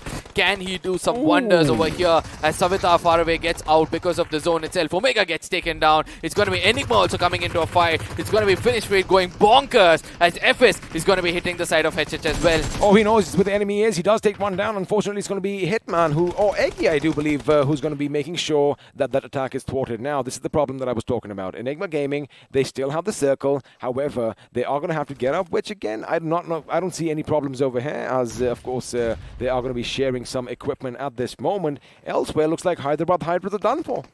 Yep, at the same time, FSC Sports are also done with 9 finishes for themselves, but let's see whether that's going to be enough for them, as it's going to be domination coming in from the side of HH from the northern side, as Autobotz from the south is doing everything possible with 2 men standing, getting all those finishes. It's going to be KO coming in a bit more closer, but Jiggle will be more than enough for them to put him down, as Fox this is a terrain for a Fox, right? It's been the Arctic Fox in the map of Wickendi. It has been indeed, and as far as Hector is concerned, he does have 10 first aids, as Hyderabad Hydras are finally going to bid us adieu in the 5th position with 13 finishes for themselves. Now Enigma, Avi and the boys, they have a little bit of an idea how to get up in case the circle does shift away, because the Autobots are now going to come under fire, not just from down below, but from above as well, because the Hydra official team is going to move in now. Now Jackson, with his ghillie suit, he is going to be spotted if he moves around so much, but looks like the Autobots are going to be falling down, and Hector is finally going to be scumming to the play zone as well.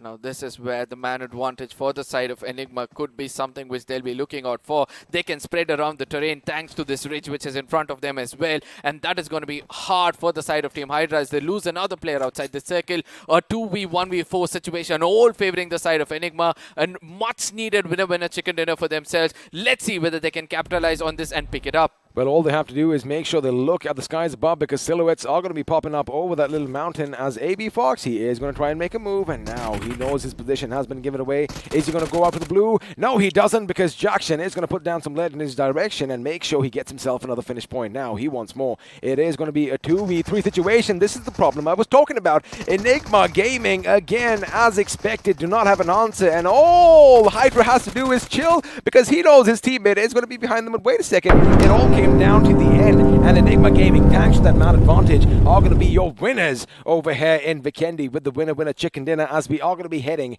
into the postman segment powered by Loco. And boy oh boy, once again, a happy bunch of people on our screens. I mean, obviously, look at that, right? The boot camp is filled with joy, but again, but the seriousness on the face of the team players is something which we have to look at. Imagine if Jackson had a grenade at that point. All he had to do was just drop a couple down over there, and basically Enigma would have been scattered to bits and tits. Oof, now, it would have been amazing. Grenade splash is one thing which needed time, but a molly would have been much more better, right? It would have been spread all around. Everybody will be running Luke in corner, but he had an option to go in for a heal battle, right? He had around 3 to 4 if I'm not wrong. But still, that's going to be highlighted in the highlights itself. As of now, it's going to be Hydra on the top with 22 points. Well, when it comes down to the final circle, you know, even if you try and patch yourself up, the amount of damage, the amount of HP that is going to be taken away by the blue zone is way too much for you to get yourself that first aid. But Enigma Gaming over there, 2nd position finish despite getting the chicken dinner, because Hydra officials, they did come in 2nd. They do have 10 finish points, which means they're going to be at the top with 22. And again, Hyderabad Hydras, the other Hydras, we were talking about it. They needed a big game, and 19 points is again a decent affair. Yeah, absolutely agreed on this point, right? They had to come in and capitalize on this map, because the next map is going to be the map of Miramar, where again it's going to be a stronghold for them, so the momentum can be picked up in the 2nd map. So the right kind of start for the side of Hyderabad Hydras for the final 3 maps to be played, or the final 2 left out after this one, as Autobots have got 15 points for themselves because of the position they were holding. I think that is where we have to shed light when it comes to looking at the team's rotation. But again, who could be the iQOO MVP? Because the teams on the bottom, everybody have gone on with 1 or 2. Well, of course, it is going to be Goblin, it is going to be Green, it's going to be Team Soul who's going to be getting that crown on their heads. The iQOO MVP going his way. 4 finishes and 907 points of damage. Yep, amongst the 6 finishes, 4 going in from the side of Goblin shows that, you know, as you said, you correctly pointed out that he knows the terrain really well. He was traversing through the edges and trying to make it inside. But again, with him is going to be the side of HH, Manti and Maxi with 5 finishes for them with 778 and 725 of damage respectively. And of course, they are going to be joined by the other Hydras. I love this, that, you know, both of these teams, they did have a good outing here in Wickendi. Zorro, 3 finishes for himself. Jackson, who did kind of surprise me, in fact, he did impress me, is going to have 5 to his name. Now, look at the survival times, mate. 30 minutes is where this went. It was one of the longer games. As we have a look at a few more facts and a few more figures as the match summary is popping up on our screens. And as expected, look at the healing, 15,587. And I wonder if that is the maximum that we've seen, well, especially in the grand final so far. Yep, it is the maximum which I've witnessed so far, 15,587. But the longest finish also coming in the map of Wickendi shows that, you know, Hyderabad Hydras that height advantage which they took eventually in the beginning, did help them out. This particular finish is actually, I love the fact that, it was at such a long distance because Hyderabad Hydras were still engaged with another team at the edge of the circle. Yeah. And this was a finish, I do believe, on one of the members from Global Esports. Because we did kind of notice, I was like, wait a second, why does the finish feed say that, it's going to be Hyderabad Hydras Manti who got the knock over there? Because, well, look at that, the numbers speak for themselves, and of course you can have a look at this, but now we're going to give you a bit of a visual depiction as the FD graph is popping up on our screens. And one team doing all the hard work have been paid off at least half of what they did. 2,800 damage for 13 finishes for themselves. Esports on the other side were holding that high ground for a very long time, that mountain for themselves, but eventually got divided because of that attention from the bottom and up. They did not choose which team to go with. 9 finishes, a decent one for them, will be for the damage of 2,040. Where we did see Hitman up top over there when he did take out a few members of Global Esports when they did hit them at their rock. And of course, if you remember, 7C Esports kind of snuck in on the side as well. But that is the point you're talking about. Hyderabad Hydras coming on the right flank. The call came in. Hey, something's happening over here. Too much commotion.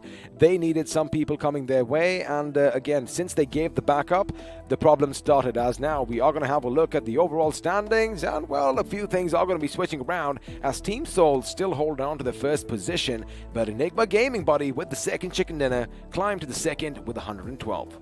Now the balance between these two is something which we have to look out for. 60-64 coming in from the side of Team Soul and 53-59 for the side of Enigma Gaming. A very, very good balance, prioritizing the position points more just in case there's a tie.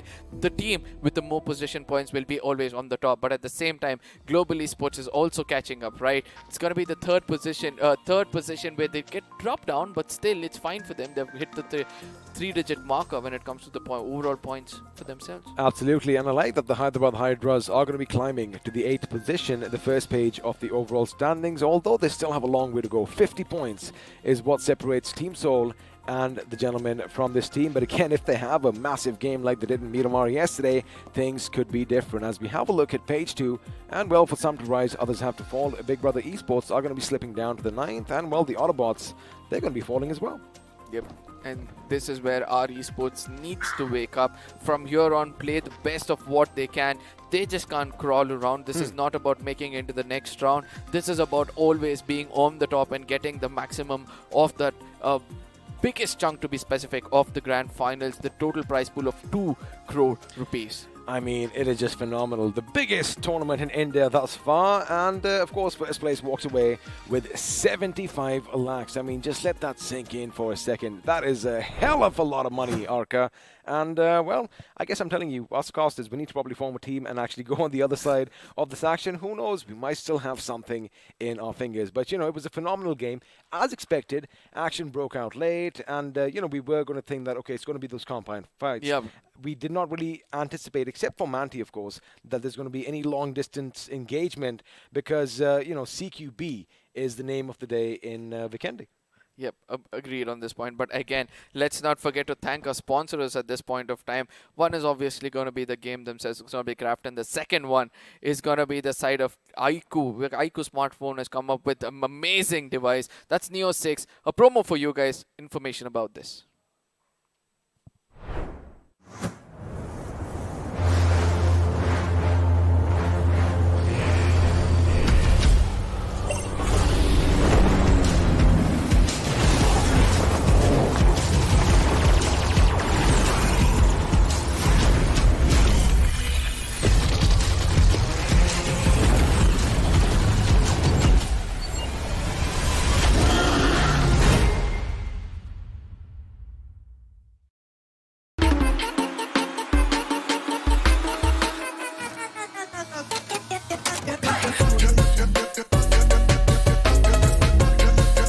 Watch it, earn it.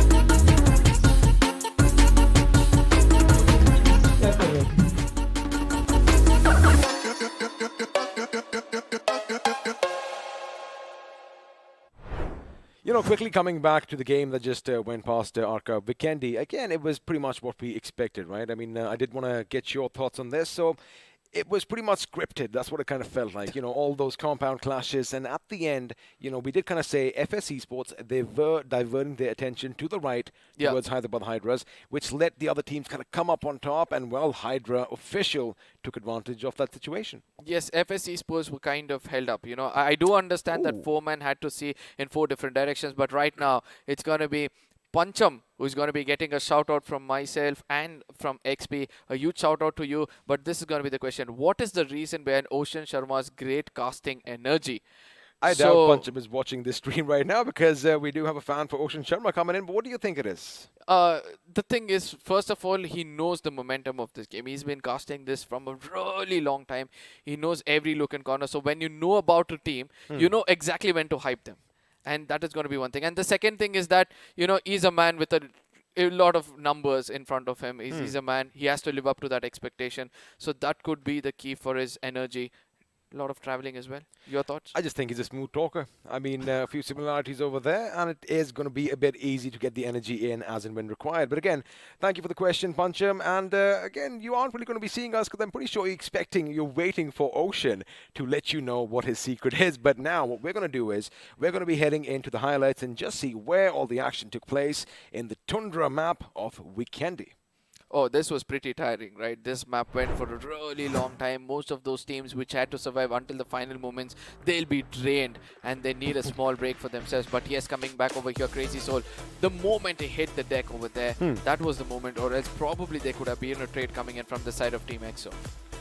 Well, of course, Team EXO, they did fall down one by one. And over here, the 2 top dogs from 7C Esports, Spray God and Sarang, were taken out by Ace Black as well. Again, a good game coming in for Hyderabad Hydras. And look at this. You have Manti at one and Carry at the other. Maxi over there and Ace Black, of course, on this flank over here. Now, what I'm surprised about is our esports should have kind of anticipated that something's happening over here because there was already a vehicle that was burning at the walls. Now, at the same time, that is where I say, right, also coming in with different vehicles would have been much more better. But Hydra, the domination continued as over here FS Esports were holding that high ground. But Team Soul, this was the only team, according to me, which fought their way inside the circle and reached to almost the final circle itself. They did indeed, but again, you know, although Goblin was pretty much instrumental in making sure he gets all those knocks and finishes, the problem was he didn't really have the backing from behind. Because have a look at what's happening. Well, I wonder if we are going to show it because the Autobotz over here, well, they had their work cut out as well as Omega tried to jump in on the position of Enigma. But look at how Goblin was still patching himself up. He does get a knock over there, but unfortunately from behind, it was one of the members from HH, or was it? Yeah. I do believe it was Autobotz itself that actually put him down. No, I feel it was HH, but still, it's fine because at the end of the day, you know, they got taken down. It was Jackson from the top over here. We see that no medkits. I'm so sorry. I thought he had a medkit or two, but eventually Evo was very persistent, looking up on the top. He was giving information. Rex was changing his position as well. 2 players got taken down at that point of time, but eventually one man, that's going to be Abby. You can see that he's gone in for the healing eventually, right? Oh, he's just looking up. Even he's got out of medkits. Oh, it was all in the... Now the thing is, had Jackson not taken that fight, had he not peeked over, had he not got shot, it would have been the other way around. Because I love the fact that we are going to see this replay a couple of times. Because if you notice one thing, the last moment, let's just go back in time once again. And I love this. Look at that. That is when it all comes down. And although the other teams, you know, they did have some healing on themselves, it wouldn't have been quick enough. Yeah. And had he not taken the fight, maybe it could have been Hydra officials' game. But again, that's the whole beauty of it, right? Whatever's happened, and now you got to learn from your mistakes. Yeah, throwables. I mean, maintaining your resources until the final moments of the game. All of these things. I'm assuming that, you know, the top of that little mound was probably littered with so many crates. Oh, yes, because he had fought his way through, right? So he could have picked up 1 or 2 over there, but eventually the circle was coming in so quickly. He had to finish a person before getting that ground. So I don't think so that would have run in his mind in the heat of that moment. And he would have been seeing the number of people alive. It'd be like, oh, 5 left out. I'm the lone man over here, so it's better I go in and take a finish because getting that winner chicken dinner was almost next to impossible. Well, it was, but again, maybe it could have gone the other way. Again, there's a lot of coulda, woulda, shouldas over here, and the point is, it's that presence of mind that is required. He thought that if he does get a few finishes, he's going to secure those points for himself and not let the play zone snuff their life out for its own. So again, a little bit of a gamble coming in, but I'm pretty sure they're going to be happy with their second position finish in this game. Yes, and I agree that, other teams who have also performed over here. Go ahead. I'm just thinking about something. Yeah, and also other teams who have performed over here, right? Not only because of placement points, but also with the finishes. Oh, yeah. Like FS coming in, and then we have the side of Seoul also. They also came in because until the previous game of Sanhok, Seoul was not performing that well. So 2 maps they have performed really well, got the top of the table. The next 2 maps is going to be much more crucial for them because the teams below are already catching up, right? Another 10 to 15 points difference, they might be again outnumbered, and from there on, it's going to be hard for them to climb up. It could be hard because, again, the days for the grand final competition are going to be dwindling ever so slowly. And game by game, their chance to basically make it to the top is going to be, just out of reach. And that is going to be the scary part for them. Now, that is where the pressure is going to mount up, but it's going to be fun for us. Because then the teams at the bottom, they aren't going to have anything to lose. And just like a cornered animal is most dangerous, they might just come out scratching, baring their fangs and unleashing their claws. But again, that is still for the last probably day and a half, because up until Wickendi tomorrow, it is still open for anyone to take that amazing trophy. I like that. Yeah, but one thing which has been running in my head as you were speaking all this, Team Seoul is one team which everybody wants to target because of their numbers. You saw UP50 when they had nothing to lose. They just came in and challenged them just to get the limelight in the old community itself. So Team Seoul, if they don't put that big number now, probably some team in the bottom again is going to be going in the ways of UP50. They're going to be like, it's better we slap the king and, make some name in the esports itself. And they might come in and restrict the side of Team Seoul from getting the trophy. So better put some numbers when you know that you are the next target intended. Sure, but I look at it as target practice for Team Seoul at this point. Because again, it's like, okay, if you want to go and contest them, right? First of all, you're going to be dropping down or you're going to be heading into their den, into the lion's den. Yep. And well, it's going to be a little dark, it's going to be a little murky, and you never know. You could hear the growling, right? But you don't know exactly where it's coming from. So chances are something might just come and just swipe you away. So those things can happen. So if you want to take the fight, like I love saying, if you commit at the king, you better not miss, as we are going to be heading into the pre-match segment powered by Loco, which means, well, I'm going to bid you adieu, and Fixes is going to be sitting where I am. Oh, this is where things are going to be so different in the map of Miramar, right? Because the teams which had to perform have slowly started to pick up. But there are a few teams which are still looking out for that winner chicken dinner, like 7C, right? In the previous game, they did not have that much of a great game because of the wrong rotations. They went under. But at the same time, Fixes, your thoughts on the map of Wickendi, especially the domination again coming in from the side of FS. Is this their new home ground? I mean, could possibly be, because yesterday after getting the chicken dinner, we were thinking that they might get a second one. But in this particular game, I really like the chances of Team Hydra, especially how consistent they have been throughout the entire day. Every single game, I think, barring just that Sanhok game, they've been amazing. But talking about amazing things, Arka, we also do have an amazing device in our hands right now. Of course, I'm talking about the iQOO Neo 6, where we take a look at how to slay our dragon.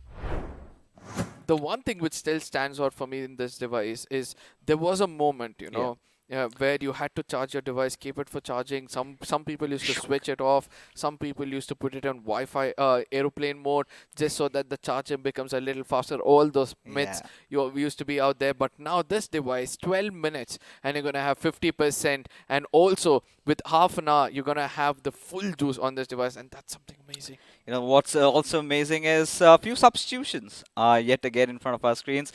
Nakul coming instead of AJ. And Global Esports are making a lot of changes. And there you have it. Same old Immortal goes out and Snacks comes in. And so far, we've been discussing about Team EXO having a lot of issues handling their five-man roster sometimes when you have so many good players just waiting for their chance. And I think Snacks has been impressive. And talking about impressive things is the merch giveaway that Arka is going to explain you about. Yes, ladies and gentlemen, in the chat, there's going to be one specific comment which is going to be pinned, right? If you click on that, you'll be going to a specific link where you might get your hands on this beautiful device, and that's going to be 10 devices of Neo 6 which might be coming your way. But again, the point which Fixus was telling the merchandisers, what you have to do is make sure you predict the right team which is going to be coming on the top by the end of the day. If you're able to predict that which team will be on the top, it's not the overall points table, it's the day performance. Let me be specific. If you're over there, you might get one t-shirt or a support bottle for yourself. You certainly can. And now here we go in, venturing into the desert of Miramar. Now Arka, of course, this is around the Hacienda del Patron region, somewhere where teams like Nigma Galaxy really tend to drop in. But yes, we're going to be waiting with bated breath as to see what team OR Esports can pull off, because so far it's been a kind of a decline for them, right? The kind of a performance that you expect from a team like OR, they haven't really delivered. But the first game comes in, they get eliminated pretty early on. The second Miramar, instead of despite the fact that they lost out on Aru, but somehow still managed to recover, made it to the top 3 if I'm not wrong. But then heading into Sanhok and Wickendi, they're going through a lot of turbulence in their boot camps, and this is the game where they really need to stage a comeback, because if they do not, Arka, I think the other teams are going to be building up quite a hefty lead. Now, I don't think so it's going to be easy for the teams on the bottom, right? Because the pressure is building up. They can't play for averages anymore. They have to go and get those fights. Yeah, Team OR as well. At this point of time, they're kind of suppressed. They need those finishes for themselves. As ladies and gentlemen, the big bird has hit the sky, and this is going to be one of the most crucial maps for most of these teams, because ultimately we're able to see that the team on the top of the table are actually building a huge gap from themselves and the teams below. Oh yeah, they've already started doing so. But for now, I mean, the way this flight path trajectory is headed away, Hyderabad Hydras, they're not going to have any issues dropping over at Campo Militar. So OR Esports, we're going to witness a little bit of a split coming in again from that La Bendita region and Puerto Paraiso. Now I've been racking up my brains as to think what could be the possible reason, and I finally come on to a conclusion where I believe that they want the center of the circle, something that OR Esports has never ever practiced during the league stages, and somewhere down the line it's kind of biting them in the backs. Now, this is where we did speak, we did have a discussion about, all these teams hiding their strategies, and eventually when it comes to the time of execution, not having the perfect practice might affect them a lot, and this could be the best example for it.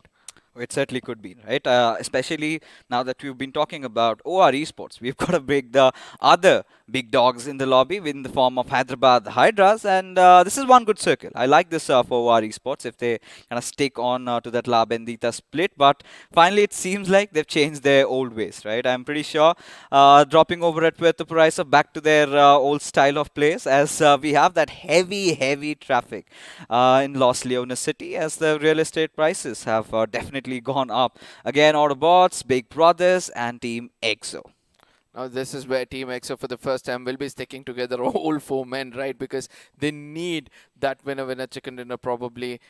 This is the best time, as we already discussed about it. Team Soul again also sticking together towards the side of Picardo. Nobody wants to go in for a split apart from the side of Team 7Cs, who still rely on their firepower. They strongly feel it might be possible for them to gain again.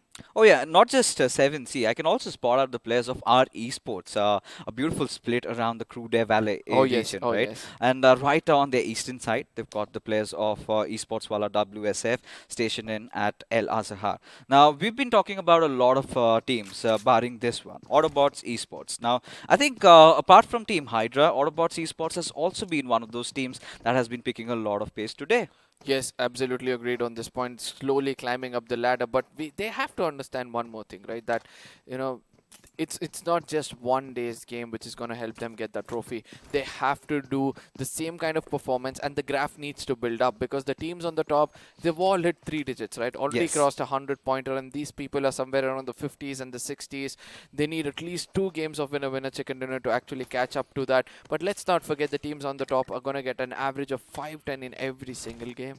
Now, this is where it really gets interesting for a lot of teams, especially Team Seoul. We've been talking about them yesterday. One of the huge issues that they faced was that early battle with Autobotz around the eastern sides of Picardo. Right now, this time they're stationed at Picardo, no issues whatsoever. This is the perfect game that they were looking out for, because what they're going to do next is get their loot done early on and head over to those eastern hills. Now, if they get that epicenter of the circle, we know what Team Seoul can really do over here. But this is where the work is cut out for teams like Global Esports, and look at what they're up to, right?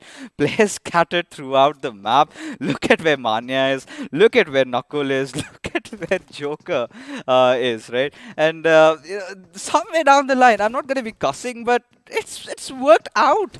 Yeah, and that is how they're pulling the rabbit out of the hat, right? They've been making sure that they do some magic in every single map, and it's been working out for them. The strategy, when you speak about new strategies being implemented, that is how you start doing it after watching the teams from day one. In day one, GE did not actually play like this, right? They almost stuck together, the equal distances from one another, but now they understood that everybody wants to prioritize the center of the circle. We have the total corners or the peripheries of the circle for us to take. They'll be going around, picking up all those medkits for themselves. Probably this could be the first team which will be going in for a heal battle in the map of Miramar. No way, that's not possible. Had it been Wickendi, had it been Sanhok, I mean, I could have bought this. But again, I think the only rationale after Team Global Esports resorting to such absurd sort of rotations, I mean, this is something where you're thinking out of the box. And as long as it isn't broken, as long as it does not need fixing, why do that? And it's so far so good, has worked out. What their initial intention is, get all your looting done and wait for that curveball. Once it hits, if it kind of takes a shift down south, it's going to be Manya. But these are big ball moves, right? Because this is where you talk about Manya has to be staying alive till the very end. If he gets picked up by anybody, then it all goes into folly. Yep, and having a man advantage in the map of Miramar, we all know how important and crucial it is because of this terrain. No matter how close you are, you're still far away. And again, Team Seoul, we're done with the looting. Probably they might be listening to you going in for that rotation of that hills. In case they get it, it's going to be easier for them. But at the same time, 7C's probably is also thinking the same as well, right? Because at this point of time, 7C is also picking up those vehicles, trying to hold that power grid, probably that eastern side or the western side of Picardo hill themselves, and having control of that will give them a huge advantage for that firepower. Oh, it certainly will. And I'm really more concerned about how Team Enigma Gaming are going to be playing in this game, especially after that high in the after getting that win in Wickendi, right? They've also opted for an early rotation. Everybody wants to play for the center, and this time Team Kinetic, Nigma Galaxy are almost on the same path, right? And they might meet. We might have a little bit of a fight, and just while I was speaking, here it is. Now this is where Kinetic wants to conquer against the side of Nigma Galaxy to the vulnerable point, but Wickendi on the other side somehow escapes from the wrath of God's crosshairs as bullets were poured in towards him, as his teammates are going to be spread around. This is a welcome shot from the side of Kinetic, right? The two men standing. I know that from far away there's going to be an off angle from the northern side, but Nigma Galaxy, are they doing this right? Rotating from those ridges to the right, and then eventually probably they might get taken down over here. It all comes down to how Onyx plays this one out. Has that little bit of a high ground advantage. If he can stop Apollo at his path, then that can really work out. But God, look at him just destroying that golden Mirado. God is in a little bit of a precarious spot over here. But it all comes down to how on earth is Onyx going to provide him cover fire, as nades are going to be following at his direction. And somehow he needs to escape. And this is where, Apollo, I'm waiting. Few more grenades could clearly do the job. Waiting for those moments, right? Waiting for them to come up with the grenade, waiting for them to push up at this point of time. As Nigma Galaxy have got the right vehicles as well, just in case it was just buggies, it would have been a 2v2 split which they had to rely on. But on the other side, it's going to be a third party coming in. Shots are going to be fired in towards them. I don't know who it is. Probably it's the side of 7C Sarang, who is from far away trying to pick it all up. But let's not forget that, you know, from the side of Team BB also coming in pretty much closer to them, if I'm not wrong. But water treatment, that's another place to watch out for. Nigma Galaxy have to make quick work with what they have, because if they keep on continuing with this, things are going to get messy and things might get bloody as well. But for now, Nigma Galaxy, they're still in pursuit to find a safe haven for themselves. As Karan, he's making a move, but I really felt for a moment that he could have had his vehicle stuck on those trees. But he's stationed over there, and this is where all these teams are just fighting for that center spot. It all comes down to what the circle has in store for them, what the BGMI gods have to offer. But finally, Wickendi decides to take the big, bold move. Decides to push it over, and if he can get a knock onto its Onyx, then this could be a huge breakthrough for Enigma Galaxy. But Onyx also realizes that there's somebody pushing in towards him, and eventually he's going to be falling back. But he's going to be holding to a compound where he might get taken down. Oh, it's not even a compound. It's behind a truck where he's visible. Dreams as a little bit of a visual through those pixels. Probably this grenade might go in below the truck to put him down. Whether that's going to be the case. Oh yes. Oh yes, correctly connected over there, and the Vixie's grenade is going to be following up quickly, but behind we can see that MJ is also getting tagged off. I don't know who it is who's doing damage to him, but eventually the push towards the side of Kinetic is inevitable at this point of time. The next target for them is BEO. Enigma Galaxy finally find chinks in the armors of the players of Team Kinetic, trying to punish them heavily, as BO's position has also been compromised. Right now he's being looked at, and he needs to start changing his place, his position, where he's stationed at. At this point, we've got a circle imploding on itself, you know, nothing out of ordinary, nothing too fancy. But this is where Global Esports are yet to make a move inside the circle from two different fronts. Manya waiting for all those teams to make it inside the zone, and Joker, Nakul and Ronnie from that northern side still letting all these teams pass. They're just waiting for that hard shift, and once it happens, this is how Global Esports might fight their way inside the circle. Now, at the same time, Picardo Mountains still not taken by anybody, right? I think it's 7C as well as Team Soul thinking otherwise, going away from there where GE can actually come in. Now is the opportunity for them, as BOS is still restricting the side of Nigma to actually come in a bit more closer towards him, trying to make it a no-go area. But it's got to be hard for one man to actually do that, right? And we're looking at the minimap, we can see that there's been a convergence of one player. That's one player of Nigma Galaxy going in for a very different rotation altogether. That's going to be Apollo. In case he strikes God at this point of time, that could be the beginning of the end for the side of Kinetic. Oh, it certainly could be. And Nigma Galaxy have found a good spot for them, and maybe might decide to go after Bio. But this is where it comes with its own fair share of risks, right? Now imagine a case where Nigma Galaxy decide to pounce in at Bio's direction and could get possibly third party from anywhere else in the map, because every single team, like we've already discussed, Arka, is vying for the center. Now, at the same time, I could see that 7C was somewhere in the background, pretty much close to Apollo at this point of time. But still, that's not going to be the case. I missed the snipers at this point of time, right? Because initially, if there were some good snipers held in by the side of Enigma Galaxy, it would have been much more easier for them to get a knock, or vice versa, also from the opposite side to strike fear. But eventually, we can see that 7C is again coming into the picture. I don't know where that player is. Probably pretty much close. I think could be 7C. I mean, they do not want to be a party into this particular fight at this moment right now. But for Enigma Galaxy, they're making those moves, right? They have a beautiful crossfire set for God and KU at this particular moment. Any given point, they find one of the players, you know, if they kind of spot him out, they are going ham at his direction. And this is where we finally get to see the silhouettes of 7C. But elsewhere, around, I think it's the La Bendita region, we've got the players of OR Esports stationed right beside our Esports. And look at where the drop has happened, my friend. Oh. Towards the side of San Martin was nobody is over there, and in case the circle is going to be Is it an shifting indication? towards that place, that is where everything is going to change as Manya will slowly come into the circle. He sees that nobody is there far over the horizon, telling the side of GE that nobody is near me, so probably the western side of the map is completely open as the drop near San Martin where the circle is going to be shrinking in. Is it the Picado Hills again coming into the picture? Yes it is, and that is where GE will be heading right away, and also the side of Seven Seas. Let's not forget Omega is the closest to us, that as Hector and Omega already going in for that mountains. You could see that 1-1-2 split coming out of Team Soul, right? Now this is what they've been waiting for. This is where they know that this could be their game possibly to dominate, because now a plethora of teams are going to be rotating in from the southeastern side. Hyderabad Hydras are doing the same thing. You've got the other players, even for the likes of Autobotz. You've got Team EXO.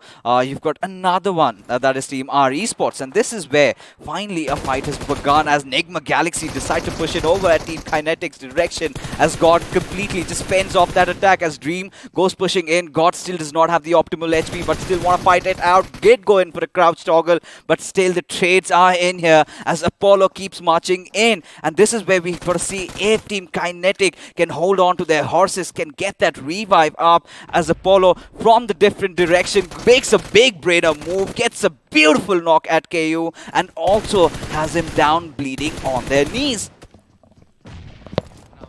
This is where, you know, what happens is Nigma is going to be picking up all their teammates, right? But again, it's going to be WSF coming into the picture. They also want a chunk of all this fight. They want a chunk of this meat. It's tasting beautiful for them, as they've already got a finish for themselves, pushing in towards the side of Smokes, where 3 other pieces of meat are just falling over there, lying, going in for healing. Can they come in and dominate? We have to see. We have to see what's going on at this particular moment. But for now, Esports Wala WSF getting real close to where Team Kinetic were at this particular moment. And now INS have picked up their prey. As for now, there you have it, Explicit being taken down from the equation. We've been talking about Team FSS Heroics. Now they have to play with 1 member less. Now this is a point of concern, right? In this tournament, in the place where it is just 1 more map going and half of the tournament is already over, for especially the grand finals, it had to be way too different. But Hydra on the other side kind of knows the location of Hyderabad. Hydra they can hear the commotion somewhere far away, but doesn't want to step out of these dunes which they hold for themselves, probably hoping that there might be a little bit of a shift of a circle away from the side of Picado. And we still feel that Seven Seas is playing on the specific bet over there, is trying to hold it back, as Enigma is pretty much close to them, and so is the side of Hydra.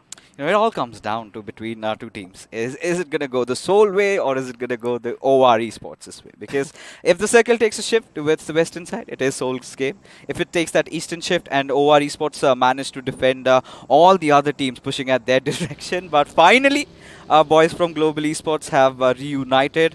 A little bit of a rendezvous being done, and they're going to be heading in from Picado. Now, a perfect area of entry, because they know there's no one that they really have to worry about, barring Big Brothers. No. And this is what we've been talking about, a shift towards that eastern side, and now Big Brothers can make some really good moves. Now this is where G can also come in, right? They've got a lot of loot for themselves. They can tag out, they can take their time, spray, be persistent against the side of BB, try to take them out, as Autobots are also coming in towards the same hill, and also Team EXO wants to come in towards the same hill as well. A lot of colors are going to be rushing in from the northeastern side, ladies and gentlemen, as Punk is trying to spray down the side of ABCs, creating is a no-man's zone, making sure they don't rush in any more further, as they have the corner of the circle. Team EXO makes another mistake.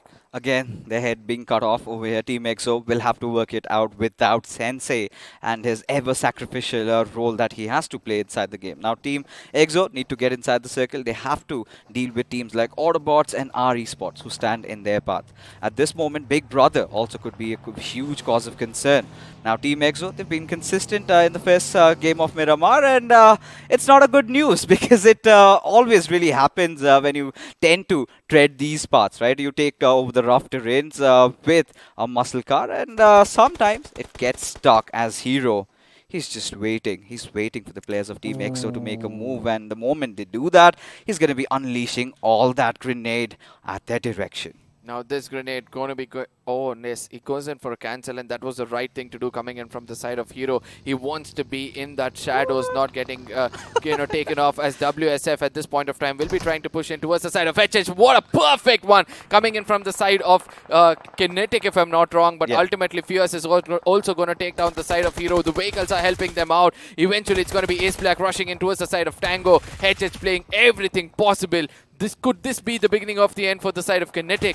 But look at Bio, he's up to his notorious ways, right? Already has managed to trample the vehicle over, and the Hyderabad Hydras are in shambles. They need to get that revive at the right nick of time, as Bio, he's cooked up a grenade. This could be landing into perfection, could do some hefty amount of damage, as the other two players of Hyderabad Hydras are engaged somewhere else. As from the backlines, we do have Hitman also, as Bio, he's going to be relentless, but he needs to watch his sidelines, because Team EXO might poke in at any given moment. Now Team EXO also needs an opening to make it inside the circle, right? They're also getting tagged, so they just want somebody to grab all the attention so that they can make it inside, as Iron is far, far away where the biggest chunk of the fights is taking place. They get erased off with grenades coming in. That's going to be the side of Team Hydra, Jackson or Perv, who does the damage perfectly, as Fierce at this point of time is lurking in the shadows slowly. We all know, oh, look at that finish feed coming in. Fierce has already done the damage against the side of our Esports.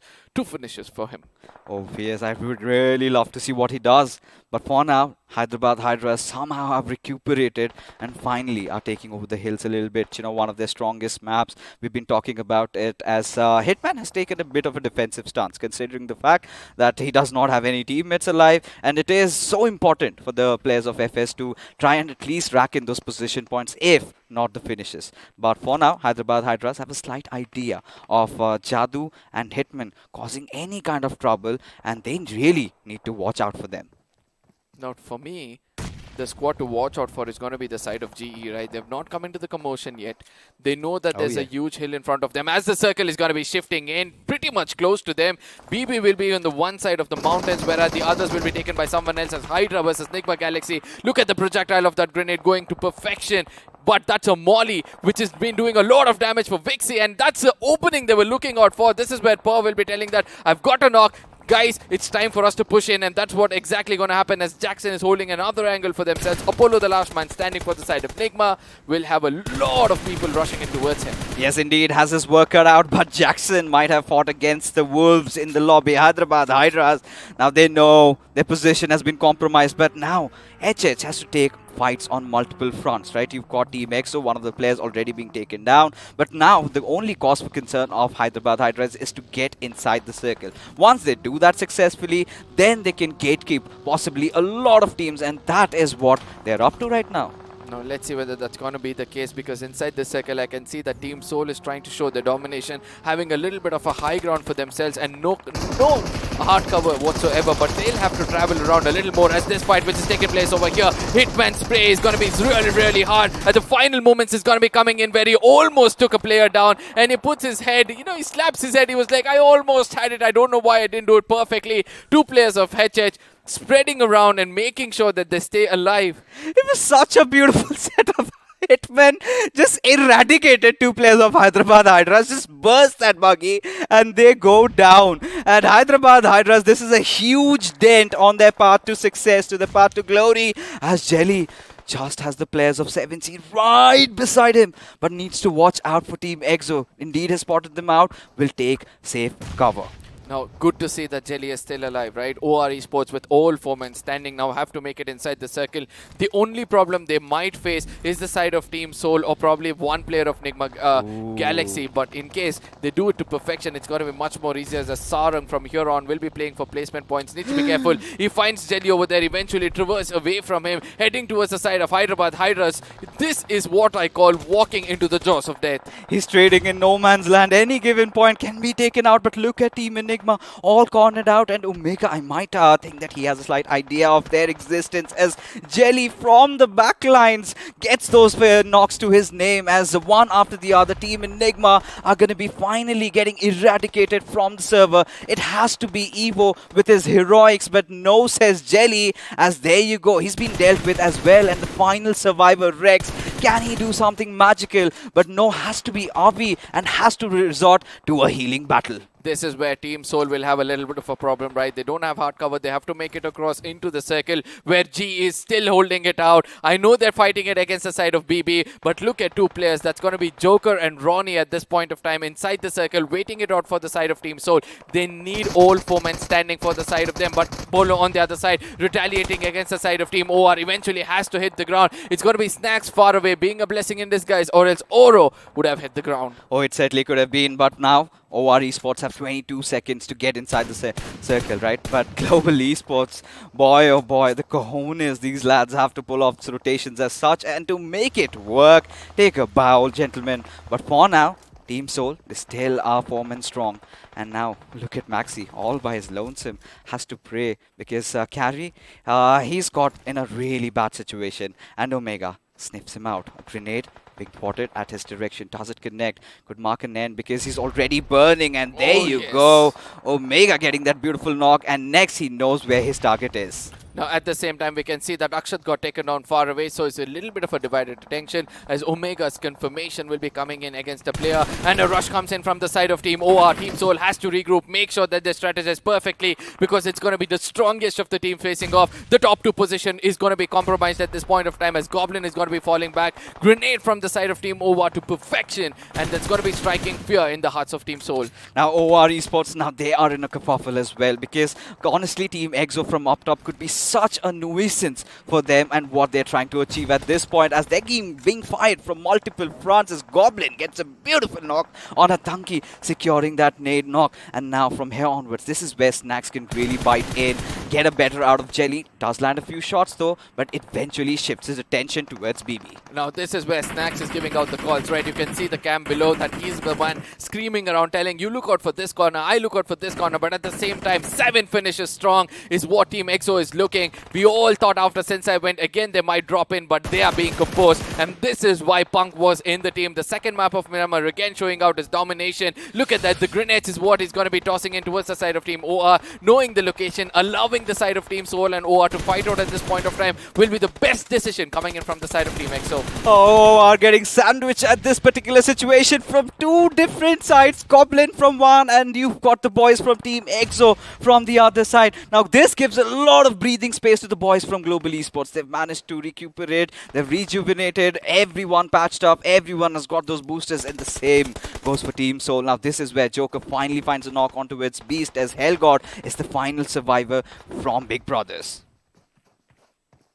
This is where there's going to be a lot of silence, right? I'm just waiting for it. But on the other side, Jelly gets taken down. Aditya was also down on his knees. Eventually got picked up as well. But let's see where the retaliation comes into perfection. It's going to be OR trying to retaliate the best of what they can do. And this is where EXO can strike, right? They can see Akshat is pretty much in the open. And I hope that Fierce or somebody picks him up as quickly as possible because that's the only opening EXO has at this point of time as Joker comes in from an off angle, does the damage against him. GE, what a rotation they had in this game. And eventually inside the circle are going to enjoy a lot of finishes for themselves. The defensive plays again coming into action. We know how desperately they want that top spot. Now Global Esports finding that right time. They have the benefits of the circle. All they've got to do is deal with Hellgod. Now once they get that higher ground, nothing really stops them from getting that chicken that they were eyeing out for. The same can be said for Team EXO as Team Soul. They still are a 4-man strong squad. But for OR Esports, for what they have wanted, now they're just getting pressed, hammered by teams from multiple directions, and they're helpless,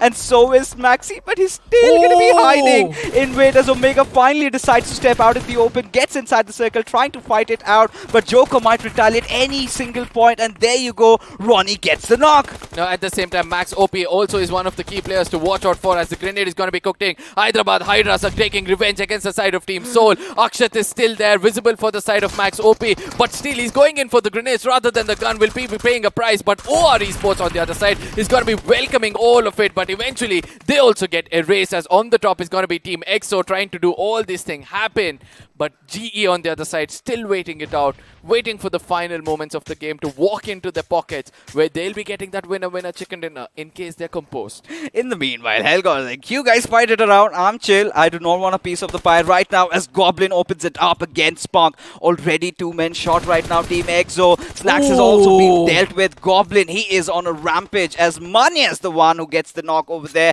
as Hellgod gets the better out of Snacksby as the last surviving player. Not anymore, as Big Brother at the right time they strike when the iron was hot. But for now, Hellgod, he's got a chance to get the better out of the players of Global Esports who have their attention directed at Seoul. Now this is where Team Seoul, with just one man standing at this point of time, I know they're two men, but Ronnie is going to be pushing in as hard as possible. That is where BB can be a little bit of an unwanted taunt, but the rush comes in against him, and this is where GE is going to be dominating the whole real estate, coming in from all different angles. I know that Manya is still waiting it out. The rush, look at the scavengers rushing in against the side of Team Seoul. They need it real bad, and that is where Akshat will have to do wonders over here. He's got one, he's going to be getting that confirmation as quickly as possible, as the final bullet will be landing in between the skulls, and that's a winner chicken dinner for the side of Global Esports as they get the second of the day and probably retaining the top spot as we head on to post-match segment powered by Loco. Wow, is all I have to say. I mean, I'm running out of words and adjectives to describe how beautiful Global Esports were in this particular game. And well, you talk about the point standings, where 22 points is what Global Esports have earned, but Team Seoul not too shabby either, right? The difference, I think Team Seoul has still made sure that they hold on to that top spot. Yep, agreed on this point, and 20 points is what they actually needed. The way Team Seoul played was also pretty impressive, right? I'm pretty much disappointed from the side of 7C, where they could have come back to the Picardo Hills. It was in their taking, but eventually they let go of it and had to pay a hefty price. But we're going to be looking at Big Brother as well. 10 position points for them, 12 in total. They're having a day for sure. Oh, they certainly are, right? Getting one chicken dinner, then being consistent throughout. And one thing for sure, we've seen that little hesitance from Big Brothers to engage in a lot of fights, because they tried to do that in day one and they were punched back. And so this is so far has been working out. As long as you're consistent, as long as you're getting those 10 points average in the game, it's going to really help you in building up all those points that you want. But at the same time, they also have to make sure that they really need to eradicate Team Seoul or Global Esports from that top spot, as we take a look at who the iQOO MVP is going to be. Goblin for the second time. I mean, I don't think so there's going to be any contender for the side of Goblin to be the MVP of the tournament for the highest number of finishes. And also, if in case Team Seoul is going to be taking it all, just imagine the amount of money they might be making out of this tournament. Oh.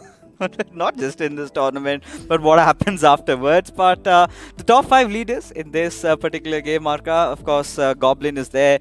You have Fierce bringing all that fire for Team EXO, Hitman. And I think it comes down to his heroics towards the end, how he dealt with the 2 players of Team Hyderabad, Hydras, and made sure that Hyderabad Hydras are going to be denied with the chicken dinner. Maxi towards the end did all he possibly could have done. And this is why I consider Aru to be one of the best supports right now in the particular scene. Whenever it's required, he delivers. Now, at the same time, Snacks is going to be coming up over here in the top 5. Shows that, EXO's playing around in the map of Miramar with that Immortal stepping out and Snacks coming in has paid them off really, really well. There was an opportunity for the side of Team EXO to put an end for the side of Team Seoul when they were running out in the open. But ultimately, I do understand they were trying to look at the other side as well. But the match summary, ladies and gentlemen, 10,128. I think this is the highest healing in a day throughout from the side of BMOC to BMPS so far. I think especially even I'm taken aback seeing these numbers pop up in Miramar when we did not have any healing battle going on, right? For a moment, for all these teams out there, you could see how much they were engaging in action, how much they were retreating, patching themselves up, and they were doing absolutely everything. But this is where we've got to talk about the FT graph and the damage numbers on certain team. I'm pretty sure we're going to have a few surprises out here. Team EXO, there you go, 2,000 plus points of damage. The same goes for Team Seoul, who've had 2 different styles of play, right? When you talk about Team EXO, I think the only objective for Sensei is to get the boys to a prime position, and the hill holding really helped them out.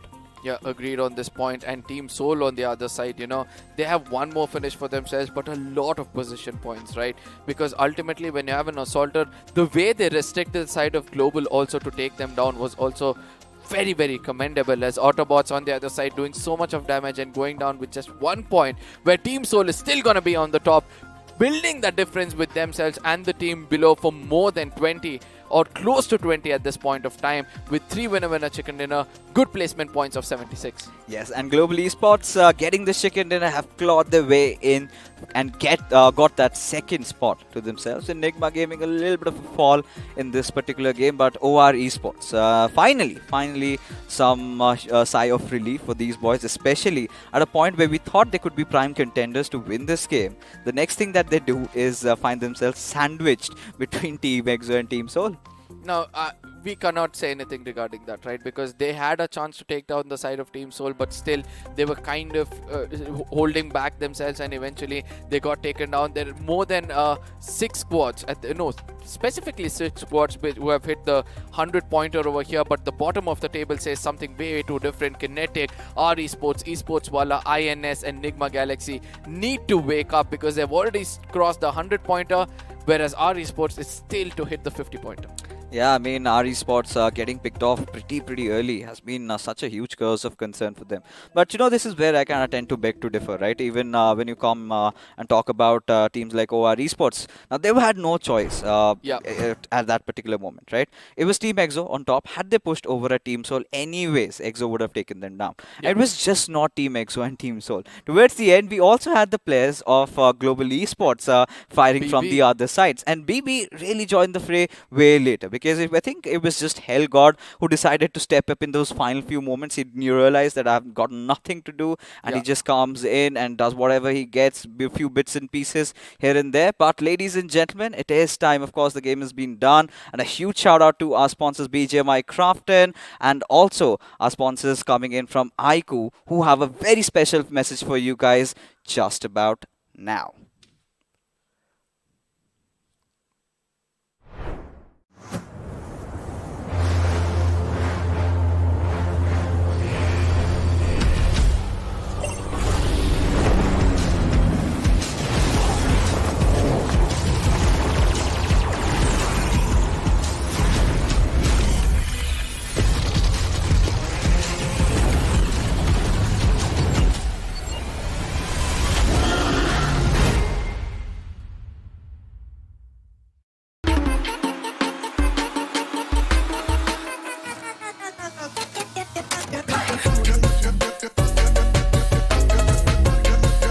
Watch it, earn it.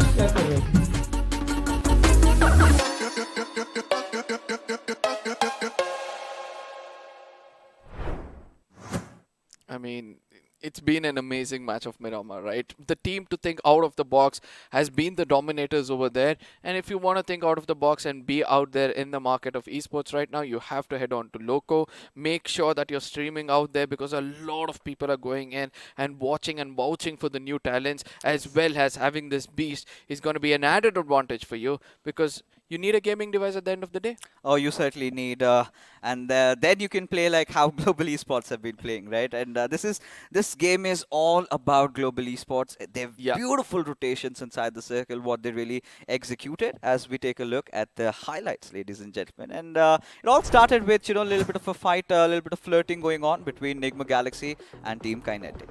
Yep, agreed on this point, but at the same time, Sensei, this is the way he got taken down. Like, least did I expect him to go down because of a vehicle, but ultimately 4 men stopped coming in, and Apollo's thinking out of the box, coming in from the bottom to take down a player, and then WSF's domination on that spot. That was also really good.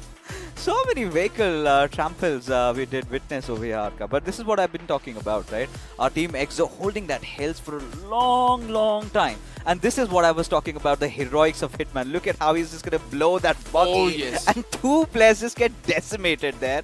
And Carry and Maxi were clearly out of options. And so were the players of Team Enigma.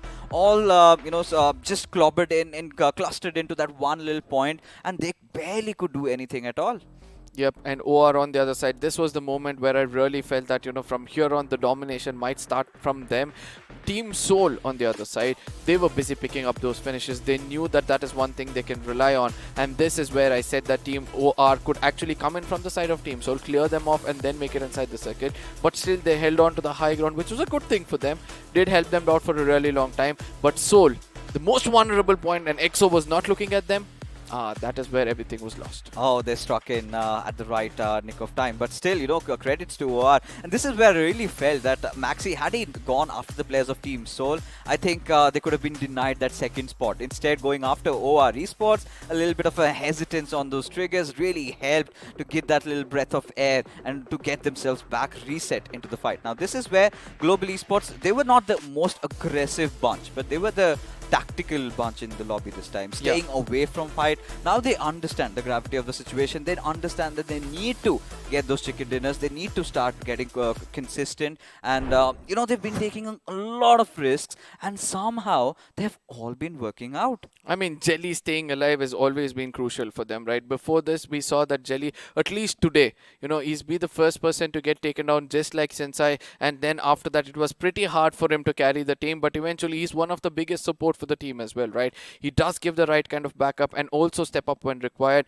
All four men standing. It was an amazing game. It certainly was. And now I believe is a time for an analysis segment where Arka comes in and gives his insight on how Global Esports did manage to get this beautiful chicken dinner. We're going to take you through the rotations of all the players.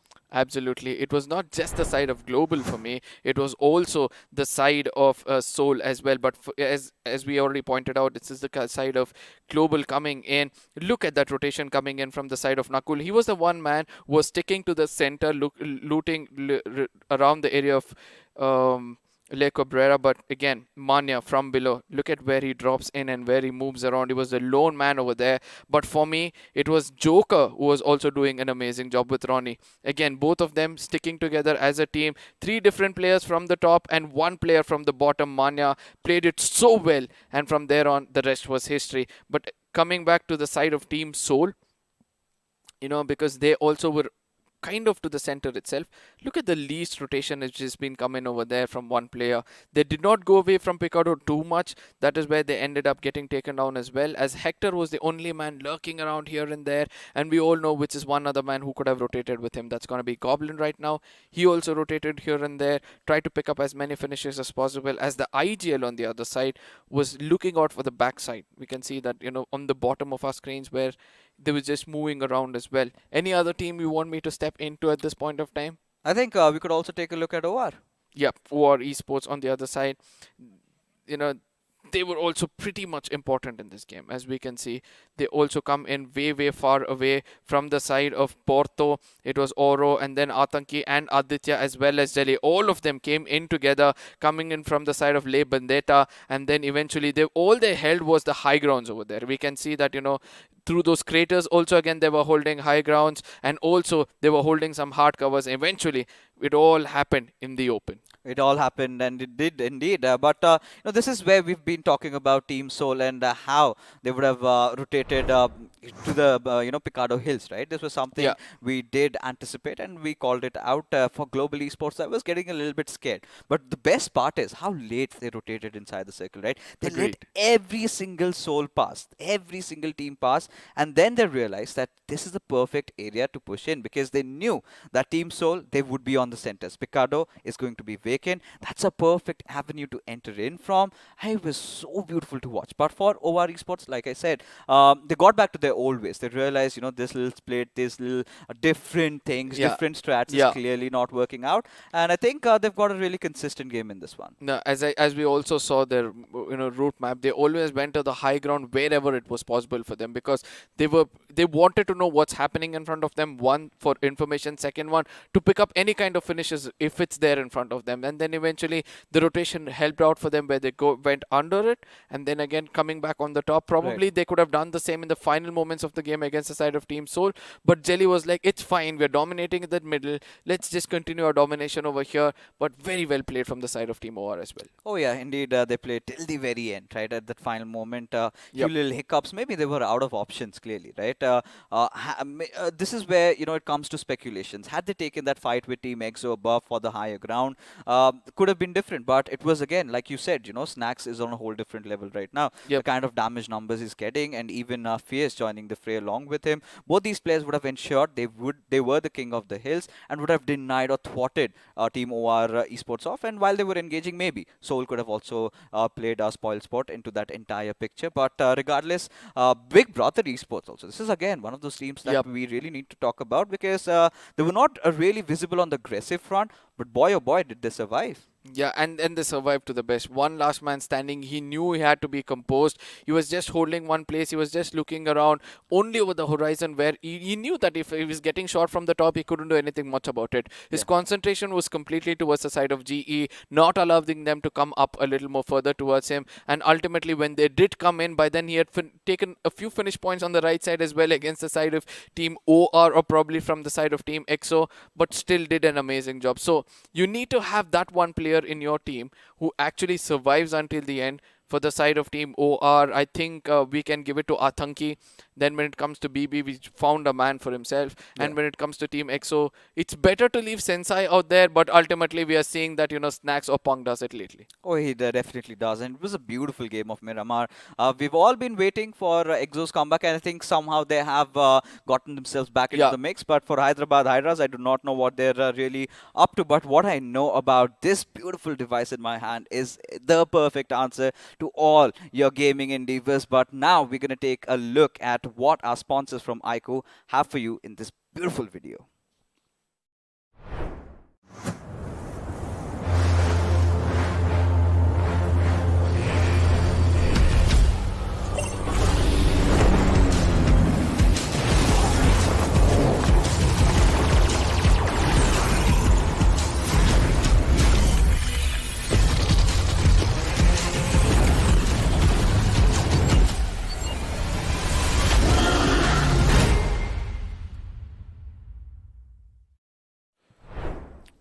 Nani FPS in BGMI coming soon, XP, and I'm really excited about that. But what I'm also excited for is the final game of Erangel, because we do have a few teams really picking the pace up. Global Esports, can they get that top spot in the final game? Well, it looks like Global and Team Seoul, they have a little competition, of course, breaking out. They have 3 chicken dinners each, and they obviously want to surpass one another in that aspect.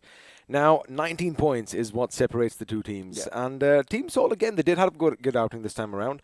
But whenever the circle kind of tends to shift away from them, that is when they find themselves in a bit of a conundrum. And you know what? We're going to come back to that, because we have something for all you lovely viewers out there.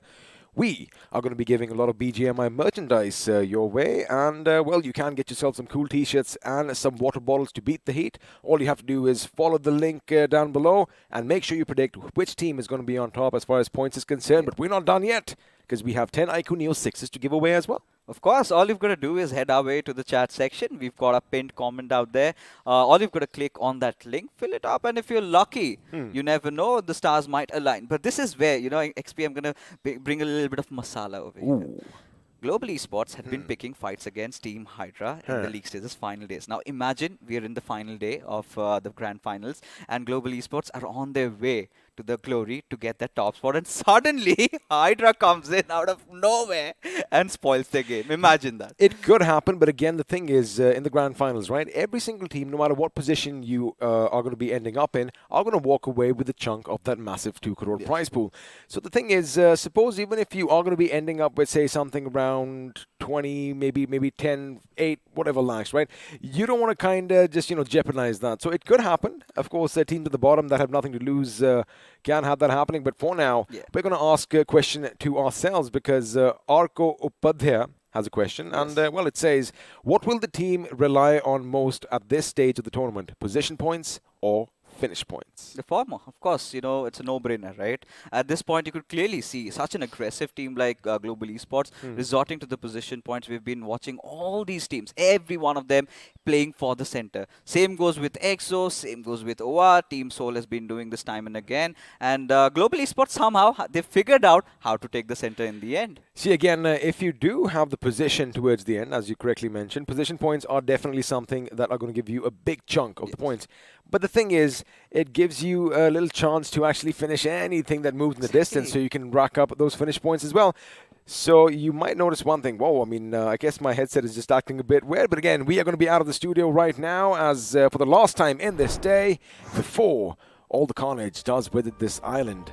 We're going to be having a look at the map of Erangel, and fear not, this is not the plane that has already crashed down. This is going to be what it is near the shooting range. However, the big bird that is going to take to the skies is still alive and kicking. And this is where I'm really looking forward to where the circle will be this time, right? Last time it was a northern circle. We did see Global Esports again come out on top. They've already accrued 2 chicken dinners in this evening. But this is one of those games where I would really love maybe Global Esports get another one and get that top spot, something to fight for tomorrow.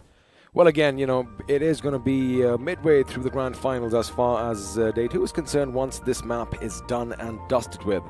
But again, I love these beauty shots, right? Because it just gives you an idea of how serene and how peaceful this map is. But once all these 64 players are going to be dropping down from the heavens above, well, it is going to be just a bit problematic. But again, that's the beauty of this competition, right? The iQOO BMPS, because we love the fact that till the end, till the final game, it is going to be nail-biting and it is going to be a close affair because for now, ladies and gentlemen, for the last time in day 2 of the iQOO BMPS Grand Finals, well, we are going to be bidding adieu to the factory that is abandoned over here at Melter because the big bird is already up in the sky and looks like teams are going to be dropping down as we speak. All right, you know, this is one of those flight paths I think that all the teams are going to love and adore, right? Kind of a flight path that dissects the map into 2 halves, and this is where we're not going to witness anything fancy because Erangel has always been one of those maps where teams haven't really taken a lot of risks. It all did come down to how the circle shifted, how they're making their path inside the zone. But anything out of ordinary, I'm going to spot it out, and so far it's been kind of stable. So far, so good, because, you know, last time we did see in Erangel was a couple of teams did head down to the military base, and I'm talking about yesterday, because they anticipated the circle might shift to the south. However, it was a northern circle, and boy, oh boy, Global Esports, they had a little bit of an issue coming back in. But as the teams are going to be dropping down, nothing out of the ordinary, as you said. Once again, Team EXO calling Milta their home. Nigma Galaxy on a split at the Milta power plant, and of course Lipovka, and our esports as usual heading to Novorupnoy. And our esports have been having such a tough day in the office right now. Every single time they try to rotate around, they face a lot of issues. But like this is really interesting, likey as well, because this is where teams like INS have a really good chance in reclaiming the top, the spot into the top 8.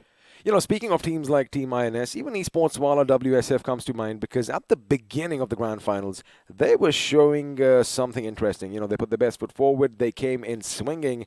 In fact, had a few finishes. However, they've been on a little bit of a decline since then. But again, it is still going to be midway after this game, so they all have another 12, I beg your pardon, to go to make something out of this tournament. But for now, Kinetic God, he does have a weapon in his hands, as Hyderabad Hydras, as usual, are going to be traversing just north of them. But, ooh, this is interesting because Ace Black is going to be down over there, and now this is the time Kinetic God is going to let loose a few shots. In fact, it is going to not connect at all, and he realizes that, you know what, it is all done for, because if that buggy comes towards him, it could run him over. However, the Hydra boys, well, they're going to go to their greener pastures. Oh, of course. Now, for Hyderabad, the Hydras was so important for them to escape from that situation because every single time it has been a major issue for them. Now, this is going to hinder their, spot a little bit as taking a look at those maps. You found something interesting, it seems. Have a look at that. Esports Wala WSF are going to be coming down from Zarki, and in fact, they are going to be on the other end of Northern Georgia. Now, that is where things could get interesting because, well, they have a couple of team members in front of them. If they realize that only one man from Hyderabad Hydras is currently looting, pretty much, I wonder if he's aware that anybody's nearby because he does seem a little blissfully unaware.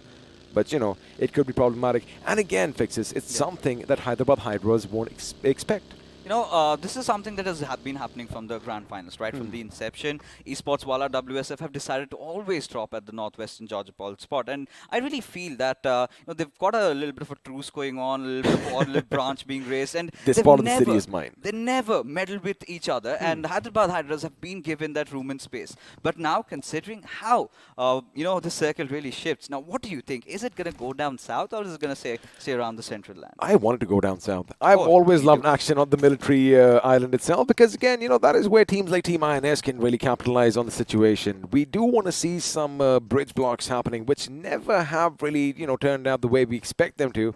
Even now, I think till this stage, we've seen a few fights take place. However, gone are the days when you had all those vehicles blocking the roads because, that is not the meta anymore. Yeah. However, I did hear Arca and you speak earlier about Team EXO and their comeback. Do you think it's going to be real? I think considering day 1, day 2 has certainly been a good day in the office for these boys. One other thing is, of course, they really need to try and focus all their men in keeping them alive. Because now you're talking about Team EXO trying to play a different style of play, playing a lot around the center. That is where you cannot afford to lose Sensei at all. And of course, since Sensei is the one, he does do the IGLing, and he is the reconnaissance man as well. He does have a little dicey situation for himself at all times because, it is a gamble, right? And if things do not go their way, well, they are going to lose him. And although he's still in their ears, right? I mean, he's still going to be a part of the game. Being in the game and just watching it are completely different things. Oh yeah, and it's not just about Sensei, right? You need to have all 4 players of your team alive, especially at times like this. Because, you talk about Team X, so they're always played from the edges. It was Sensei's only job was to try and get his team to a perfect spot now where they could fight. Now, when you're playing around the center, you need to have vision all across the map, 360 degrees. You need not have a blind spot. Now, when that happens, it is such a huge cause of concern for Team EXO because after that, somewhere down the line, someone really capitalizes and they go falling down. They do go falling down indeed. And, OR Esports did fall in the last couple of games as well, coming close to getting a few chicken dinners for themselves, just shy of that finish line. But again, for now, they do have the school and the apartments nearby under their control, which means loot is going to be aplenty. And we know that FS Esports, they love dropping in Rozhok to the north. Kinetic are going to be dropping at the Water City and the Ruins just a bit to the northwest, which means there is a chance that teams might head their way, but they always seem to avoid this particular area. Now, this is where things get really interesting. What I can spot on the minimap is Team Enigma making some quick rotations from the eastern side, right? RV is taken over the Potato Hills area. Now, this is where Team Enigma, you've got to talk about them because every single time they've been the most consistent team in Erangel. Well, that is interesting, but another thing that is interesting is the fact that Hitman and one of his teammates went north of the river, just north of Rozhok, because A, the circle isn't there. I guess they were trying to get some vehicles for themselves. They might have seen something in the distance, and, well, Kinetic God, if you do bang into a tree, normally, luckily, this is a game, you are going to have some major issues with your vehicle. But I love the fact that, no teams are going to be pretty much doing anything at this point as far as fights or engagements are concerned, because we did have a look at the circle, barring maybe a couple of teams, Nigma Galaxy and Hydra officials, and of course all the teams that are in Georgia Pole, everyone else has the nice little spot in the circle. However, Global Esports Body could be in prime position to get a few finishes of the boys from Esports 1 or WSF and even Hyderabad Hydras for that matter. Now, considering their body language from what we've seen them playing, how they've been playing across the past few games, they've really hesitated from taking any fights. The Global Esports, right? Now, once they, now I think their major concern will be trying to getting inside the circle over here. But while we are speaking, right, Team Soul, they've been making moves. Heading from Gatka, now this is where they have got to call a few shots, right? Do they engage against Team INS, take that lighthouse compound to themselves, hold that intersection point, or they play from a different area, maybe possibly through jungle? Have a look at it on the map. Exactly. We are going to talk about Team Soul. They love being king of the hill, right? Because they're going to be going for that high ground, that massive mountain west of Pachinki. And, well, they are going to control that position. In fact, from there, you can see pretty much any and everything moving in the distance in a 360 angle around you. Now, you did mention Team INS. Looks like they could be on a bit of a collision course sooner or later because they're going to try and move to the north. Get that little compound down below, that little ridge that we are used to seeing just north of the gas station. So, again, a lot of plays are possible here. But for now, everyone's just going to find their little niche for themselves. Now, what's really interesting, XP, is everyone sort of, congregating towards that left side of the bridge. Now, take a look at the mini-map, and the right side is pretty much vacant, and maybe Nigma Galaxy could find a very good path if the circle goes a little down south. They could indeed, and, well, speaking of your maps, something is happening on our screen over here. There you have it. It's going to be back because the circle is going to be closing in a few short seconds, and this is going to be one of the moments that kind of gives the teams an idea as to where the action is going to be heading because, well, like you mentioned, you know, everyone is kind of close to one another.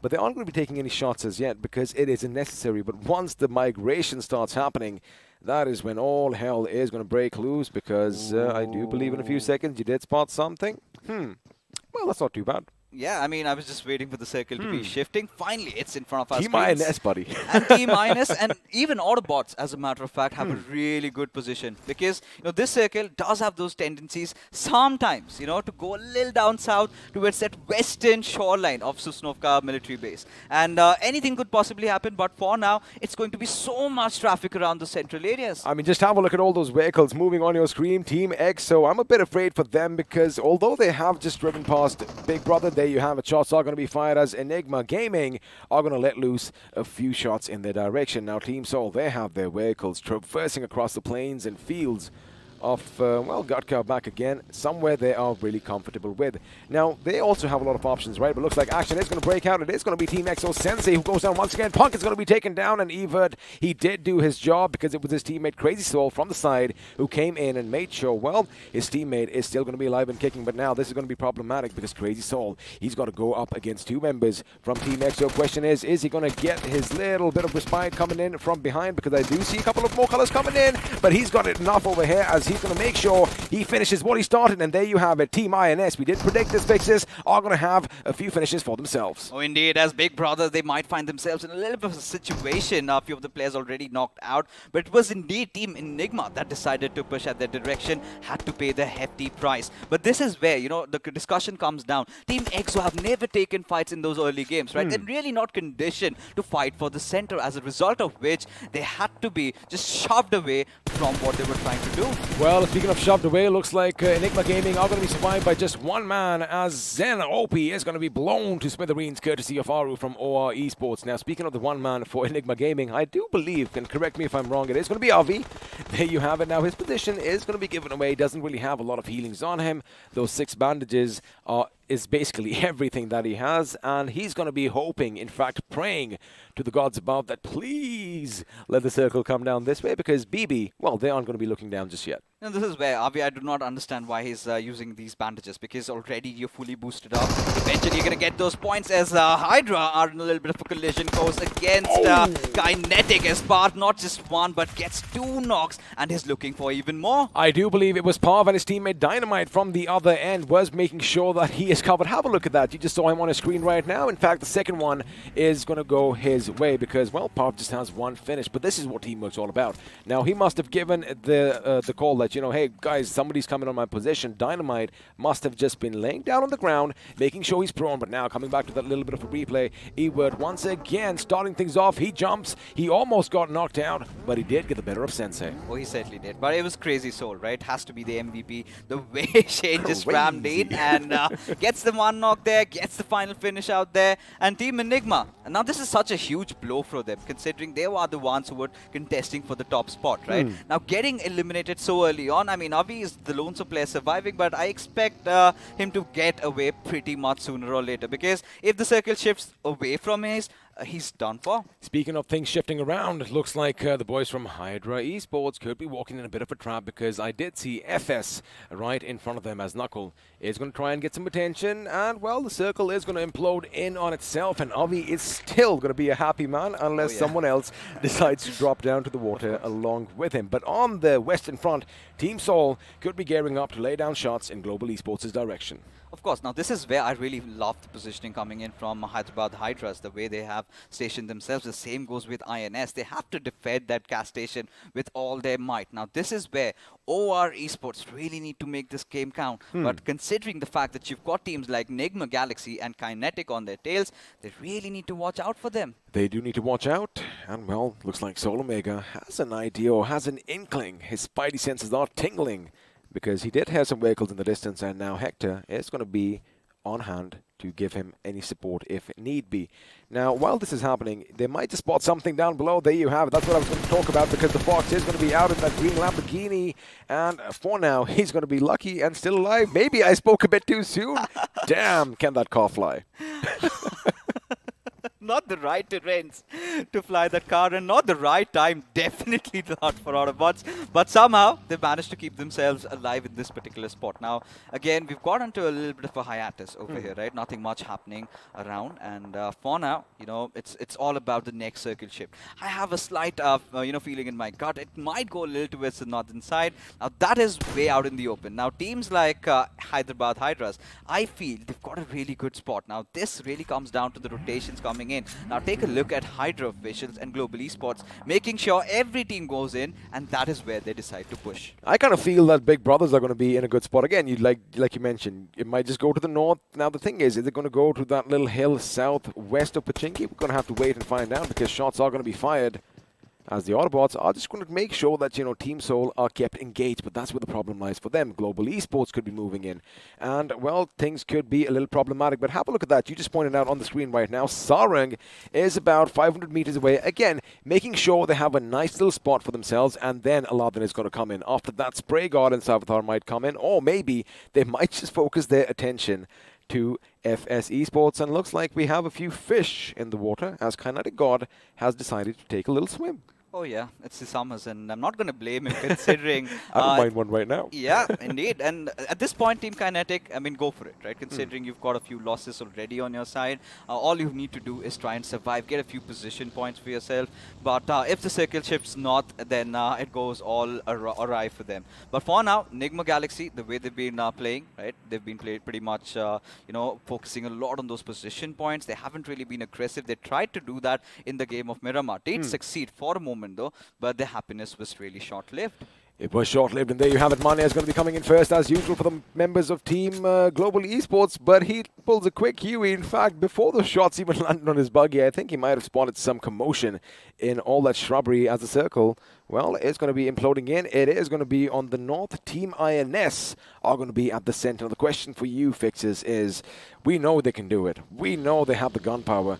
But are they going to get a little crazy? Because for now, looks like Tango is going to open up on Jadu from our Esports. They're going to get sandwiched for sure. That's but what I feel. For now, Global Esports and Team Seoul really in close proximity to each other. Now, this is where it comes, right? Now, they have to push in for a compound, maybe the one that Hyderabad Hydras are holding out for. But the moment they do that, it could be INS that can strike. But look at Hero. He's just getting clobbered down from every direction. And finally, he's been taken out.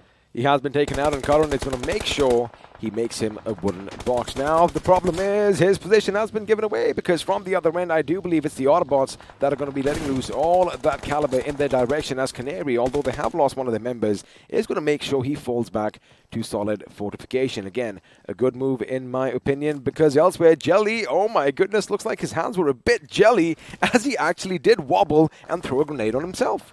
I mean... At this point, you can understand the pressure really building up. Let's see what happened. Let's see. It's around the jungle area. Oh, it kind of ricochets from that little tree. And I can feel the frustration on his face right now. As Canary, he spotted out the players of Esports, while WSF could fight in any given moment, as Rockstar somehow trying to defend. Oh, he is going to try and defend him. Of course, he knows his little nooks and crannies over here. In fact, just shooting through the staircase over there. But now he knows the enemy is outside. He only has 7 bullets. He is going to go in for that reload. But did he hear something coming behind him? I think he did hear it a bit slow. And now he's going to make sure he just keeps them at bay. He knows they're inside. He is going to be lobbing a Molotov, making sure it burns down the door as well, forcing them out. And of course, he could almost have got the knock, but there you have it. The fire is going to do all the work, and now he's going to be focusing on Karan itself. If he gets it over here, Esports, well, WSF, mind you, survived by still one more man. Oh my goodness, surviving by a sliver of HP. How is he still alive, as Rockstar really needs to go in? But look at Tango providing that cover fire from the Visit Tower. Rockstar still alive though. How on earth is this man still breathing, XP? Because he's a rock star, and looks like everything is going according to him, as Karan is going to go in for the revive against all odds. This is where Canary could be trouble for them, because the grenade is in his hands. The grenade is going to be thrown. The grenade is going to go boom, and there you have it. Karan is going to be taken down, but Rockstar is finally going to be taken down, I do believe, from Tango, who ran in perfect motion over there, because he was quick. Had he not done that, that grenade would have got him as well. But right now, a little bit of a breathing space. This is where Canary can get that revive. Now, Tango, he really is trying to restrict himself from making that move. A lot of thoughts going on, but Pachwa could pull off the play of his life. Needs to bounce it. Has he connected? No, it's going to be the answer. Oh, well, he's lucky that it didn't go out because Karan was over there. Elsewhere, INS are going to be taking the fight to 7Cs. And Sarang is going to be brought down. And the Canary, oh no, somebody clipped the wings as Athunki is going to steal that finish away from INS as Sarang is going to be blown to smithereens. Now, Bajwa, again, only has bandages to work with. We can't blame him. He does need some time to patch himself up as Tango finally comes down to make sure he gives his teammates some much-needed respite. No, I do not know how they've still survived till now, but finally Hydras decide to hit at where the Hyderabad Hydras are. And it's all about the names over here, trying to establish who's the true Hydra over here. Now, considering the fact the situation, Hyderabad Hydras had the entire compound to themselves, barring this little warehouse. Now, this is where Hydra decided to attack, and look at that circle shift right out in the open. 7C might have got this. They might have got this, but the problem is they are one man down. Now, speaking of Hydra official, they are going to be taking the fight to Hyderabad Hydras, but coming in from behind, I kind of feel that FS Esports might just take a few pop shots at them because they are going to be taking some cover on the other side of the ball. There you have it. Ace Black and Manti are going to be in the corner. A Molotov is going to be lobbed as shots are going to be fired elsewhere. The circle is going to be closing in the next 5 seconds. But again, I love the fact that it's keeping everyone on the toes. And I do believe here, Fixes, Hydra officials are wasting some much needed time, some valuable time over here because, well, Team Soul could be fighting them from the back lines. But also, they won't really have too many options as they move to the next zone. Of course. I mean, at this point, Team INS have to put on their dancing shoes because they've got the perfect spot. They've got the perfect ridge to play around. But look at Jackson just firing across as 7C. They're being pushed over by the players of Esports while WSF. How on earth are they going to defend XP? Well, a grenade or a Molotov could have gone in over there, but looks like they are going to be running away. And now Tango is going to be brought down. And oh my goodness, this is a team wipe unlike any other. 7C Aladdin's grenade is going to be the Achilles heel over here. As of course it was being cooked, it did slip from his hands and two teams went out with a bang. Just the way we like it. Woo! Just the way we like it. And this is what we want in the final game of the Wrangle, ladies and gentlemen. You just said, sorry to cut you up, you just said 7C's in a good spot. There you have it, they're out. They're out, and this is where Team INS, this is where they have to defend with all their might. Beautiful grenade coming in from Shane. Gets a beautiful pick on Hector, and as Goblin also falls down, INS have to play for a good spot. From behind, it was Global Esports who are going to be a thorn in their side, and this gave INS enough time to kind of reposition themselves because they know Soul's going to be coming in from that spot, and we were just talking about this, Rich.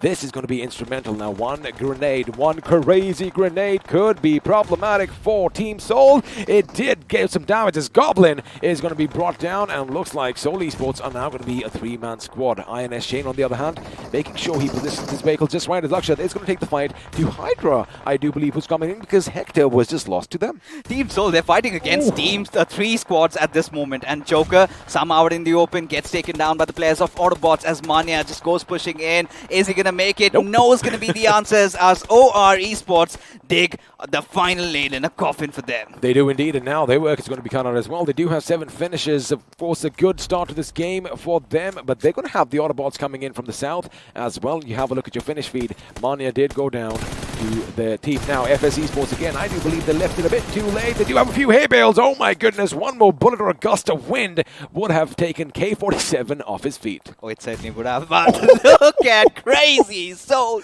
I love this lad. Another grenade just following suit. Needs to get that finish completed, but for Hyderabad Hydras down there, all pins it down to one particular direction.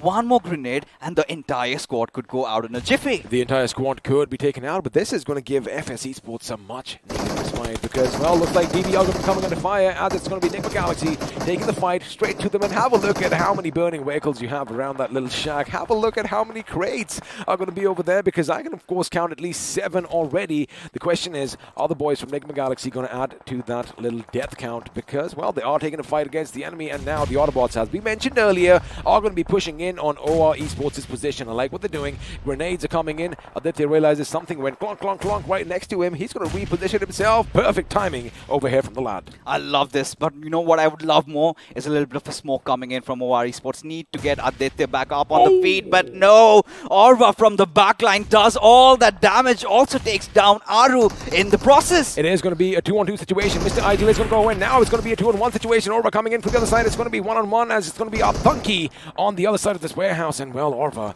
on this side. Now the thing is, the revive is coming in. Aru is going to be relaying this information. The sounds are going to be given out. The shots are going to be fired. The barrel is going to do all the talking. Yes, it does. He does connect a few shots. He does try to duck under cover. Unfortunately, Orva's UMP is the one that is going to make sure they're still in this game. 7 finishes for themselves, or Esports out in a blink of an eye. 3 players have been taken down by Orva in that particular situation as Akshat's tail crawling in. I do not know how he still survived, but still he's breathing at this point, has made it inside the circle as Hyderabad Hydras and INS can fight at any given moment. Well, they can't fight at any given moment. There you have it. Shots are going to be fired. Carry did overextend just a little bit. Looks like his teammate went down as well. And Akshat is the one who is going to be relentless. In fact, he does get a couple of finishes for himself. His position has been given away, but lucky for him, that bush is going to come in handy. And now he slinks his way to the left. He patches himself up. And we talked about this lad on our screens. 4 finishes for himself. 5 for the team of Team Soul. And now Fixes. He is hungry for more. The unsung hero for Team Soul. Indeed he is, but look at Onyx finally surviving with a sliver of HP. Gets taken down by Orva. He is on a rampage now at this particular moment as Autobotz. Mr. IGL extending a little too much and had to pay that hefty price. He did pay the price indeed, but have a look at what's happening atop the hill. Team INS are still going to have to fend off against Hyderabad Hydras, but looks like Maxi's taken down, and now they are going to have a little bit of fresher breath there heading their way. Apollo switching to that DP28, making sure the stability comes in play. And well, as far as the Hyderabad Hydras is concerned, then there was only one.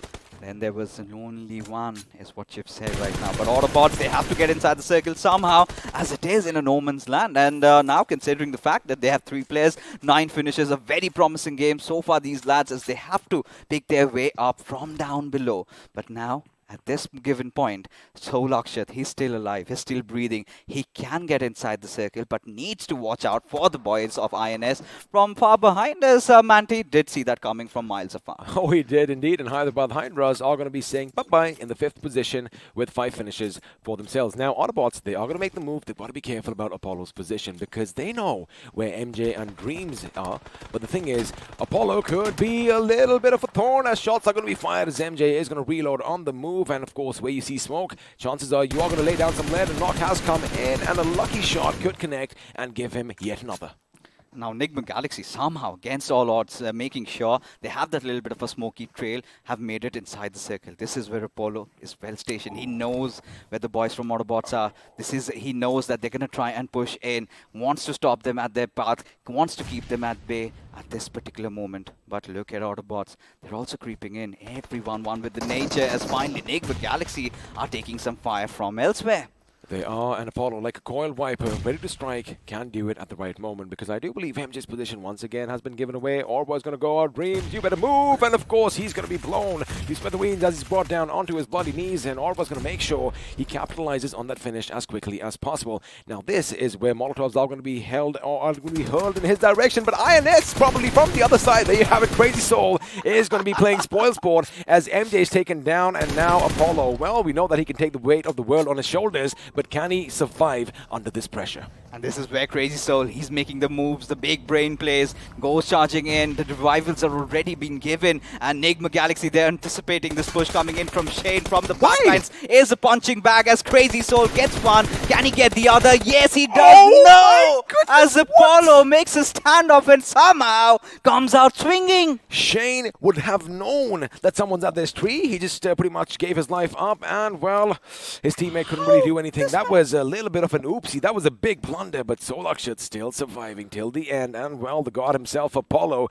is here to make a statement. Now, he does have the bush for himself. Looks like Apollo's position is going to be given away. Lucky for him, Fixes. The gods above, well, they are his friends after all. They're going to be sending a drop in his direction. But looks like shots are going to be fired. And well, Autobots are looking good at this point. Does get the MG3 when he needed it the most. But Akshat, I do not know.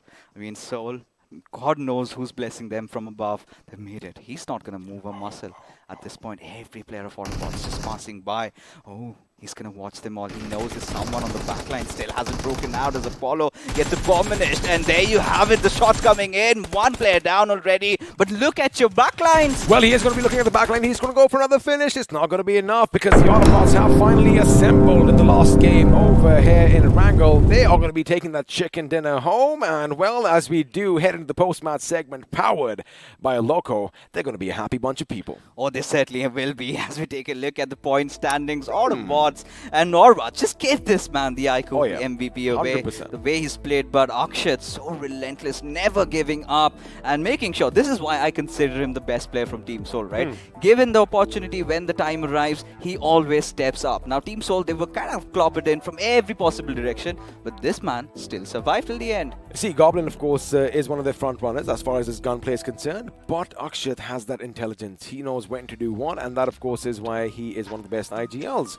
out there as well. But Team Soul, second position for them, 17 points, sharing it with Nigma Galaxy, who has 7 finishes in this game. Now, Team INS. Oh my goodness, I kind of think they kind of threw this away. Shane was a bit oblivious, maybe a bit of miscommunication, but now let's find out who is going to be crowned the iQOO MVP. It isn't going to be Orba, who of course even I kind of thought might have got it. It's going to be Apollo himself, 5 finishes, 1,026 points of damage. Oh indeed, and he's been amazing so far. We're going to talk so much about that fight, and I understand what INS were trying to pull off over there, but Nigma Galaxy, again, pretty late inside the circle. We could see from their body language that they were playing a little bit slow. They knew that the hard shift is going to be there. But taking a look at the top 5 leaders, there you have it, Orva on the second spot. And of course, he's going to be joined by INS's Crazy Soul as usual, because once this guy starts rattling off those shots, well, he is nigh unstoppable. 4 finishes, 3 assists for himself, 931 points of damage, and of course, Akshat and the Fox are going to be joining him as well. But now let's have a look and see exactly what happened, because the match summary is popping up, and well, looks like we do have 6 grenade finishes, but it was the bullets that were doing all the talking. Oh, indeed they were. And at this, given game that we had in front of us, it got so chaotic, right? It's all begun with that first fight that we had, the proper 4v4 INS and Team EXO. And we were talking about EXO having a really good time, and suddenly it all went into folly, right? They were not prepared to contest for the center and had to pay a hefty price. Well, now we're going to have a visual representation of the finishes and the damage, and well, as far as the big teams that did go in and take those fights, damage is going to be pretty much even Stevens, with the 1922 being the highest at this point. And let me tell you one thing, except for the Autobotz, a lot of other teams did have a fair share of the finishes.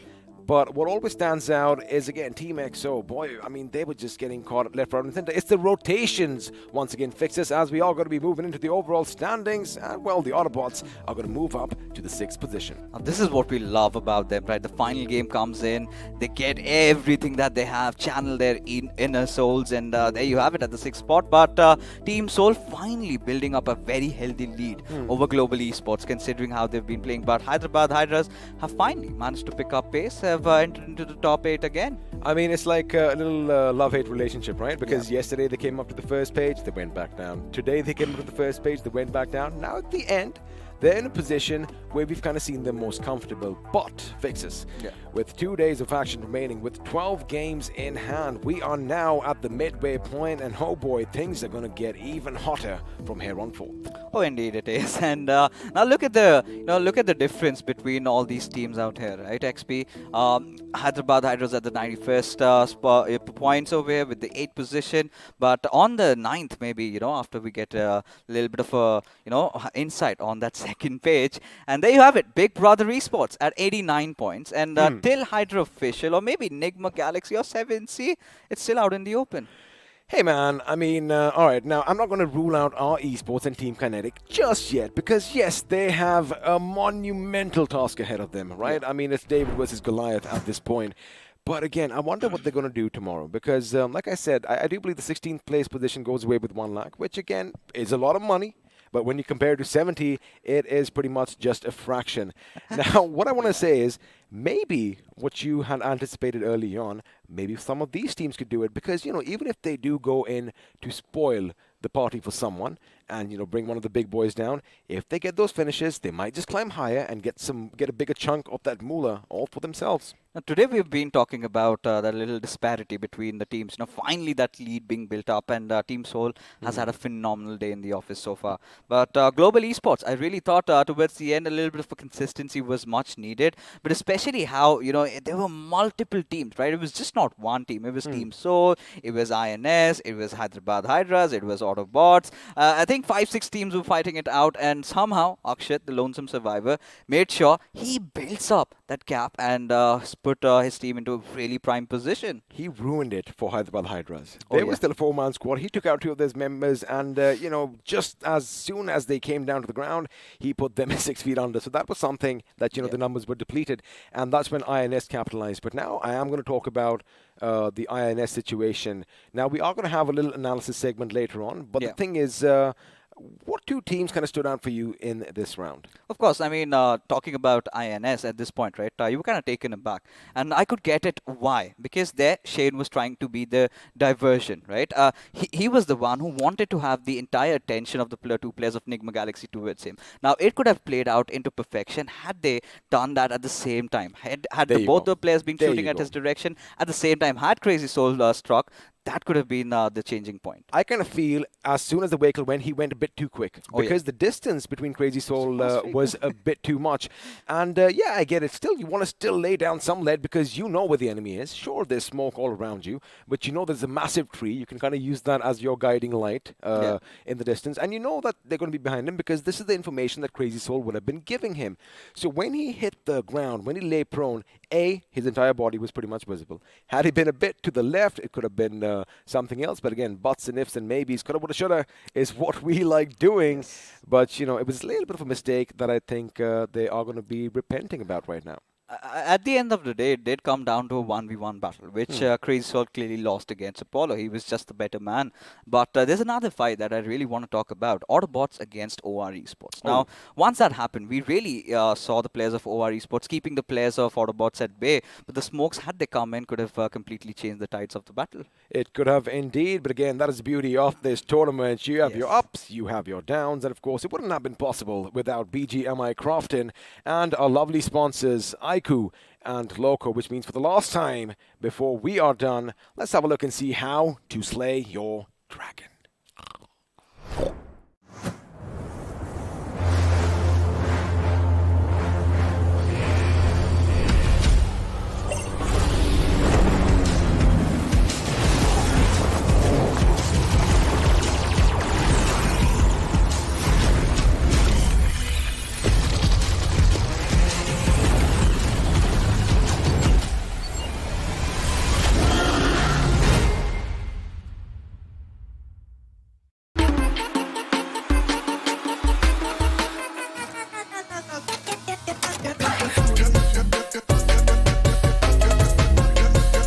Watch it, earn it.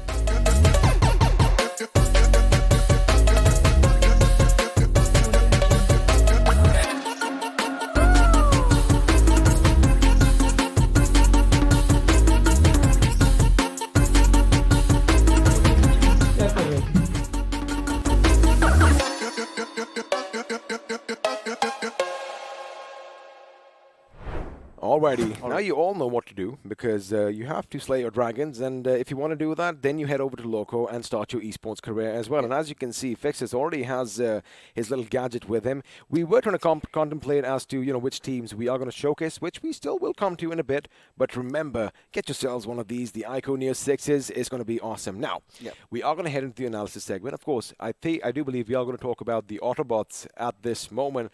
And we have to talk about that little engagement with OR Esports. Orva, as we talked about, was the MVP in that moment, taking 3 of them out. Yeah. But for now, let's have a look and see how all these teams were running around in the map of Erangel. For sure. And we've been talking about Autobotz. We all do know where they tend to drop over, right? They tend to go towards Primos. They did not make a lot of rotation this time around. They were just holding on. Now, this is where they racked up a majority of their finishes to their names, right? There you can see. Now, they held on to this spot for a lot time, but before that, they were also here. I want to point it out, exactly. Now, before they came to the ferry pair, have a look at that. So, Orva does go down. They, in fact, come back up north of that ridge for that little house. Right over there, right next to the drop spot, right?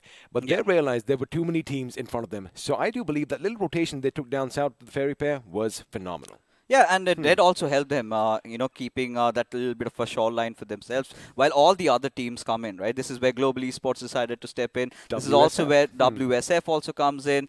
We did have that fight prolonging for quite a long time, and Seoul also, as a matter of fact. And towards the end, there you can see, this is the part where they took that fight against OR Esports, and they never looked back after that. But there's another team, XP, that we really have to talk about is Nigma Galaxy, because this was one of those teams that did majority of the heavy lifting. Now, as I zoom out a little bit, you can see all the way from that eastern side, they make their rotation from Lipovka.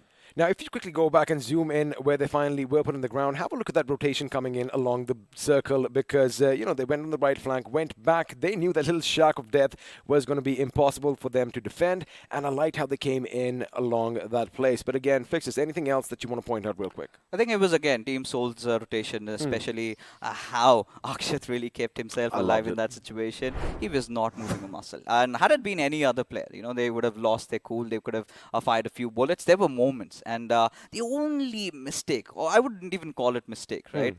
He just did not know that there was one player of Autobotz lying behind him, right? While two of them were away, he thought that, it's the entire squad in front of him. And he got a little bit of complacency set in. And that is where he kind of flustered up. But it's A-okay for Soul. Well, now here's the thing. Complacency might just set in, but we are not going to be complacent, because we are going to be active. And like we promised, we do have the giveaway winners coming up on the screens. And it looks like it's going to be Akshay Birla, 3 a.m. Frenzy. I saw you in the chat today, by the way. I know you for a fact that you're watching English. Ajay, Vikas Yadav, Himanshu. Interesting. That's a unique name. I've heard of Himanshu, but Himanshu, that's a nice name. Ashutosha Acharya, Ayush Agarwal, Praneet N, Ayush Agarwal again.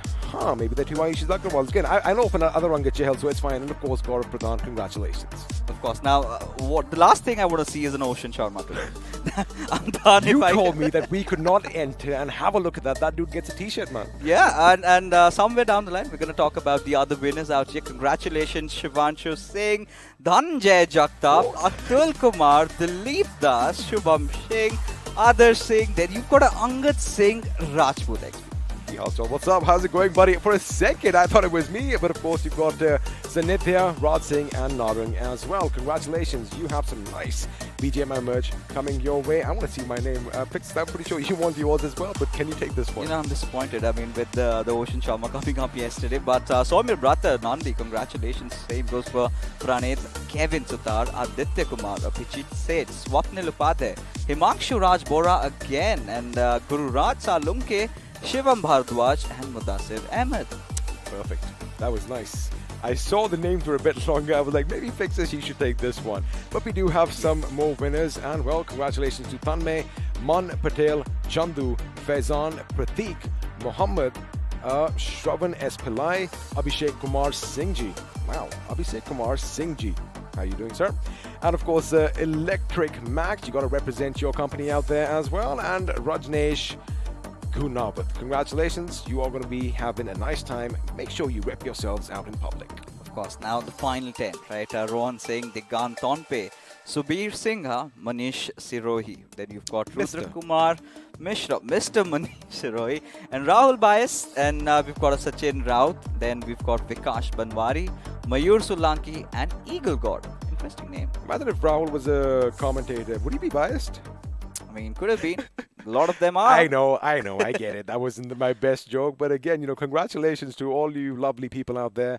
And, well, you're going to have a good time representing your favorite game out in public. But day 2 is over. We are at the midway mark, Fixes. Whew, it's only going to get better tomorrow. It indeed will be. Now, teams have to really research on how they've got to take down Team Soul. Global Esports, they're on the rise. Enigma also need to step up. Same goes for teams like OR as well.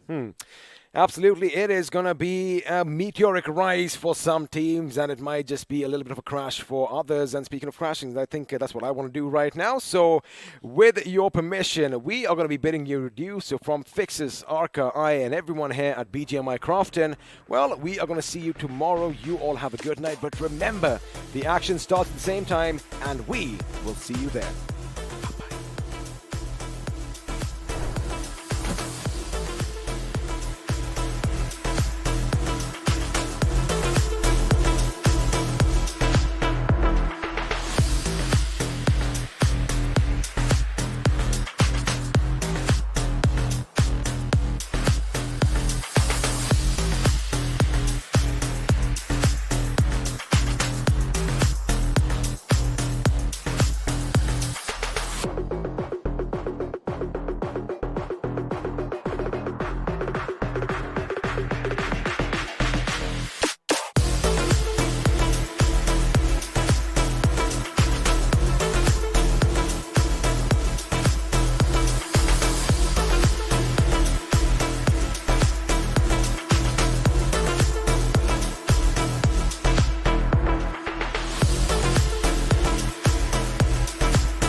Bye.